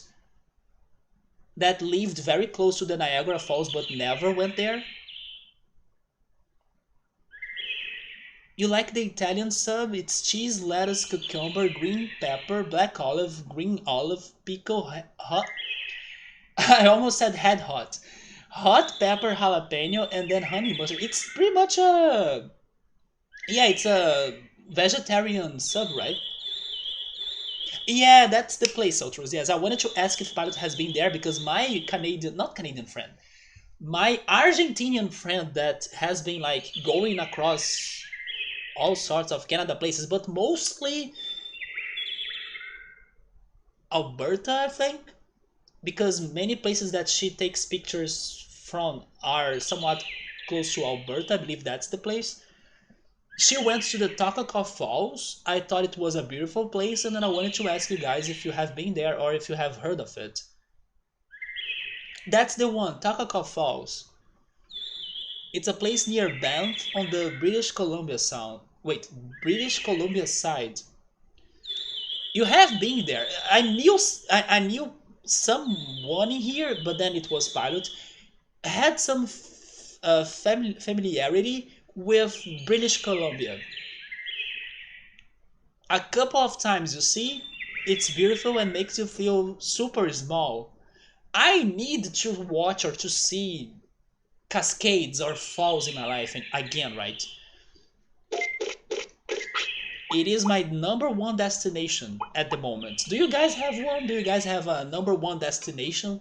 You don't need to point out a specific location, but like out of the beauties of nature regarding like let's say volcanoes, beaches, mountains, then falls or I don't know something else like tunnels, craters, geysers. What would be your next destination, the one that you kind of feel like I would travel to a place that has this natural beauty, you know? It can be anything. In my case, I'm craving freaking cascades or falls or waterfalls. I need that. I think I will feel so re-energized after the experience of, reconnected to that again. So you grew up in British Columbia and used to pass by Takaka Falls when traveling from Alberta back to see your parents in British Columbia. So you would pop in. Okay, so it was Pilot in the end. Pilot that had the life in there. Nice. So I saw a picture of it and it looks beautiful. Really beautiful. Ultra's peak would be a coral. That's a very good pick actually. Maybe in the Central America? Victor's pick is like, the moon! Send me to the moon! Do you want to go to the dark side of the moon, Victor? I think you want, right? And Victor, by the way, let's do our training in here, right? Shall we? Let's see. 3.1415. Wait. I shall... Oh yeah, 9. 926, right? 14, 15, 926, 535, and then you go back in time. Remember to go back in time. 8979, and then after going back in time, remember the story I told you last time? Jump from 3 to 3 like Tarzan. So it's like 3 to 3. There we go. So it's 3, 14, 15, 926, 8979 because you're traveling in time, and then you jump from 3 to 3 like Tarzan, like 3 to 3 or 3 to 3. There we go. I'm right, Victor? That's the order. 14, 15, 926, 535, 8979, 3 to 3. I can't believe this story happened or worked for me right now. So give me more. Give me maybe one more digit so I can remember that. This is my pi number training with Victor, the master of the pi number. Well done, there we go. I knew my freaking story could be helpful.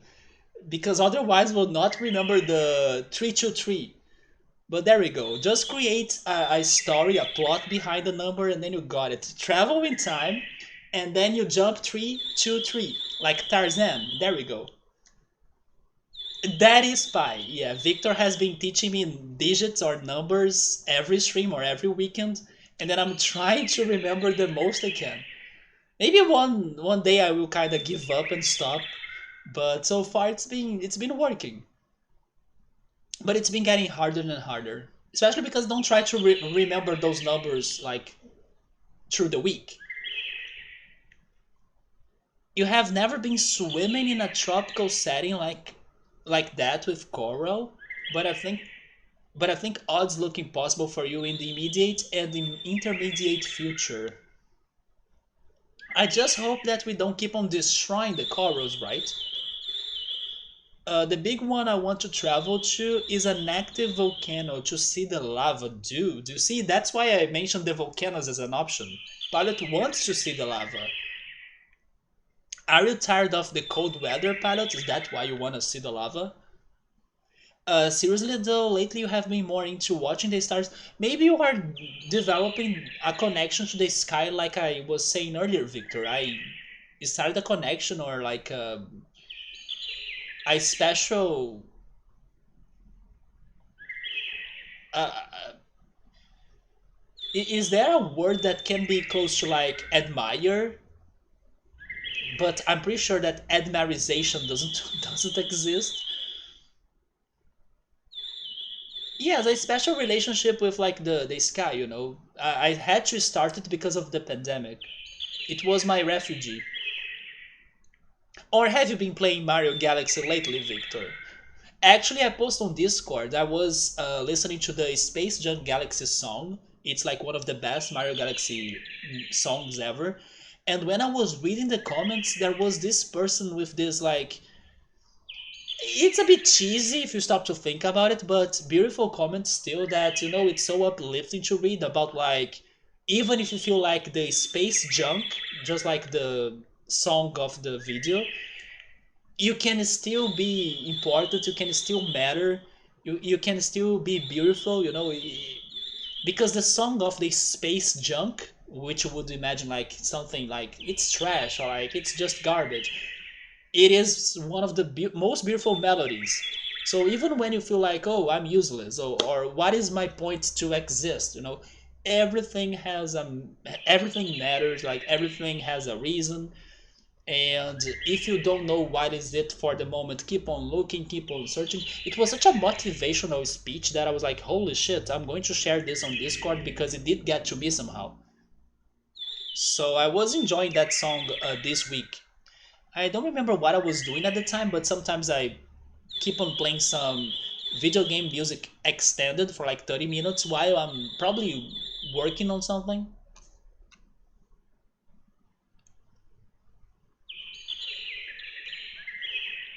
Wouldn't mind by yourself run. Wait, do you know some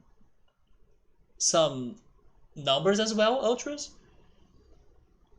So 3.14, 15, 926, 535, and then 8979, it's the travel back in time. And then 323, 84 next? 84? How can I remember that?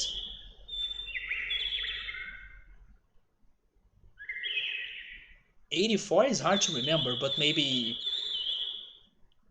I mean, I will try 84. And then do you want me to remember the other four as well? 62, 62, 64. I don't know if I can remember them all.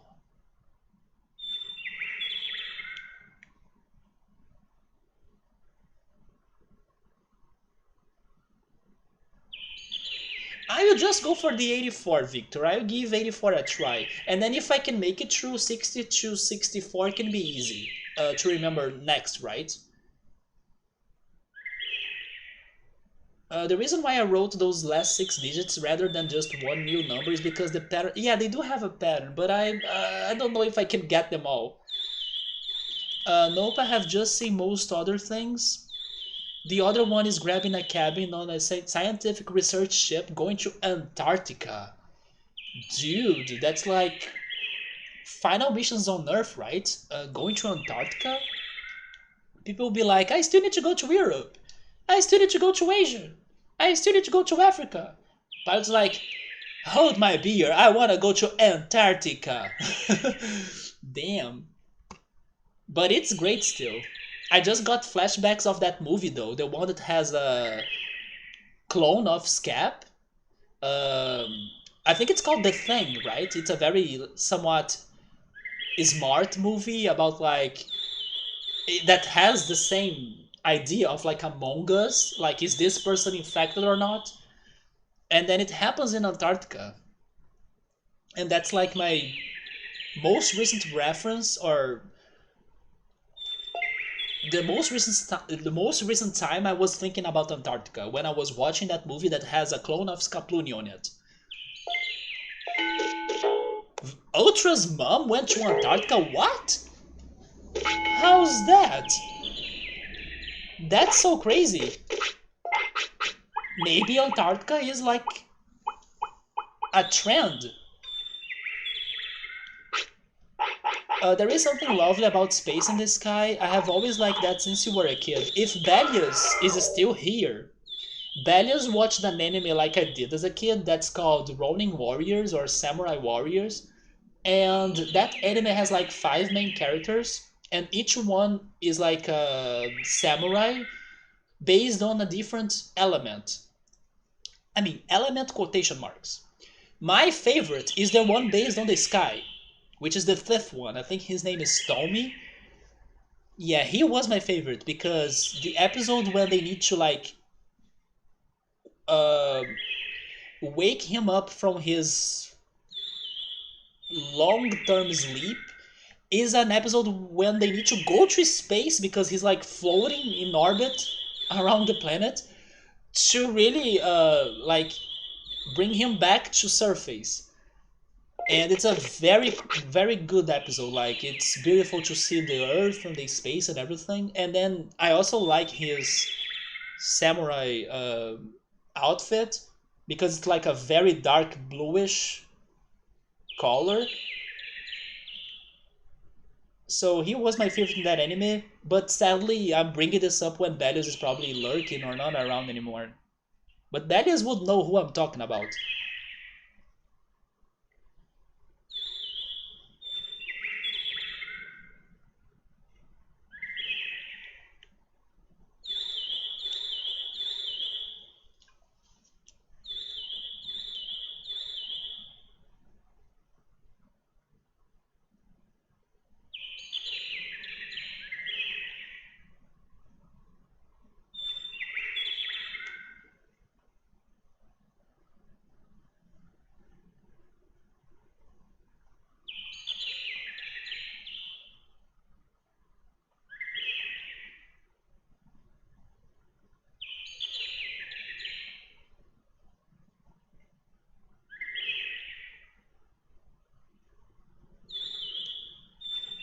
Yeah, it's this guy.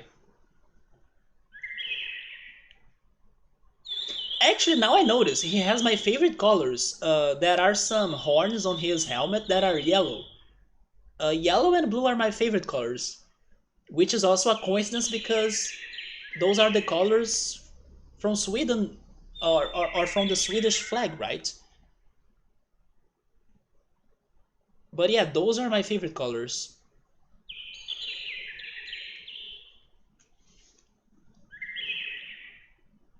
But then how did your mom end up in Antarctica, Ultras? Like, what? I'm guessing she went there for like uh, as a hobby, or like because she wanted to, not because of work. Right, Victor? Yeah, yellow and blue, I think they are very great. Maybe because of the sky and the stars? Like the night sky and the stars?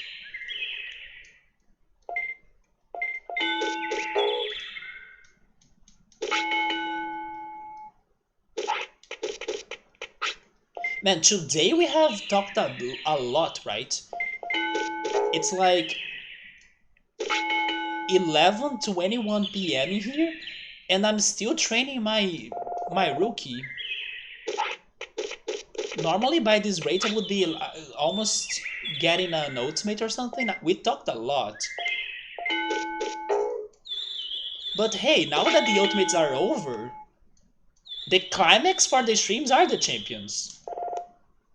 So this is still good. Antarctica seems like such a Antarctica seems like such a good place, or a neat place. Hoping the world calms down soon so you can do a trip to Brazil to visit me, and a trip to Moscow to take the Trans-Manchurian train. with an extended stop in Mongolia before getting to Beijing. I got so many flashbacks of different things right now. Um, as you were talking about getting a train, I remember the series Snowpiercer. Um, that's like a Netflix series. And as you said, Mongolia, I remembered one of the seasons of The Amazing Race, which by the way, I miss that show a lot. If there was a show that I could like resurrect or like put on streaming service for me to binge, The Amazing Race it is, because that show is like so good. I believe it's still going on somewhere somehow, and then I don't know, just it just disappeared out of my radar. But I still remember one season that they started in Mongolia, and then it was like in the middle of nowhere. And it was such a crazy, crazy trip, man. It was so isolated. The series is based off a movie. It is. I actually watched the movie. That is based in a comic book. Yeah, if I'm not mistaken, the Origins of Snowpiercer is a comic book. If I'm not mistaken, a French one, a French comic book. The movie I watched it. How can I say it? I just felt it went maybe too fast. Because it's a movie, so they don't have a lot of time to like to use. But it went a bit too fast and a little bit exaggerated at some points. For example, especially towards the action and the shooting. I don't know, the shooting was a little bit too much, but I believe that was the movie's idea. Like, let's make those action scenes too much, you know? But the idea, the conspiration, the like uh, brainwash on the people that were inside that train to like be controlled and to keep everything working as it always have been working and not allow the system to be changing. All of that is fantastic about not only the film or the movie but also the series. But as you were saying that you were like traveling by train into cold places like Russia, Snowpiercer got to my brain. Not sure how I would feel about it being extended to season length. It's different. Yeah, the series is different. It's not going to be the same experience because the series goes more on a investigation plot, while the movie goes more on an action plot. So it is not the same thing. You can see things in common and inspirations in there for sure, but I don't think they were the same thing. I actually prefer the series, maybe because of the pace of the series, as it doesn't rush on everything.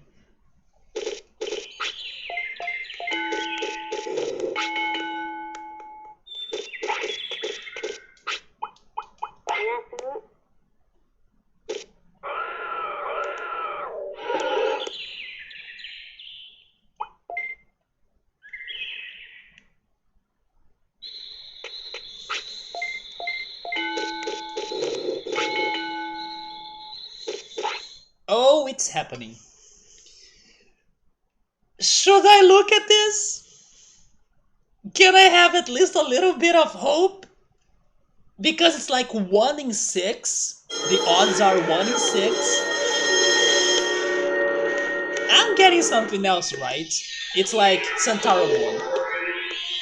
Maramon. You see, I failed. But then, why is it Maramon? So you are the choice for magic points?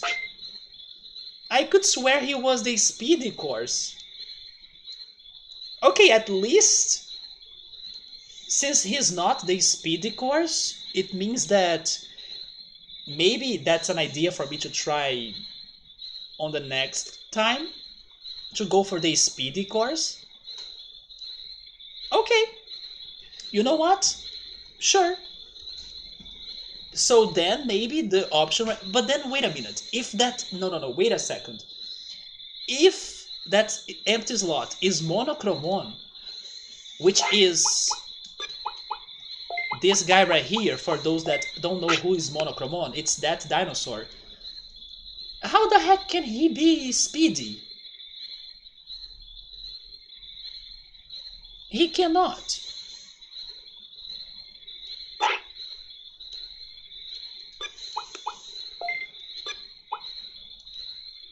But I think it's what I should be trying.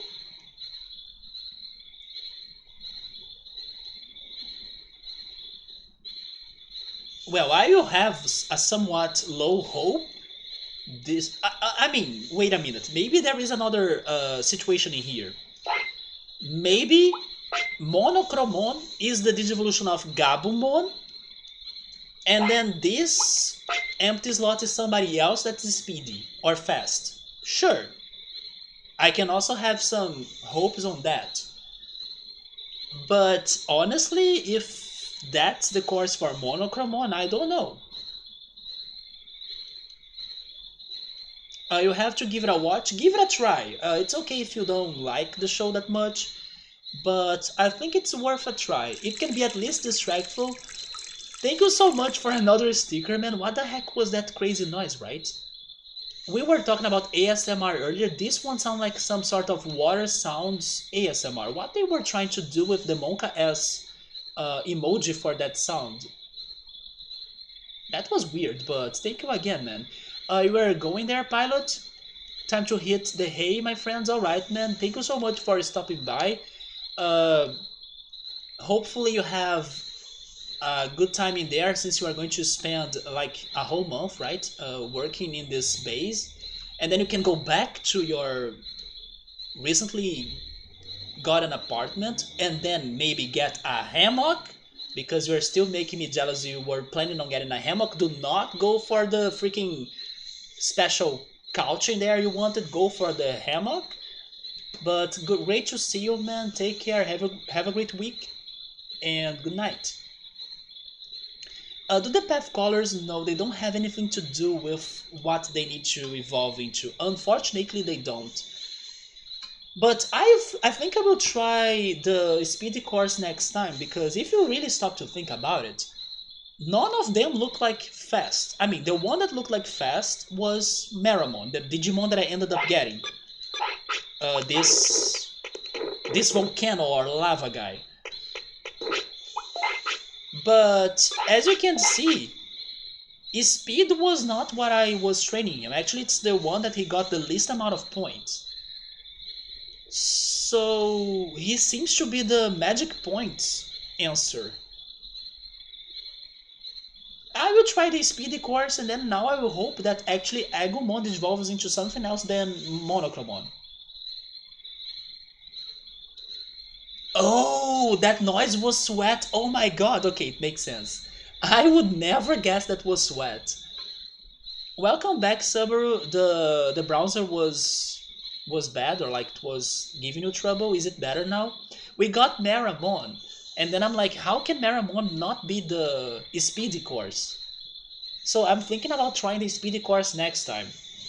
But since we have Maramon, we can only go for the tournament with him, right? We have never gone to the fire tournament, so maybe we can try that. He can also maybe join the fighting tournament. But then he can also digivolve, right? He can become either Andromon or Metal Greymon. Do you guys think we should go for one of our items?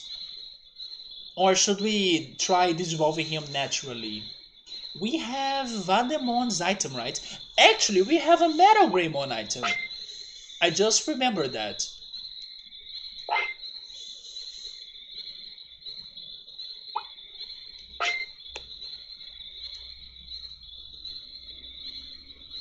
Hey Entex, welcome. I'm doing alright, man. How about you? I just got Maramon though. I was a bit disappointed, but At the same time, my odds were low, so kind of your first time seeing this? Wait, you have never seen this game before? Well, in case you are planning to play it, be careful to not get too much spoiled, because we are in a very late moment in here. But we got Maramon right now as a partner, and he was not who I was looking for because we already had him in the past. Now I'm thinking about what to do with him.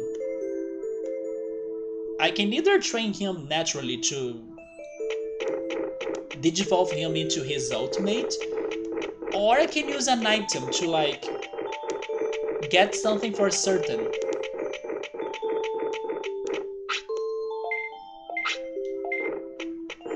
But I'm not sure what to do now.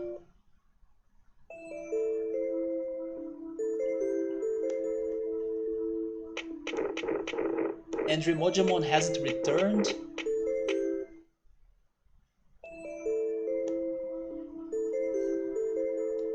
I really can't decide what to do.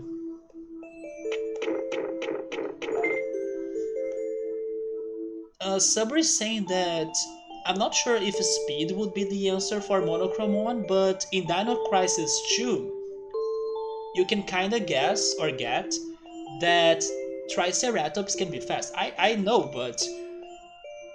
Wait, but is he a Triceratops?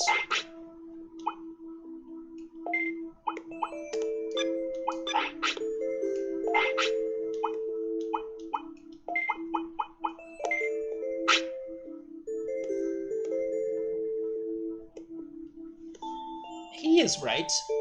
I'm not used to dinos names, but I was kind of thinking that he was another dino. He is a Triceratops. I'm getting flashbacks from Power Rangers, yeah. He's the Triceratops because it's the Blue Ranger from the first season of Power Rangers, yes? So they can be fast, Subaru? Okay, so we are trying that course next for sure. She went to Antarctica to see the penguins? I mean, she could go to a zoo, but going to Antarctica is way more fun for sure, right? That's the thing you had trouble with the game. It is pure RNG. I mean, it is not pure RNG because there is some logic going on in here. It's just hard logic to get. But there is, of course, some RNG involved as well, right? It's a mix. But it's not pure RNG, thankfully, right? Because if you study things like deeply, you can kinda get some logic going on in here. For at least most of those Digimon. Sabri saying that he thinks he's like a Triceratops. I can see the similarity now that I made that Power Ranger comparison. Yeah, it's pretty much dinos from the same family at least. I just didn't know they could be fast. So we are going for that course next. Antex, what's happening is that I'm trying to complete the Digimon chart in here. We are missing 3 champions. And one of them I know it's Devimon. The other one I know it's Monochromon. And I don't know who's the 3rd champion, but then if you know, don't let me know who is it, because I'm still trying to like make my guesses. But I'm trying to go after Monochromon, which is that dino. This guy. And I'm thinking he could be a Digivolution from Nagumon. But then I went on the wrong course. Because I was thinking that Maramon could be the speedy Digimon out of this Digivolutionary chart, while he's not. And then now I want to test what could happen to Agumon if I train his speed a lot. Since it's not going to be Maramon, who could be it? So I'm now considering, could it be Monochromon? Maramon was the result of a Magic Points training, as you can see right here. On Digimon World Next Order, it was like this, and you had to get there. You had to get their stats a certain way. So it seems this game works like the same, but the game doesn't help you, kinda not at all, into figuring those things out, right? So it's pretty much a trial and error game, but as you keep on trying, you kind of start realizing things that might help you out for sure. He's one of your favorite Digimon from Digimon World 2. I can't say that I like him that much, but he's cool. I do like his idea of like being a black and white dino, but I never really stopped to think about how much I like Monochromon. But also instead of one Digimon you get two Digimon, you have like two partners?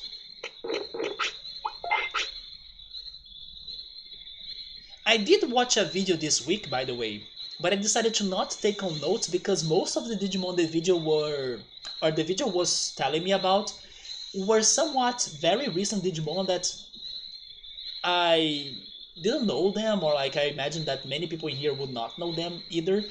But it was a video of like weirdest Digivolutions in Digimon. And many of them were from new seasons of Digimon, the anime, and then new Digimon that I think people would not know them. But some were not, and I was surprised for some picks on that list. For example, in that list they had Patamon digivolving into Pegasusmon as a weird Digivolution. In my opinion, that was not weird. Like, I can see Pegasusmon out of Patamon, in my opinion.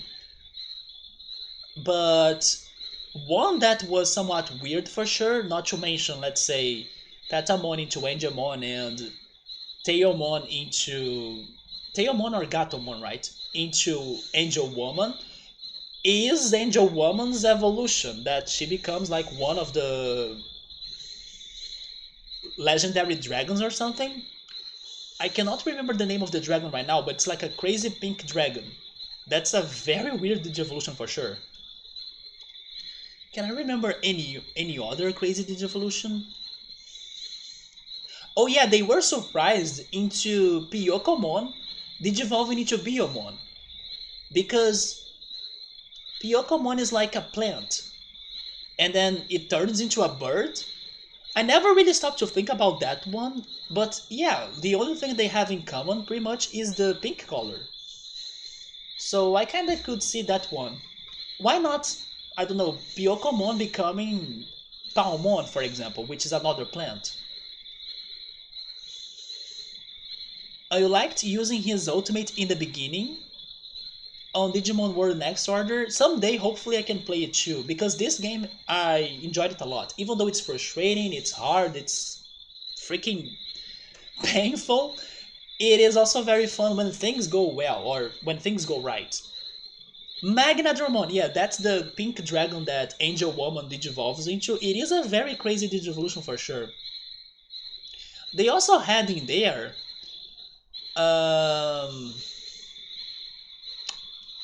oh yeah, the number one pick was all of the Digivolutions of the season 4 of Digimon, because they were like, humans becoming Digimon? So yeah, like they were saying that they pushed it too hard or like too far by going off like humans digivolving into Digimon and stuff, which is what happens in Digimon 4. That was their number one pick. All of those humans turning into Digimon. I don't know. I got that idea. You know, I took it well. I actually like that season. It may not be my favorite, but I was not too impacted by the fact that the humans were turning into Digimon. Like, there are so many crazy things that already happen in the Digimon universe. Why not that, right? I was not too worried about it. But you guys did not answer me, like, should we go for the item, or should we train Meramon and then like get one of his normal ultimates? So Antex, could you finish Digimon World 2? And then are you hoping to play this game? Are you hoping to play the first one? You should, if you have the experience from the sequel or from the second game, I imagine you won't suffer too much on this one. Somebody's saying that the Digivolution in Digimon 4 is just like a Power Ranger morphing. You know what? Maybe that's how you can see it. You can see it or like look at it. True, maybe that's why I did not think it was too crazy. We have Vademon's item, we have Metal Greymon's item. Honestly, maybe only those two. So we are between Metal Greymon, Vademon, or trying to get Andromon out of his normal evolutions. Honestly, I don't think that any of them are very good picks, even Metal Greymon. Because even though it was hard for us to learn those mech attacks, can't say the mech attacks are the best ones in this game. But let's see.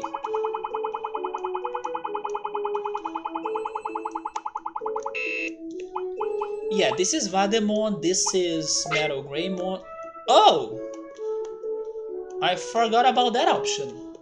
We also have Metal Mumemon. This is Metal Greymon. And this is Vademon. Yeah, I believe those are the three options, right? The rest are champions.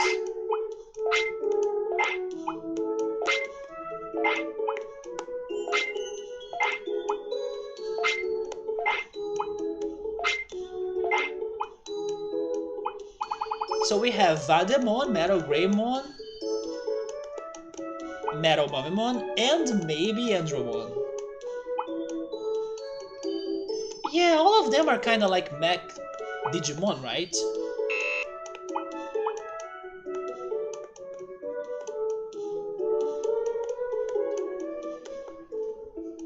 I don't know, but I kind of want to go for Vademon.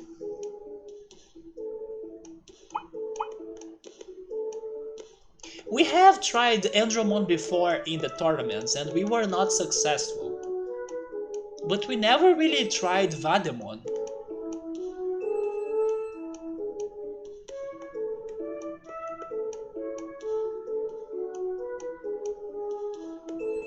And then I also wanna remember, what is the other element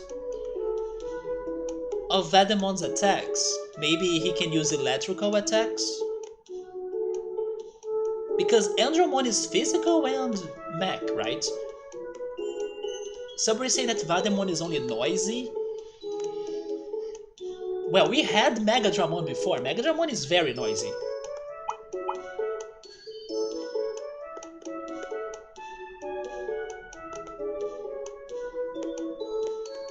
There is Metal Mumemon too, but Metal Mumemon would be the same thing, right? Physical attacks and mech attacks?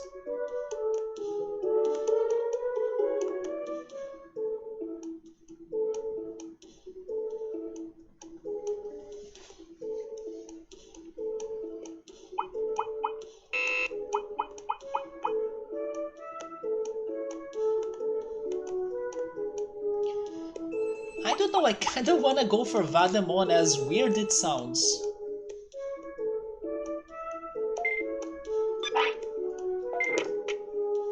I'm sorry, Subaru, I'm going for it, man. For the memes, for the laughs, for the annoying noise.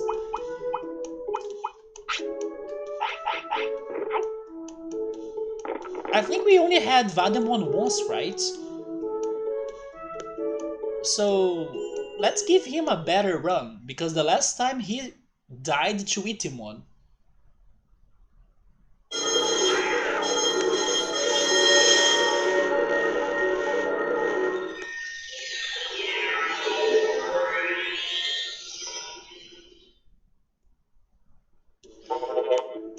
Wait, never mind, maybe we had Vademon 2 times already.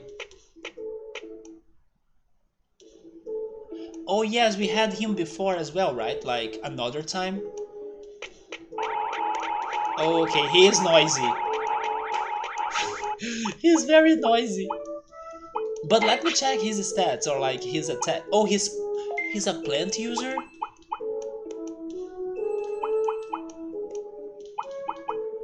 How can he be a plant user? Like, it makes no sense. But he has bug.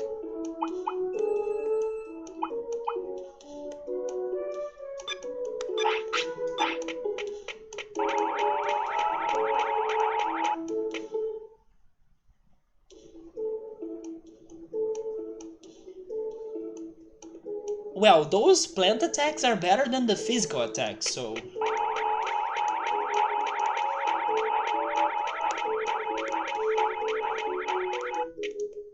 Man, Sabro, why did you say he was noisy? Now I can't unhear it.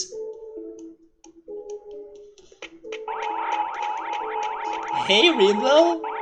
Not Vademon? Yeah, right. Oh! Okay. But... Am I ready? I'm not. Look at my HP! Oh my god. You know what? Wait a minute. No. I'm canceling. Let me study this.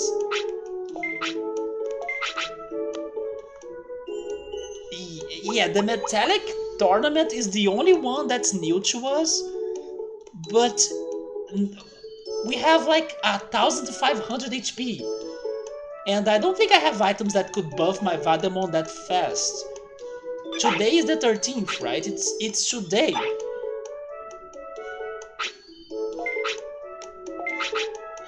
But you know what?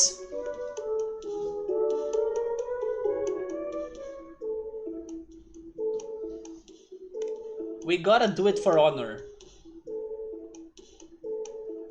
Wait, it's flipped. There we go. We're losing. But sure, why not? Yeah, he's annoying, Subaru. I blame you for this, man. If you did not point out that he was noisy AF, nobody here would be noticing his sounds. Not me, at least.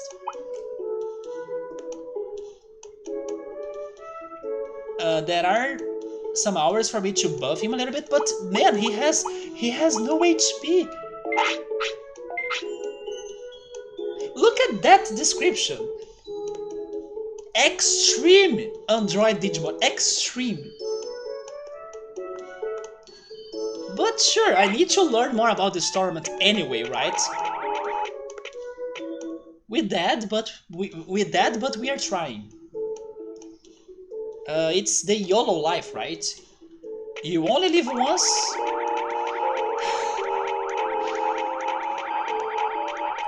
Yeah, the game over is so it's happening. I think it would be quite hard to not notice that thing sounds.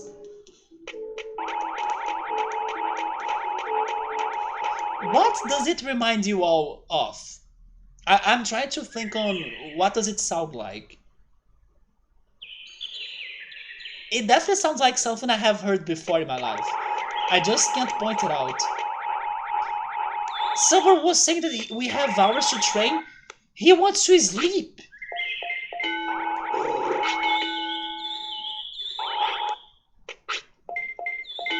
Not only we are not strong enough, he's entering the tournament while we're sleepy.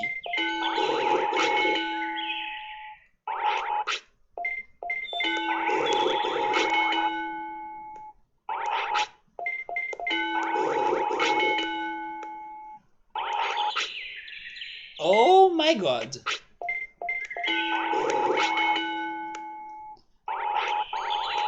Okay, I will give you a body.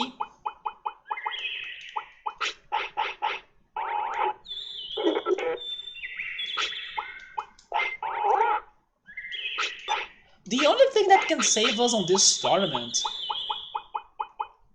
is if the enemies or the opponents go for a very horrible moveset. Because like I was saying, I don't think the mech moveset is very great. So, depending on what they pick to fight us, and maybe if we are faster, even though we did not train our speed, remember?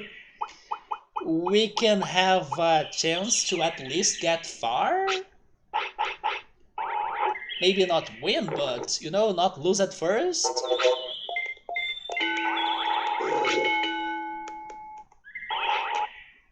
A police or a toy robot sound? I was thinking on something more modern, you know, maybe... Man, what does this sound like?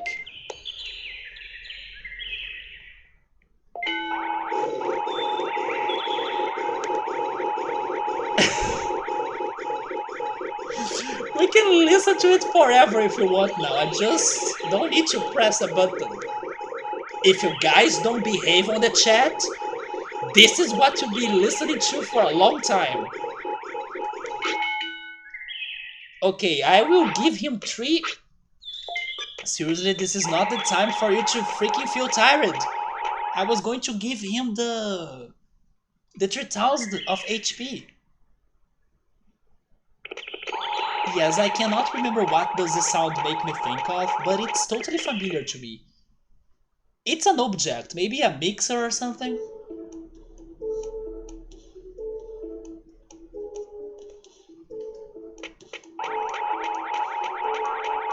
But Subaru, didn't they show us that some tournaments you can enter or join the tournament like during the night or something? That's why I still wanted to push it hard and then give him 3000 of HP, but sure. To not risk it too much, and also maybe it won't make a difference if I get to 3000 HP because I will still die anyway. You're still tired after that?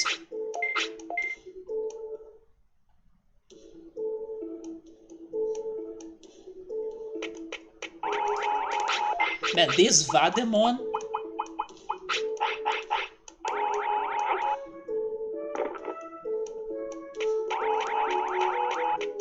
You are giving us a lot of trouble. You wanna eat, you wanna rest, you wanna poop? What do you want next? A freaking soft bed? A jar of fresh olives? And then somebody picking them and giving them in your mouth?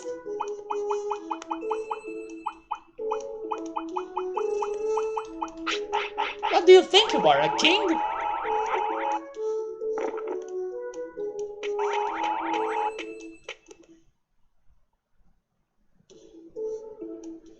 Anyway, let's go for our junkyard battle, right? Let's see what we can do at least. I need to heal his HP. Maybe a single small recovery will be enough, right? By the way, I just noticed that he has green nails. Have you guys ever noticed Vademon's green nails?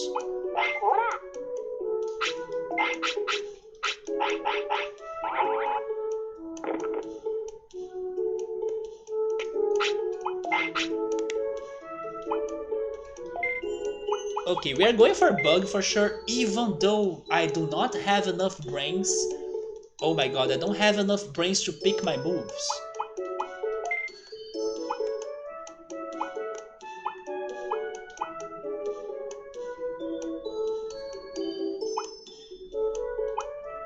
Man, my best shot in here is bug and pulse laser.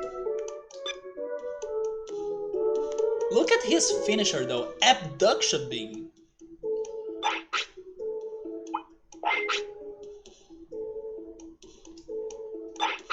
Well...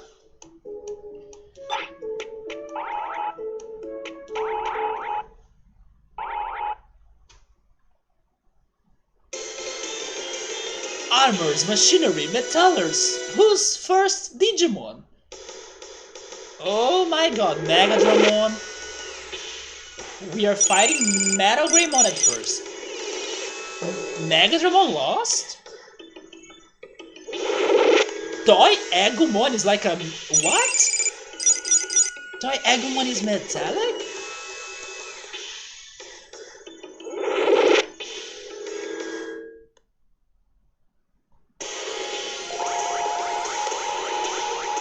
We are so dead.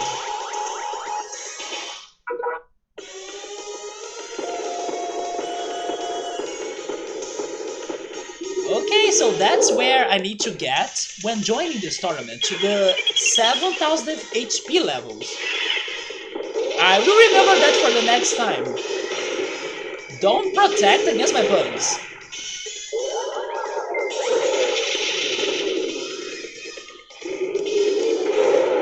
Oh boy.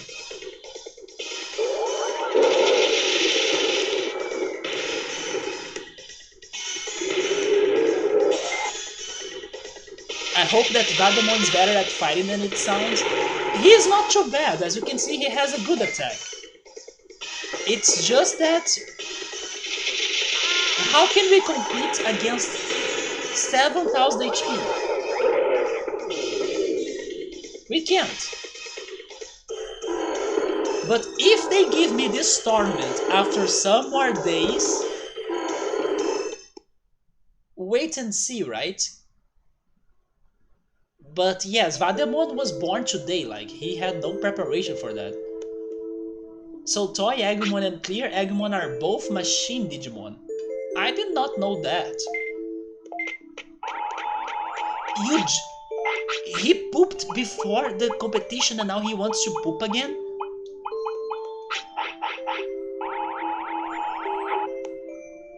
I know that I was mentioning earlier this amazing level of Mario Galaxy that has an amazing sound or music, the Space Junk Galaxy, but that doesn't mean Vademon.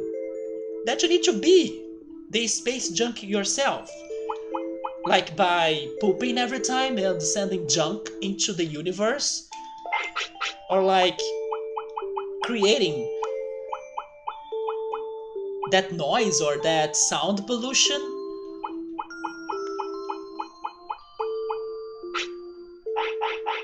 Or just being, I don't know, somewhat bad at everything and then not useful for us. So we're saying this tournament was only shit? Yes. But at the very least I could see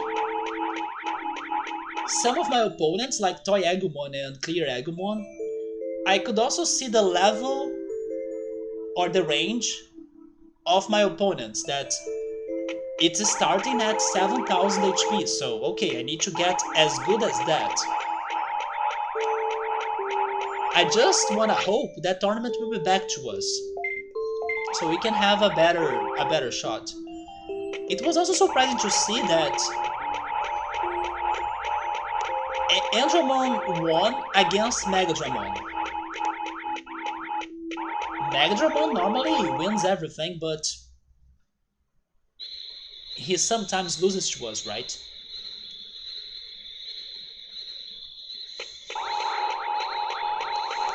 But alright, we'll be training this Vademon and we'll try to put him back into a metal tournament, because the other type Vademon has is the plant.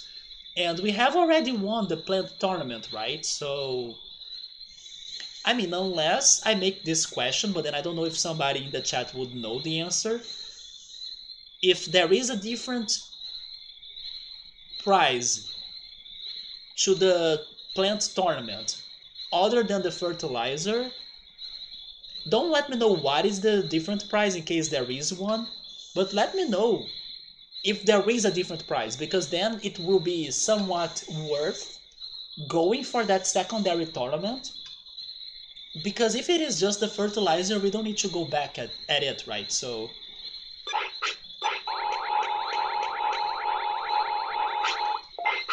I will be training your HP because that's what we miss the most.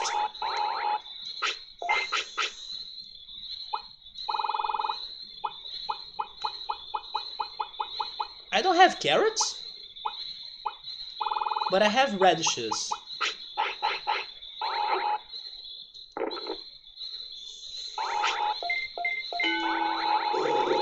Oh yeah, maybe he can also join one of those special version tournaments. Hey Piero, what's up man? How's it going? We are here dealing with a very noisy Vadimon. But let's believe he can be somewhat better next time he joins a tournament. Let me also change the inventory in here. Let me sort the items to raise.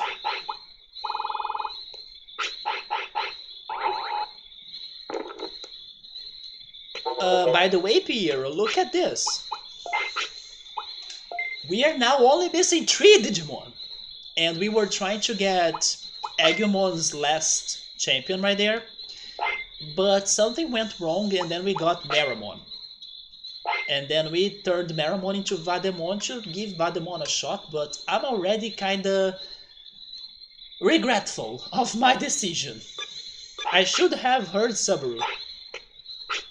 Subaru is actually saying that it's just the fertilizer. Okay, so we'll be skipping the plant-based tournament.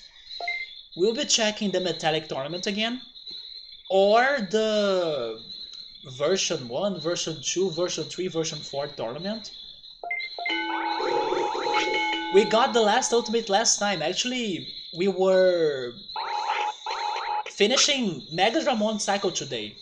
And then he was going to join a tournament, but then he died in the day before. But let's see if we can still find a use for Vademon. So yeah man, only those 3 champions left, and that's it. I will not go after the medals, at least I don't think I can do it. We just need to crack the puzzles of those 3 champions. Especially Devimon's puzzle, because Devimon has been so painful to realize what to do, right? Even though we do have some ideas right now, it still sounds very crazy and punishing. In case I do need to like kill my Digimon.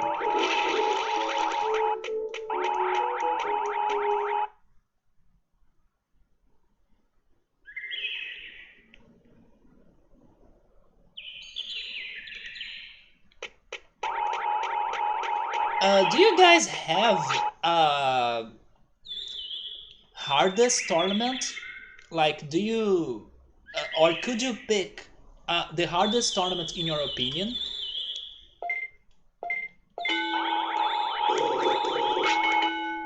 I think that for now, I'm between the Beetleland tournament and the Rank S tournament that we were able to win. But honestly, maybe the Beetleland tournament is the worst. Even that Kabutremon destroyed me, right? Like, that Kabutremon destroyed my Kuwagamon.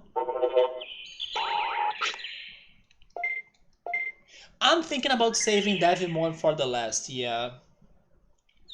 Because if I kill my Digimon, I will be losing my attacks. Although there is a good thing about losing my attacks. I don't know if you saw this as well, but we were able to get all of the attacks.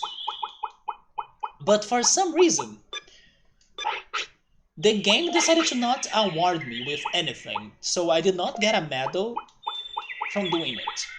Because after I got all of the attacks, I was like, wait, this is not a medal? And then the chat said that was a medal. So basically, I did the right thing, but I did not get the medal. And then one of the ideas the chat gave me for me to like try to get this one medal is by forgetting some attacks and then learning them again, right? So I think I will only save it for Devimon, because I will probably need to kill my Digimon anyway. And then hopefully it won't be too bad for me to maybe go after this one medal, but I'm not even sure if I will care for it. Because this was not my fault. This was the game's glitch or the game's bug, right?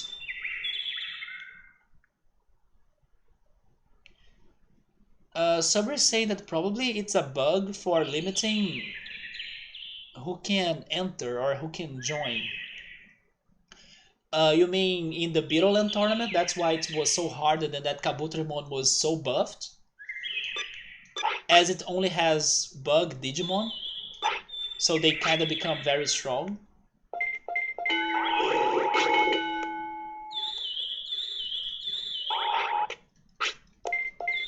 Yeah, that Kabutorimon destroyed me.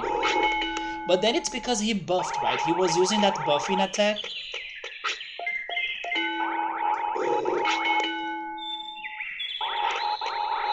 Yeah, I would pick the Beetleland tournament as the hardest, but there are still other tournaments I haven't tried myself so far. Many of those version something tournaments, for example, version 1, version 2. And then I was wondering if you guys had surprisingly hard tournament, maybe other than the Beetleland tournament. Or the Rank S tournament as well. This Metallic tournament looked a bit hard as well, but we lost that soon mostly because of my Digimon being weak, right? So it was not Metal Greymon's fault. It was my fault. Vademon could not do anything. But we could hit Metal Greymon with some bugs. They were just not causing a lot of damage.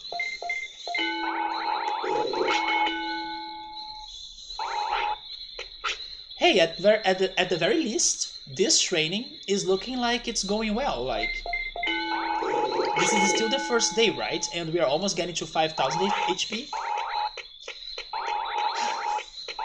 Of course. Digimon World, the game that hears you.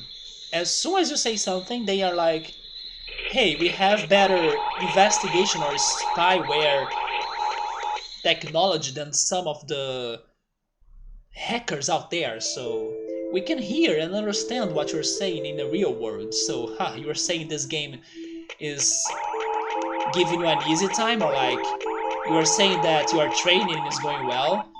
Not anymore. Let me make our Digimon a bit tired, so you can have a detour and an obstacle, and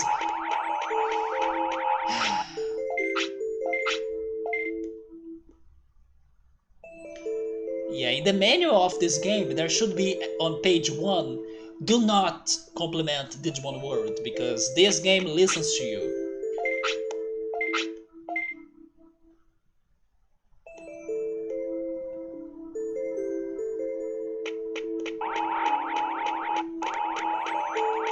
And then Vademon is back to his normal self again, like being hungry, being tired, wanting to poop. Yeah, that was a noof, right? I was just saying, oh, everything is looking good, and then bang. It's not. He's tired and hungry. Oh, you were playing D&D? How was it? As you can see, here we got Vademon.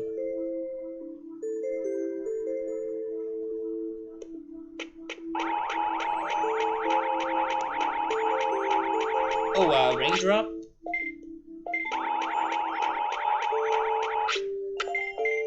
You're exhausted? How long did it take? Let me try guessing, maybe 5 to 6 hours?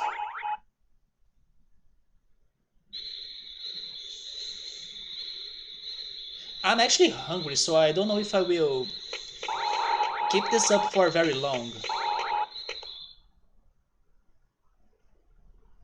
Actually, is there still... Oh yeah, there is a bread downstairs. But it's not like a baguette.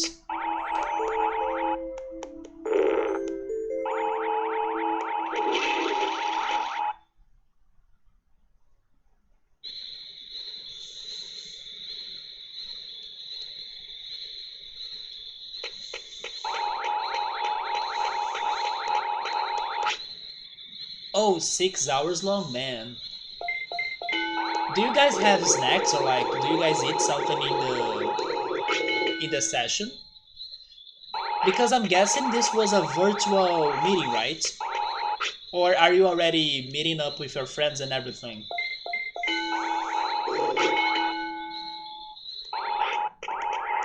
Or like, is there a break? Do you guys take a break?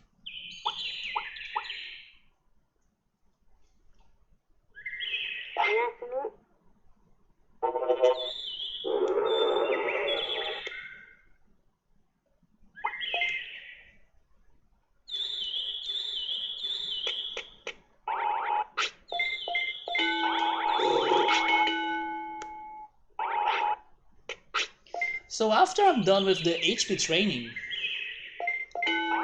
I will go for brains, because picking the attack I want him to use is very important.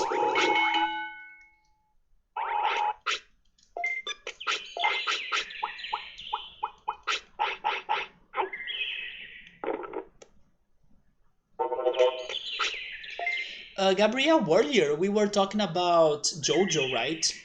And you were asking me what am I thinking about this season that I am right now. And then I was making some comparisons because this season is feeling a lot like Persona 4 to me. But there is something else. You were even bringing up the colors you liked. You know something else that the art style of this season is remind me of a little bit? Maybe it's because of this city they created, which is called Morio. I don't know why it gives me some Springfield's feelings from The Simpsons. I know it's a crazy comparison right there, but that's another thing that I was thinking when I was watching it. Oh, it's being virtual, but you're having snacks. Okay, so that's fine. But yeah, but it's totally not stopping for dinner.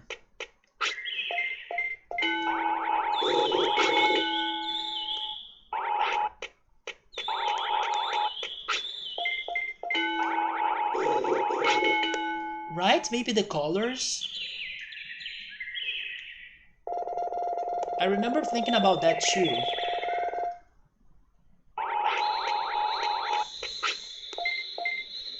You were also saying that JoJo is helping me to enjoy some different genres of music. They got to a new opening that I'm not a big fan of so far, but I'm still loving the ending that has Savage Garden song, right? But the new opening, that's a more aggressive song. Which opening is that one now? Oh my, can I remember? The first opening, the second one. Then there are two in season 3, I think, and then there was the fifth opening, which was this first that I liked actually. I even liked how they had an electronic remix of it. And then this is probably the sixth opening. I'm still trying to get used to it. Not a big fan at first. You know what's funny though? The beginning of the previous opening, the fifth one, if my counting is correct, sounds a lot like a Brazilian song. That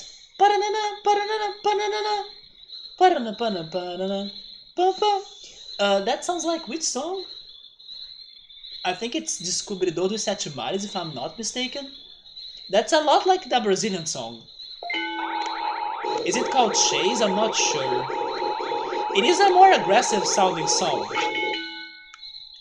that has the characters in a circular plaza, and then they all keep on rotating and showing one by one, you know? And then in the end, there is a very mysterious character that I still haven't seen in the show, but it ends in his eye that has multicolors. It's a very grayish and whitish colored opening as well. I remember seeing a lot of gray and white. Crazy, it's the one next, Crazy Noisy Bizarre Town, yes. It's the one after that. And then Crazy Noise Bizarre Town sounds a lot like a Brazilian song in the first part of it, like in the instrumental that starts it. And I think it's Descobridor dos Sete Mares, the song. I can't speak in Portuguese when I'm speaking in English.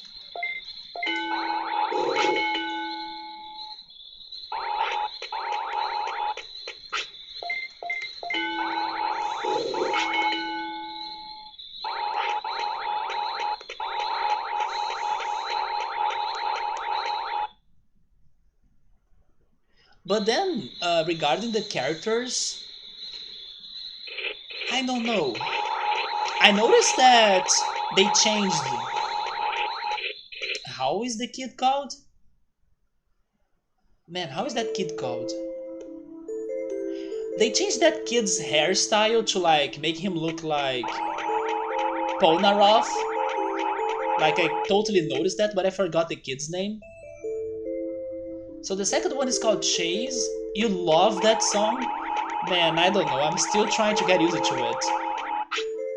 No way, that's the song you most heard last year?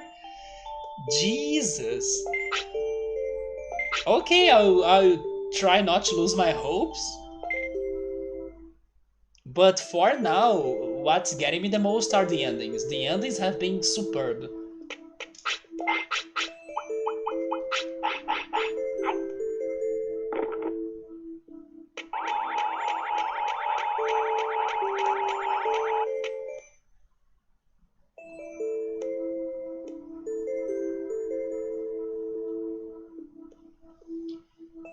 Maybe one thing that I didn't like that much on this season was the explanation for why more people were getting their powers or their stands, you know? That reasoning was so, unnecessary in my opinion.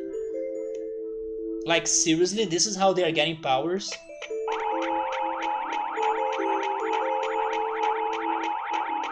Oh, by the way, I just remembered something else that I forgot to bring up, but it's actually more towards your opinion because I still haven't checked it out. What about the Matrix 4 trailer? Did somebody watch it? Was it good? I still haven't checked it out. I will, but I keep on always forgetting to do it.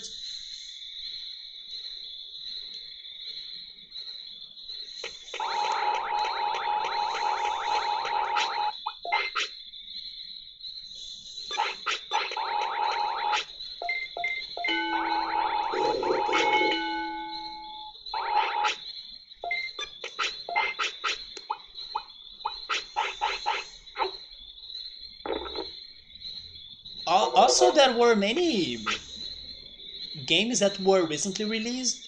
Like, we had Psychonauts 2, we had WarioWare, we had even Life is Strange. I wonder if those games are getting some good reputation or like if they're getting good criticism.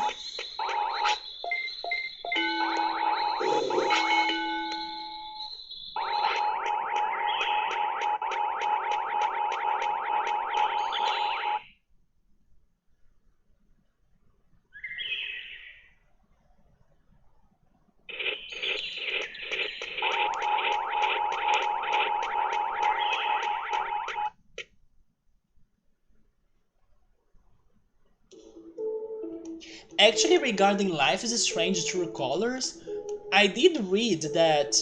I mean, yeah, I did read. I said it right. I did read that it seems to be a good game. Like, people are judging it with good scores.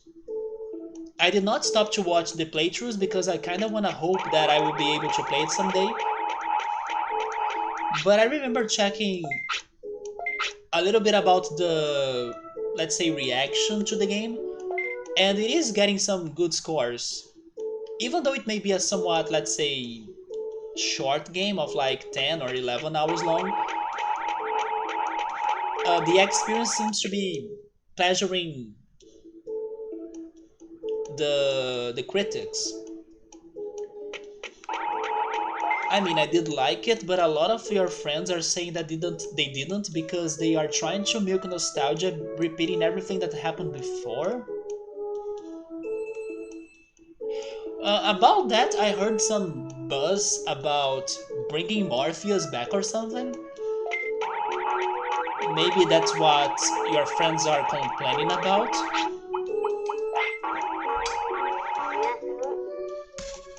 Like what? You guys were aching for more Matrix and then now are complaining that they are making it? I have a doubt though. Is this new movie going to be directed by the same creators as the other three? I forgot their names, but it's like the Wachowski or something. I know it's like two people. Are they still working on this movie? I also know they were responsible for the Netflix series Sense8, which, by the way, Sense8 is fantastic. Too bad it was cancelled, but at least they made a special episode to finish the story.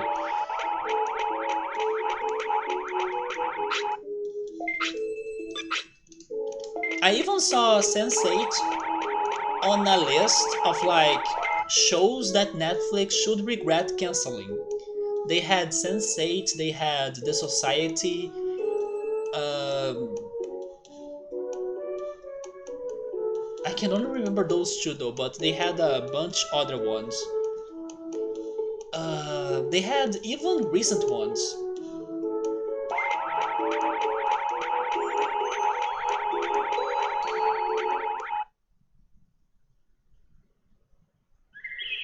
Oh, it is by the same creators? Okay, so that makes me feel less worried regarding at least the script. Because if it is by the same creators, then we can have some hopes it's going to work. Even if they are, I don't know, trying to give us some nostalgia things. The movie is called Resurrection. I was thinking the movie was called Resurrection because of Neo, actually. Yeah, I totally remember Neo. The other two, I'm like, makes sense. That Neo would be back, it makes sense to me because like it's freaking Neo. He does what he wants, right? About the other two, though, that sounds a little bit like let's give it a push. But yeah, regarding Neo coming back, that doesn't bug me at all. Not at a not at a not a single inch. Because it's Neo, like he's pretty much the god of Matrix. But Morpheus and Trinity coming back? I mean, depends on which powers Neo has, right? Like, can I reprogram you all?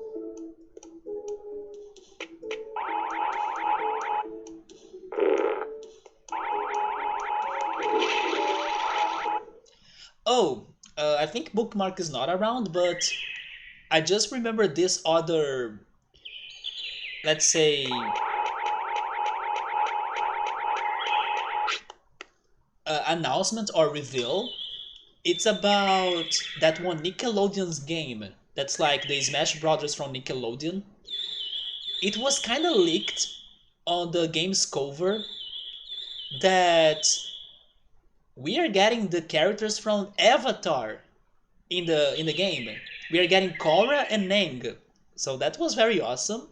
And also they are getting Ren and Stimpy, but I never was a fan of Ren and Stimpy. But yeah, those are some new characters to the Nickelodeon's All Star Brawl game or something. Korra, Aang, and the Ren and Stimpy characters. Even though there were no trailers, that was an information from the box art.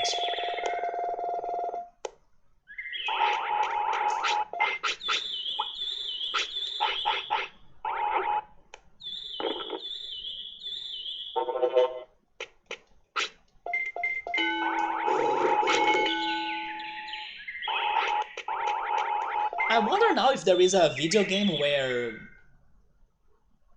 it's like an Avatar game, but then it's a good game.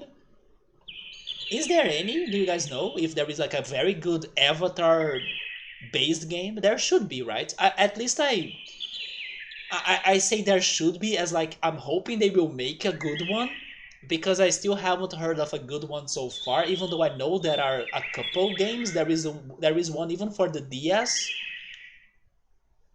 But it's a franchise that deserves a good game, don't you think? Even if it's not a fighting game. The trailer shows that somehow Neo's true body is repaired or healed and back within the machines. Is stuck in the Matrix, and he doesn't try to escape because somehow he or the machines created a virtual soul or something version of Trinity. Okay, now no, don't make Neo dumb. Come on. I was upset when I was watching Hannibal this week, and then I realized that oh my god, every character is now becoming dumb, even Hannibal himself. So I'm like, no, come on. If Neo is getting somewhat fooled by like a fake Trinity, please don't. The Avatar games are bad. Yes, I think I also knew that. But don't you think it deserves like a very good game? Like it would be a freaking blast. Hey Magma, welcome.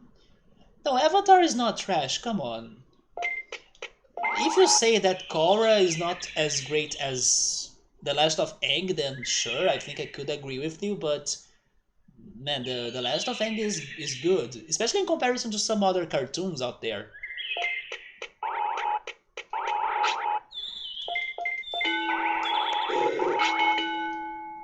But regarding the games, I think Gabriel is very correct. The games are probably all trash. He doesn't want to leave because Trinity only exists there or something now. But then, aren't you saying it's like I mean, according to the trailer, maybe it is the real Trinity, but it feels like it's a fake Trinity or something. It's maybe the machines trying to, I don't know, fool Neo or something.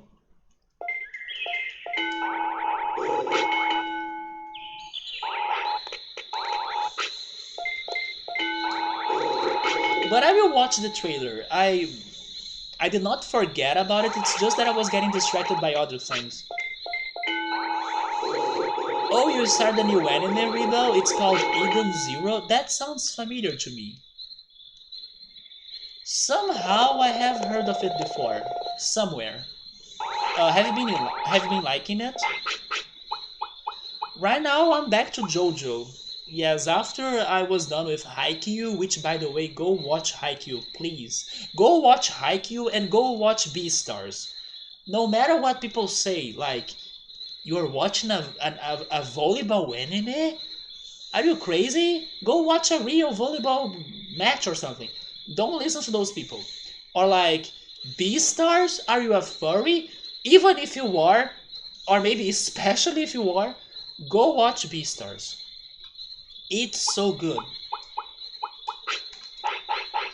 But yes, after I was done with Haikyuu, I went back to JoJo. I will see if I can finish the episodes I have on Netflix in here. Maybe this is the last season that Netflix has the episodes. I don't know what I'm doing after JoJo actually, because I should still go back to the movies of Neon Genesis Evangelion, and I should also go back to the movies of Mob Psycho 100.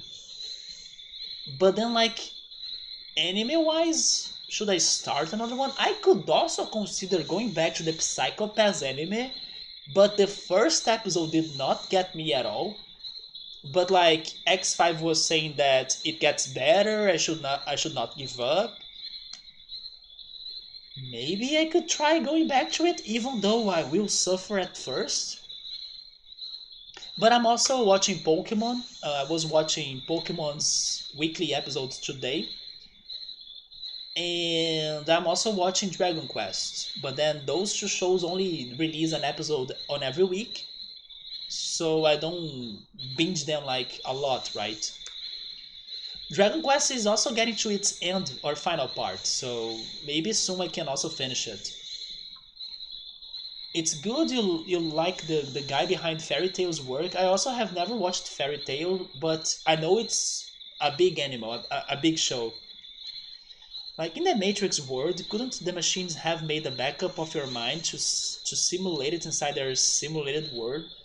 That sounds like Black Mirror, but a backup of your mind is not it's not the same. Or do you think it's the same? Are we starting some crazy talk right now? A backup of our mind still sounds like a backup in my opinion. The data can be the same, but like the something in there sounds different. And that clone of our mind would, oh my god, I love how today's stream has been all of that. I'm kind of predicting what's going to come ahead, and then I say it, and then the person says it on the chat too. So Gabriel is going for this conversation. I don't know about that. It's complicated to answer. Data wise, maybe, but what could guarantee that the choices the first clone, or like not the first clone, but like the first original data could be doing the same choices as the clone? What could guarantee that? After all, aren't we all the choices we make? Would you guarantee that a clone of you would make the same choices as you do? I cannot guarantee that. So that's what bugs me, you know. I'm not sure if a clone would still make the same choices that you do. Even if it's the same data, same information, same memory, same everything. Not sure. Yeah, it is going into that kind of philosophical questions. Actually, the Matrix is all about the choices, right? Like, do you want the red pill or the blue pill? People shit on your anime taste enough, but they are missing the point in your taste because you love some friendship animes. Was that where I saw Eden Zero's name? Maybe it's on Netflix. You know what? Maybe that's where Yeah, I saw that on Netflix, Rebo. But I do also like some friendship animes. Actually, friendship stories is something that can make me cry sometimes. It's one of my weakest spots.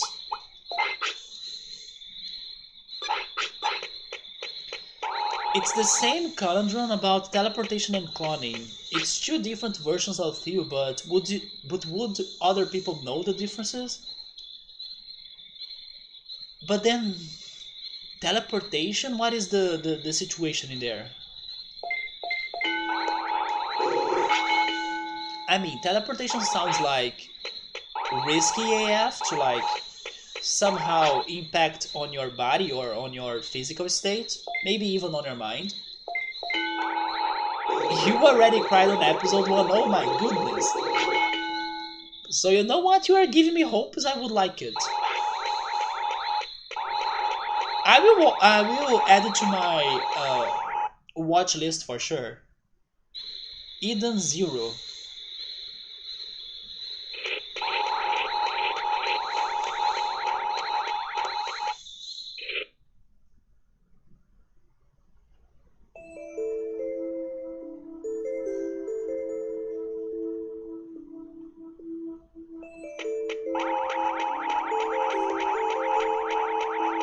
Is it the only one you are watching, Rebo? The only anime?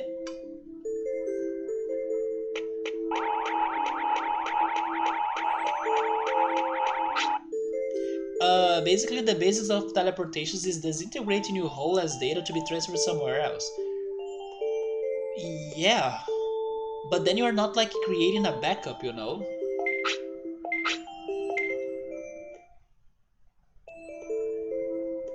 But the transfer is weird for sure.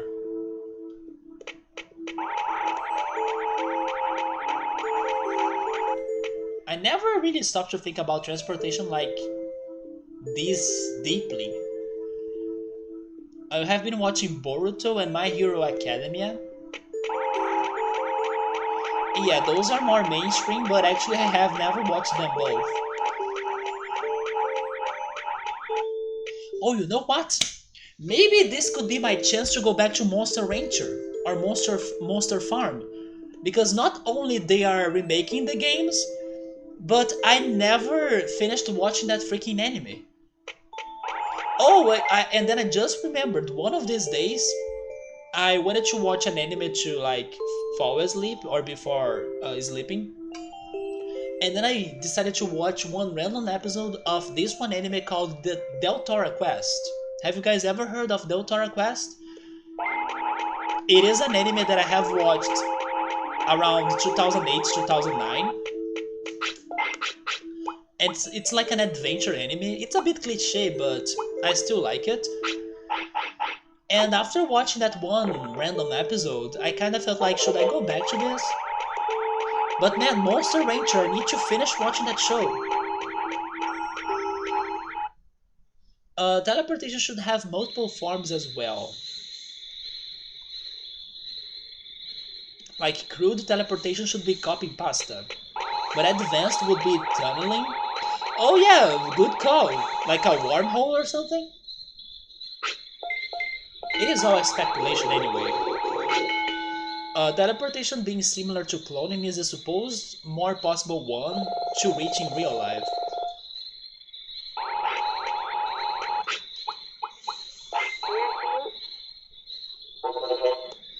But even though you see teleportation like cloning, I think I would defend my idea of like it is not going to be the same thing. Because if it is really, I don't know, creating a W or like creating a second data of you, I don't think it's going to, give the same responses to nature or to like society or to choices in general than the original source. So basically, what I'm saying is that if that's what goes on, like, oh yeah, I'm going to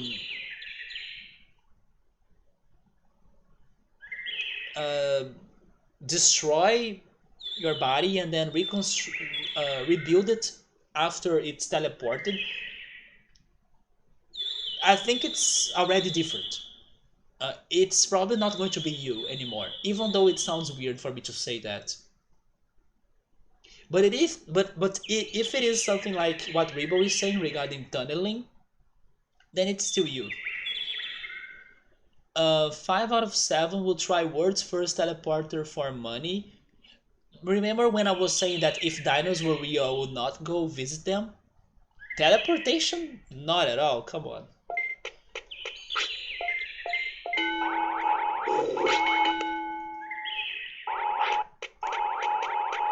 I would not do that.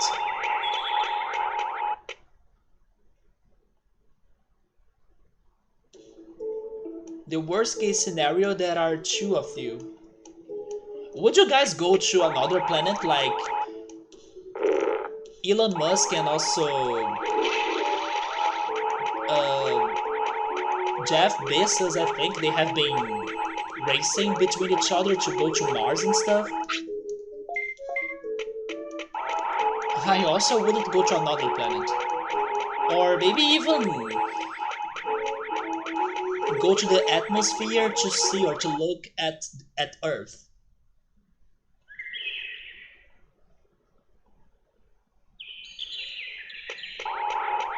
I think there is even a movie about that, about guy that uses a crude teleportation machine as a magic trick, but he keeps killing the clones.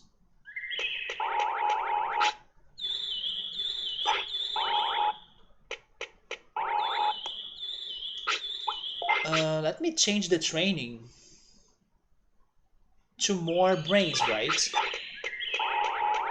I'm not really an engineer unless they need an useless mastermind of herbs they can sign you up to live in another planet. So you sound like you would go for it. No, I'm doing all right in my tiny city, in my tiny country. I'm good. In my tiny planet, I also would never go to another planet.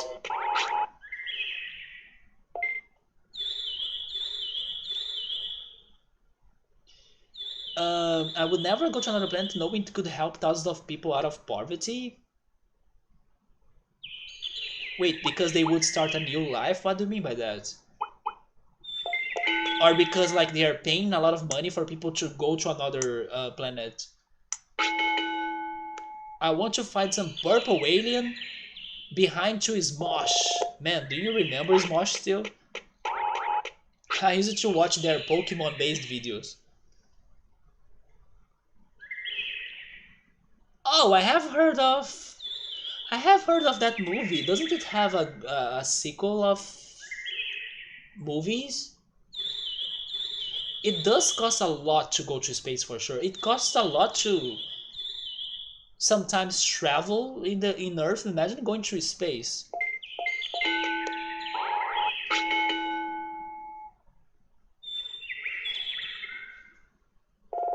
I think it is the series of movie that I'm thinking about. The Prestige.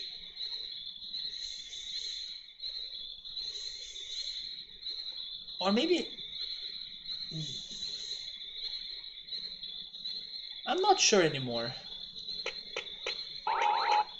Not to another planet. I would just love to be in space. A space station or a satellite is enough.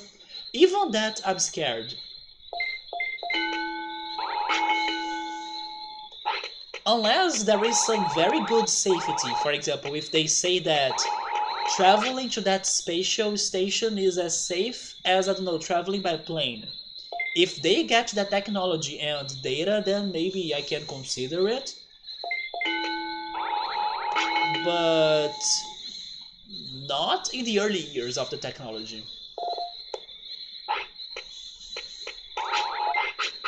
But that's funny, isn't it? That traveling by plane is safer than traveling by car. It's still mind-blowing. Oh, yeah, maybe that's the one that I'm thinking. I think it has even maybe Justin Timberlake or something. There is somebody. No, maybe it's not him. But there is a actor that looks like him. Maybe that other guy that was in the Facebook movie. I forgot his name.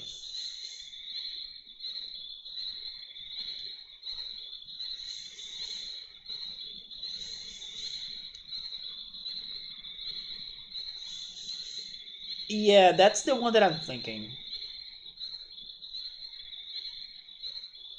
Oh, it's not Justin Timberlake. It's this guy, Jesse Eisenberg.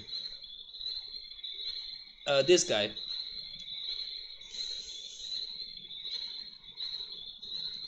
Both are good. Both are good movies. You need some female attention, but your real life woman friend has to go to the hospital. She wants to meet up when all that is over, the pandemic, I guess. Hopefully. I was like, hopefully. Good job, Meow. So now you know my. I was saying that friendship stories are my weakness. Meowser got a new one on this stream, right? The Nani freaking alert. But I was going to say that hopefully people in there are getting vaccinated, right? So those regular meetings can happen more often. Yeah, the Nani is like with that freaking. Isn't it the Metal Gear Solid sound effect, by the way? I think it is. Nobody confirmed it, but I do think it is.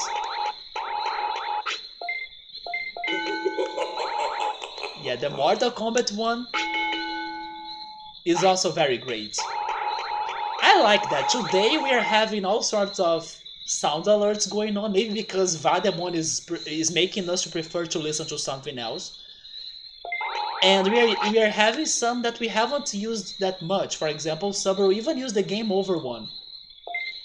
That's a very rare sound alert for us to be hearing in here. By the way, Vademon, how old are you? Oh, wait a minute, don't forget guys, we still need to go fight Analog Man. So if Vademon loses in the tournament, he can still be a little bit useful for us to go after Analog Man, right? Although we are still trying to figure where is Analog Man hiding, because I still couldn't find him.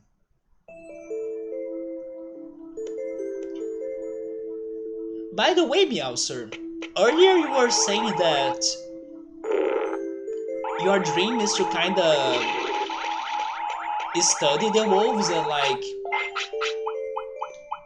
even live close to them or like be close to them.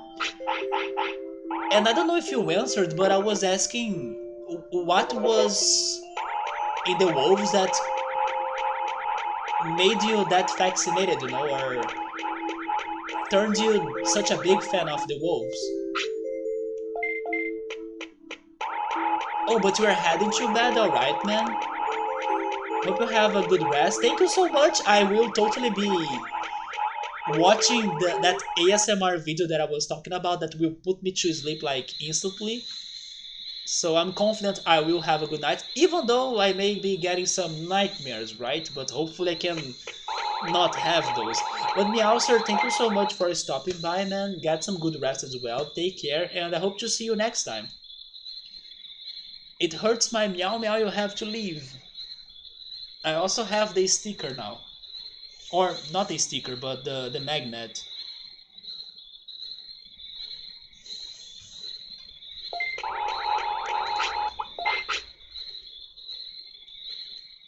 Let's go for more brains because he needs to get the option of picking the attacks, right?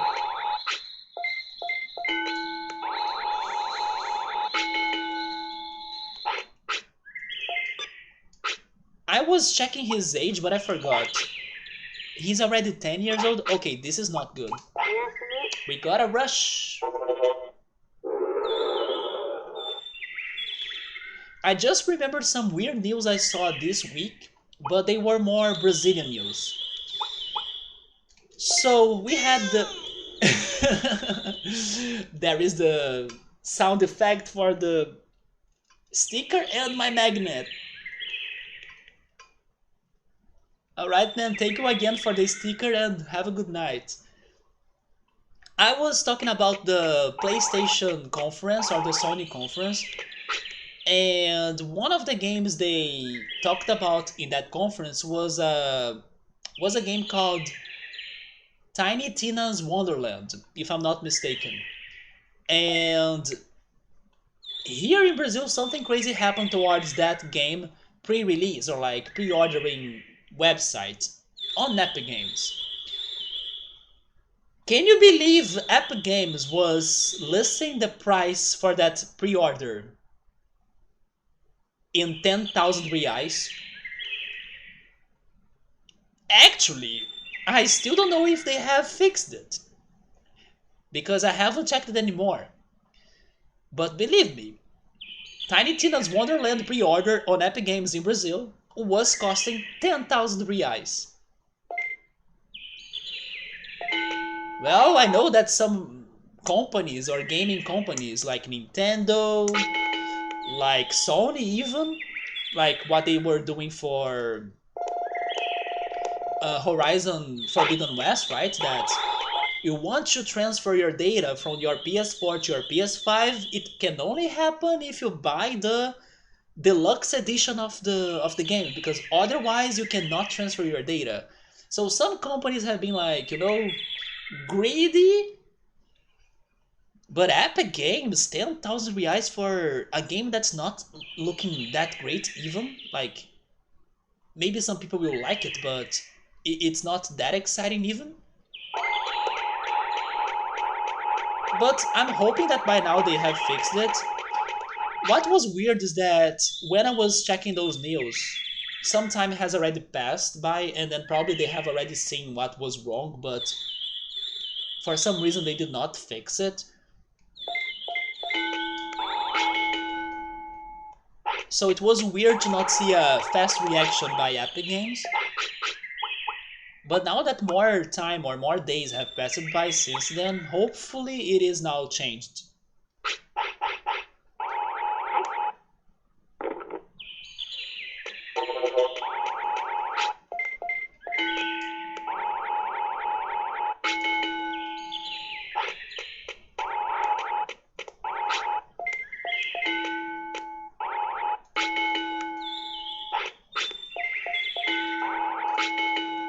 I think that now we can start checking the tournaments again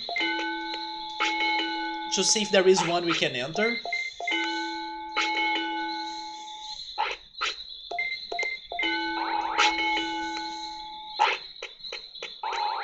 Am I still thinking that I will win? No. But maybe we can do a better job this time.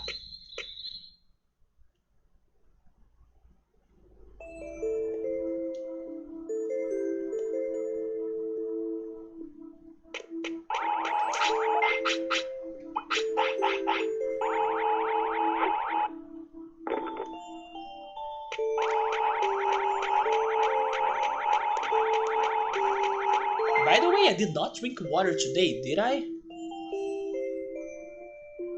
Maybe a little bit?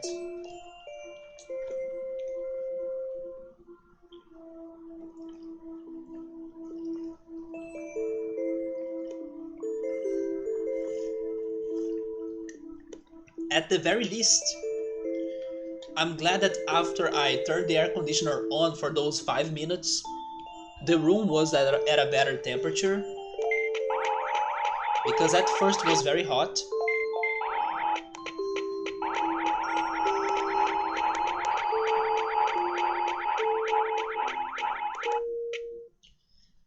So I will take a look at this tournament chart. If there is something in there interesting, we can try it today still, but if not, then I will save it for next Sunday.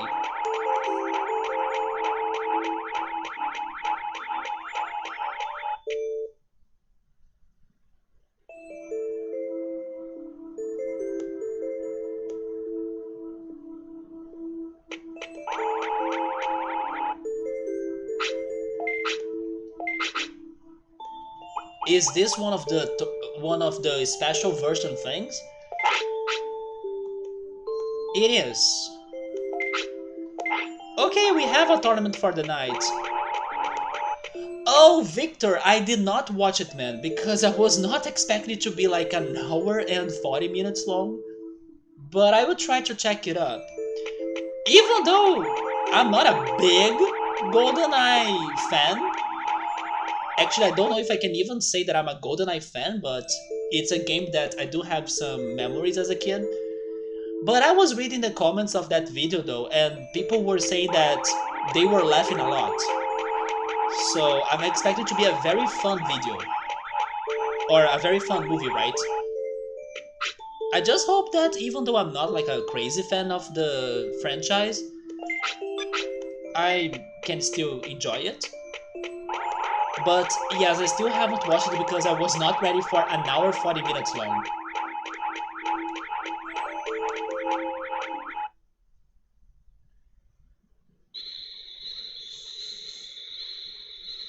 But if I got the message right, it was like a fan-made movie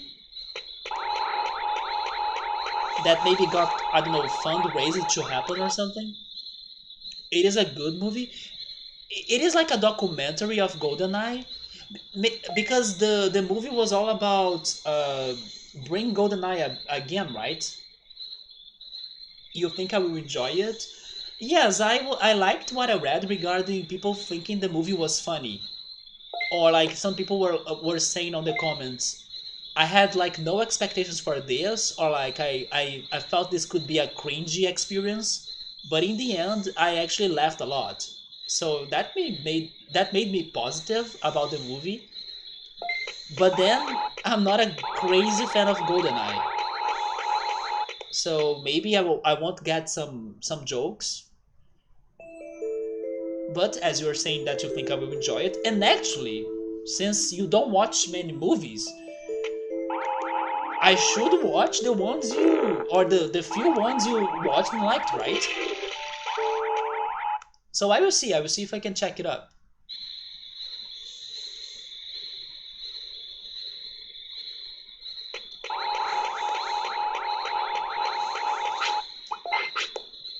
So I joined the tournament. I kind of have a good amount of HP already.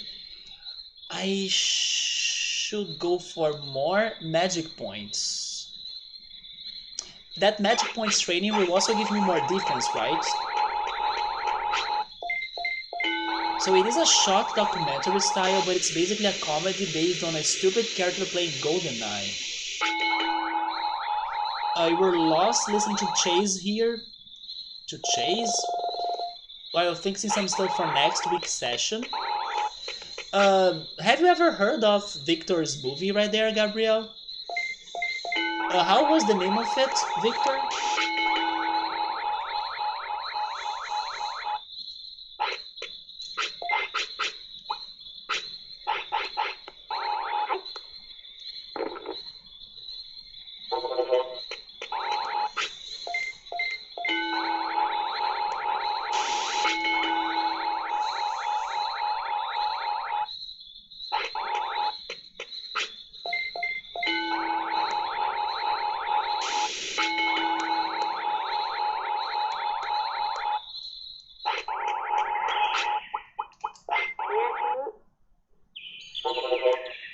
Oh, Bringing Back GoldenEye is the name. Have you ever heard of that, Gabriel? Yeah, it is James Bond, but Victor is talking about a movie that is about people trying to bringing the game back, not really the like the 007 movies, right?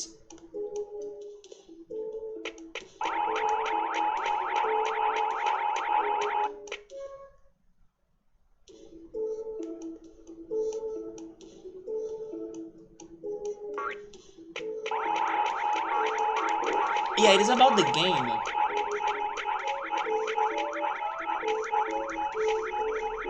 Am I ready for this? Well, let's see. Maybe we won't be facing many Ultimate Digimon, since it's like a version something tournament. Now I can pick your attacks, right? So maybe I should give you a third attack.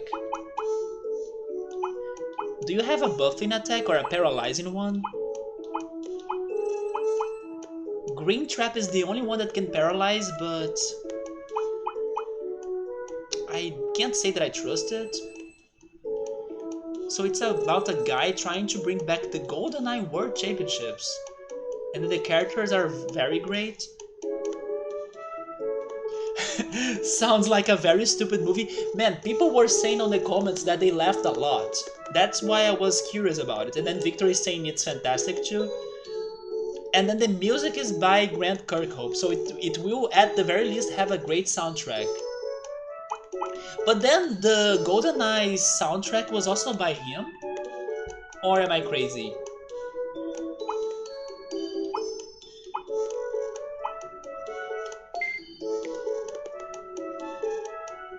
It is stupid, but in a good way. That sounds good. Well, here we go, guys. Let's see how is this version 2 tournament. Please give me only weak Digimon.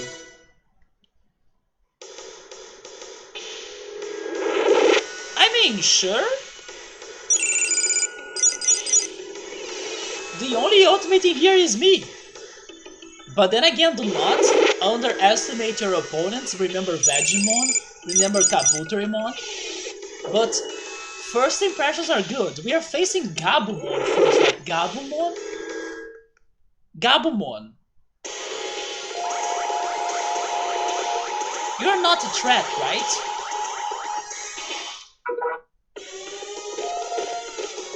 Okay, come on, you're not a threat.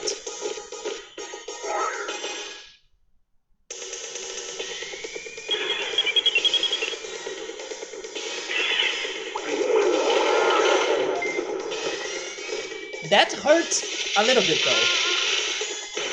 Okay, but I can cause more damage. There we go. There we go. Nice. Don't run away from my bugs. Wait, where are my bugs now? Did he destroy my bugs? There we go, okay. Easy win for the first round. Let's keep it up like this. And let's save our magic points more than worrying about our HP, right? Because if there is a risk in here, it's about my magic points. Or let's try killing them fast.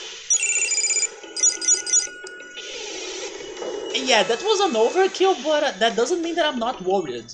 This game can have the unexpected to happen at you in the next second. So let's see if Bergramon can be that unexpected reaction from this game at my face. Please don't be, but she has better stats as you can see. This won't be too easy. And they have that area of effect attack. Okay, that was a good opportunity for me to buff myself. Buff. Vademon, I'm telling you to buff. Finally. Buff again. Okay, now we are fighting.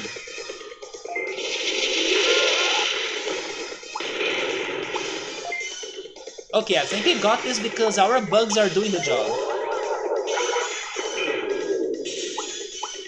I think I will save some of my magic points now. Because I'm not going to kill him or kill her for sure.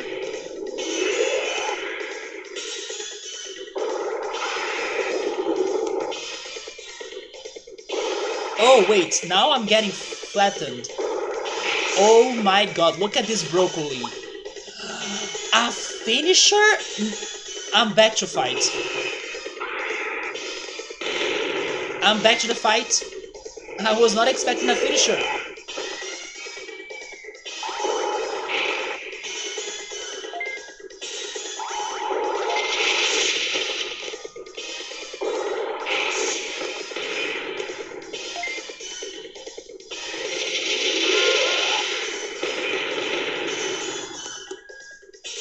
I cannot use my finisher? Come on!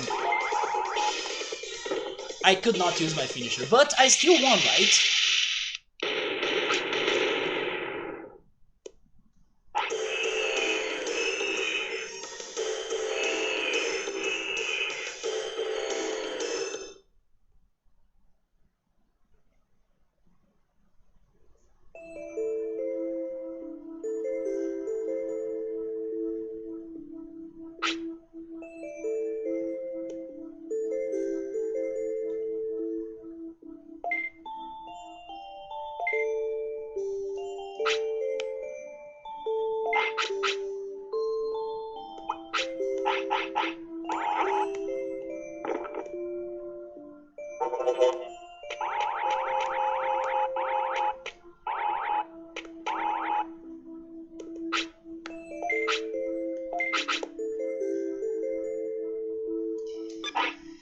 I freaking had that tournament! And I threw it away!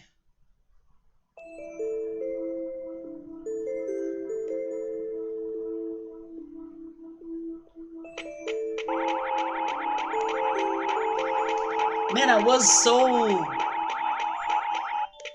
What is the word for this? Over careful? I'm not sure how to say this. Extra careful?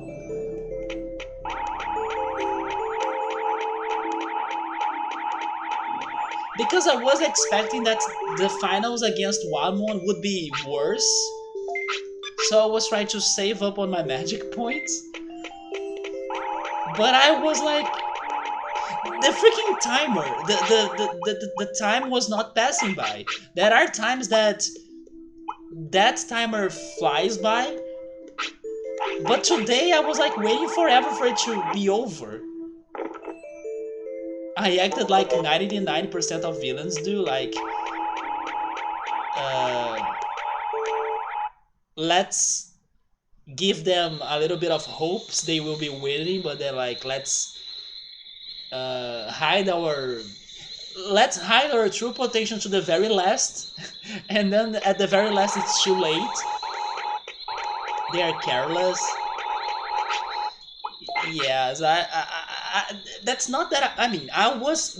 Is this going to make any sense? I was careless to try to be careful.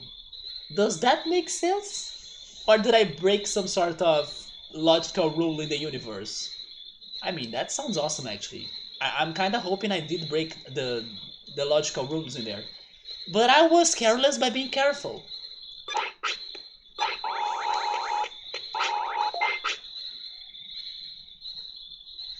Vademon, you die before another tournament, I think.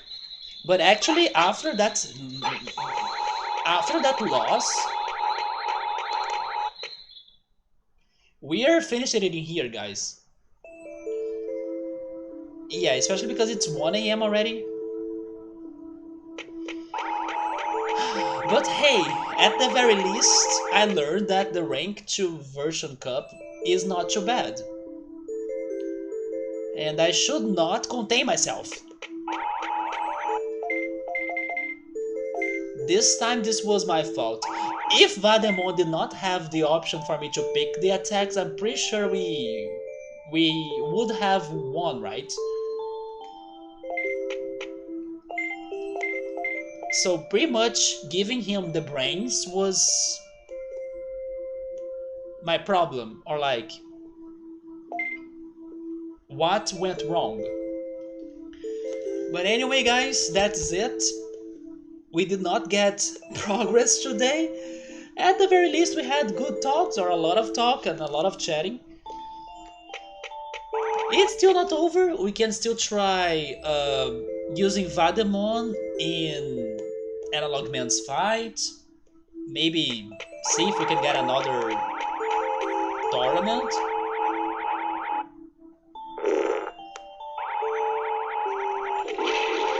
At the very least, to not say that everything was useless. I did learn a couple things. I learned that Meramon is not a speedy course, so maybe I should go for a speedy course next.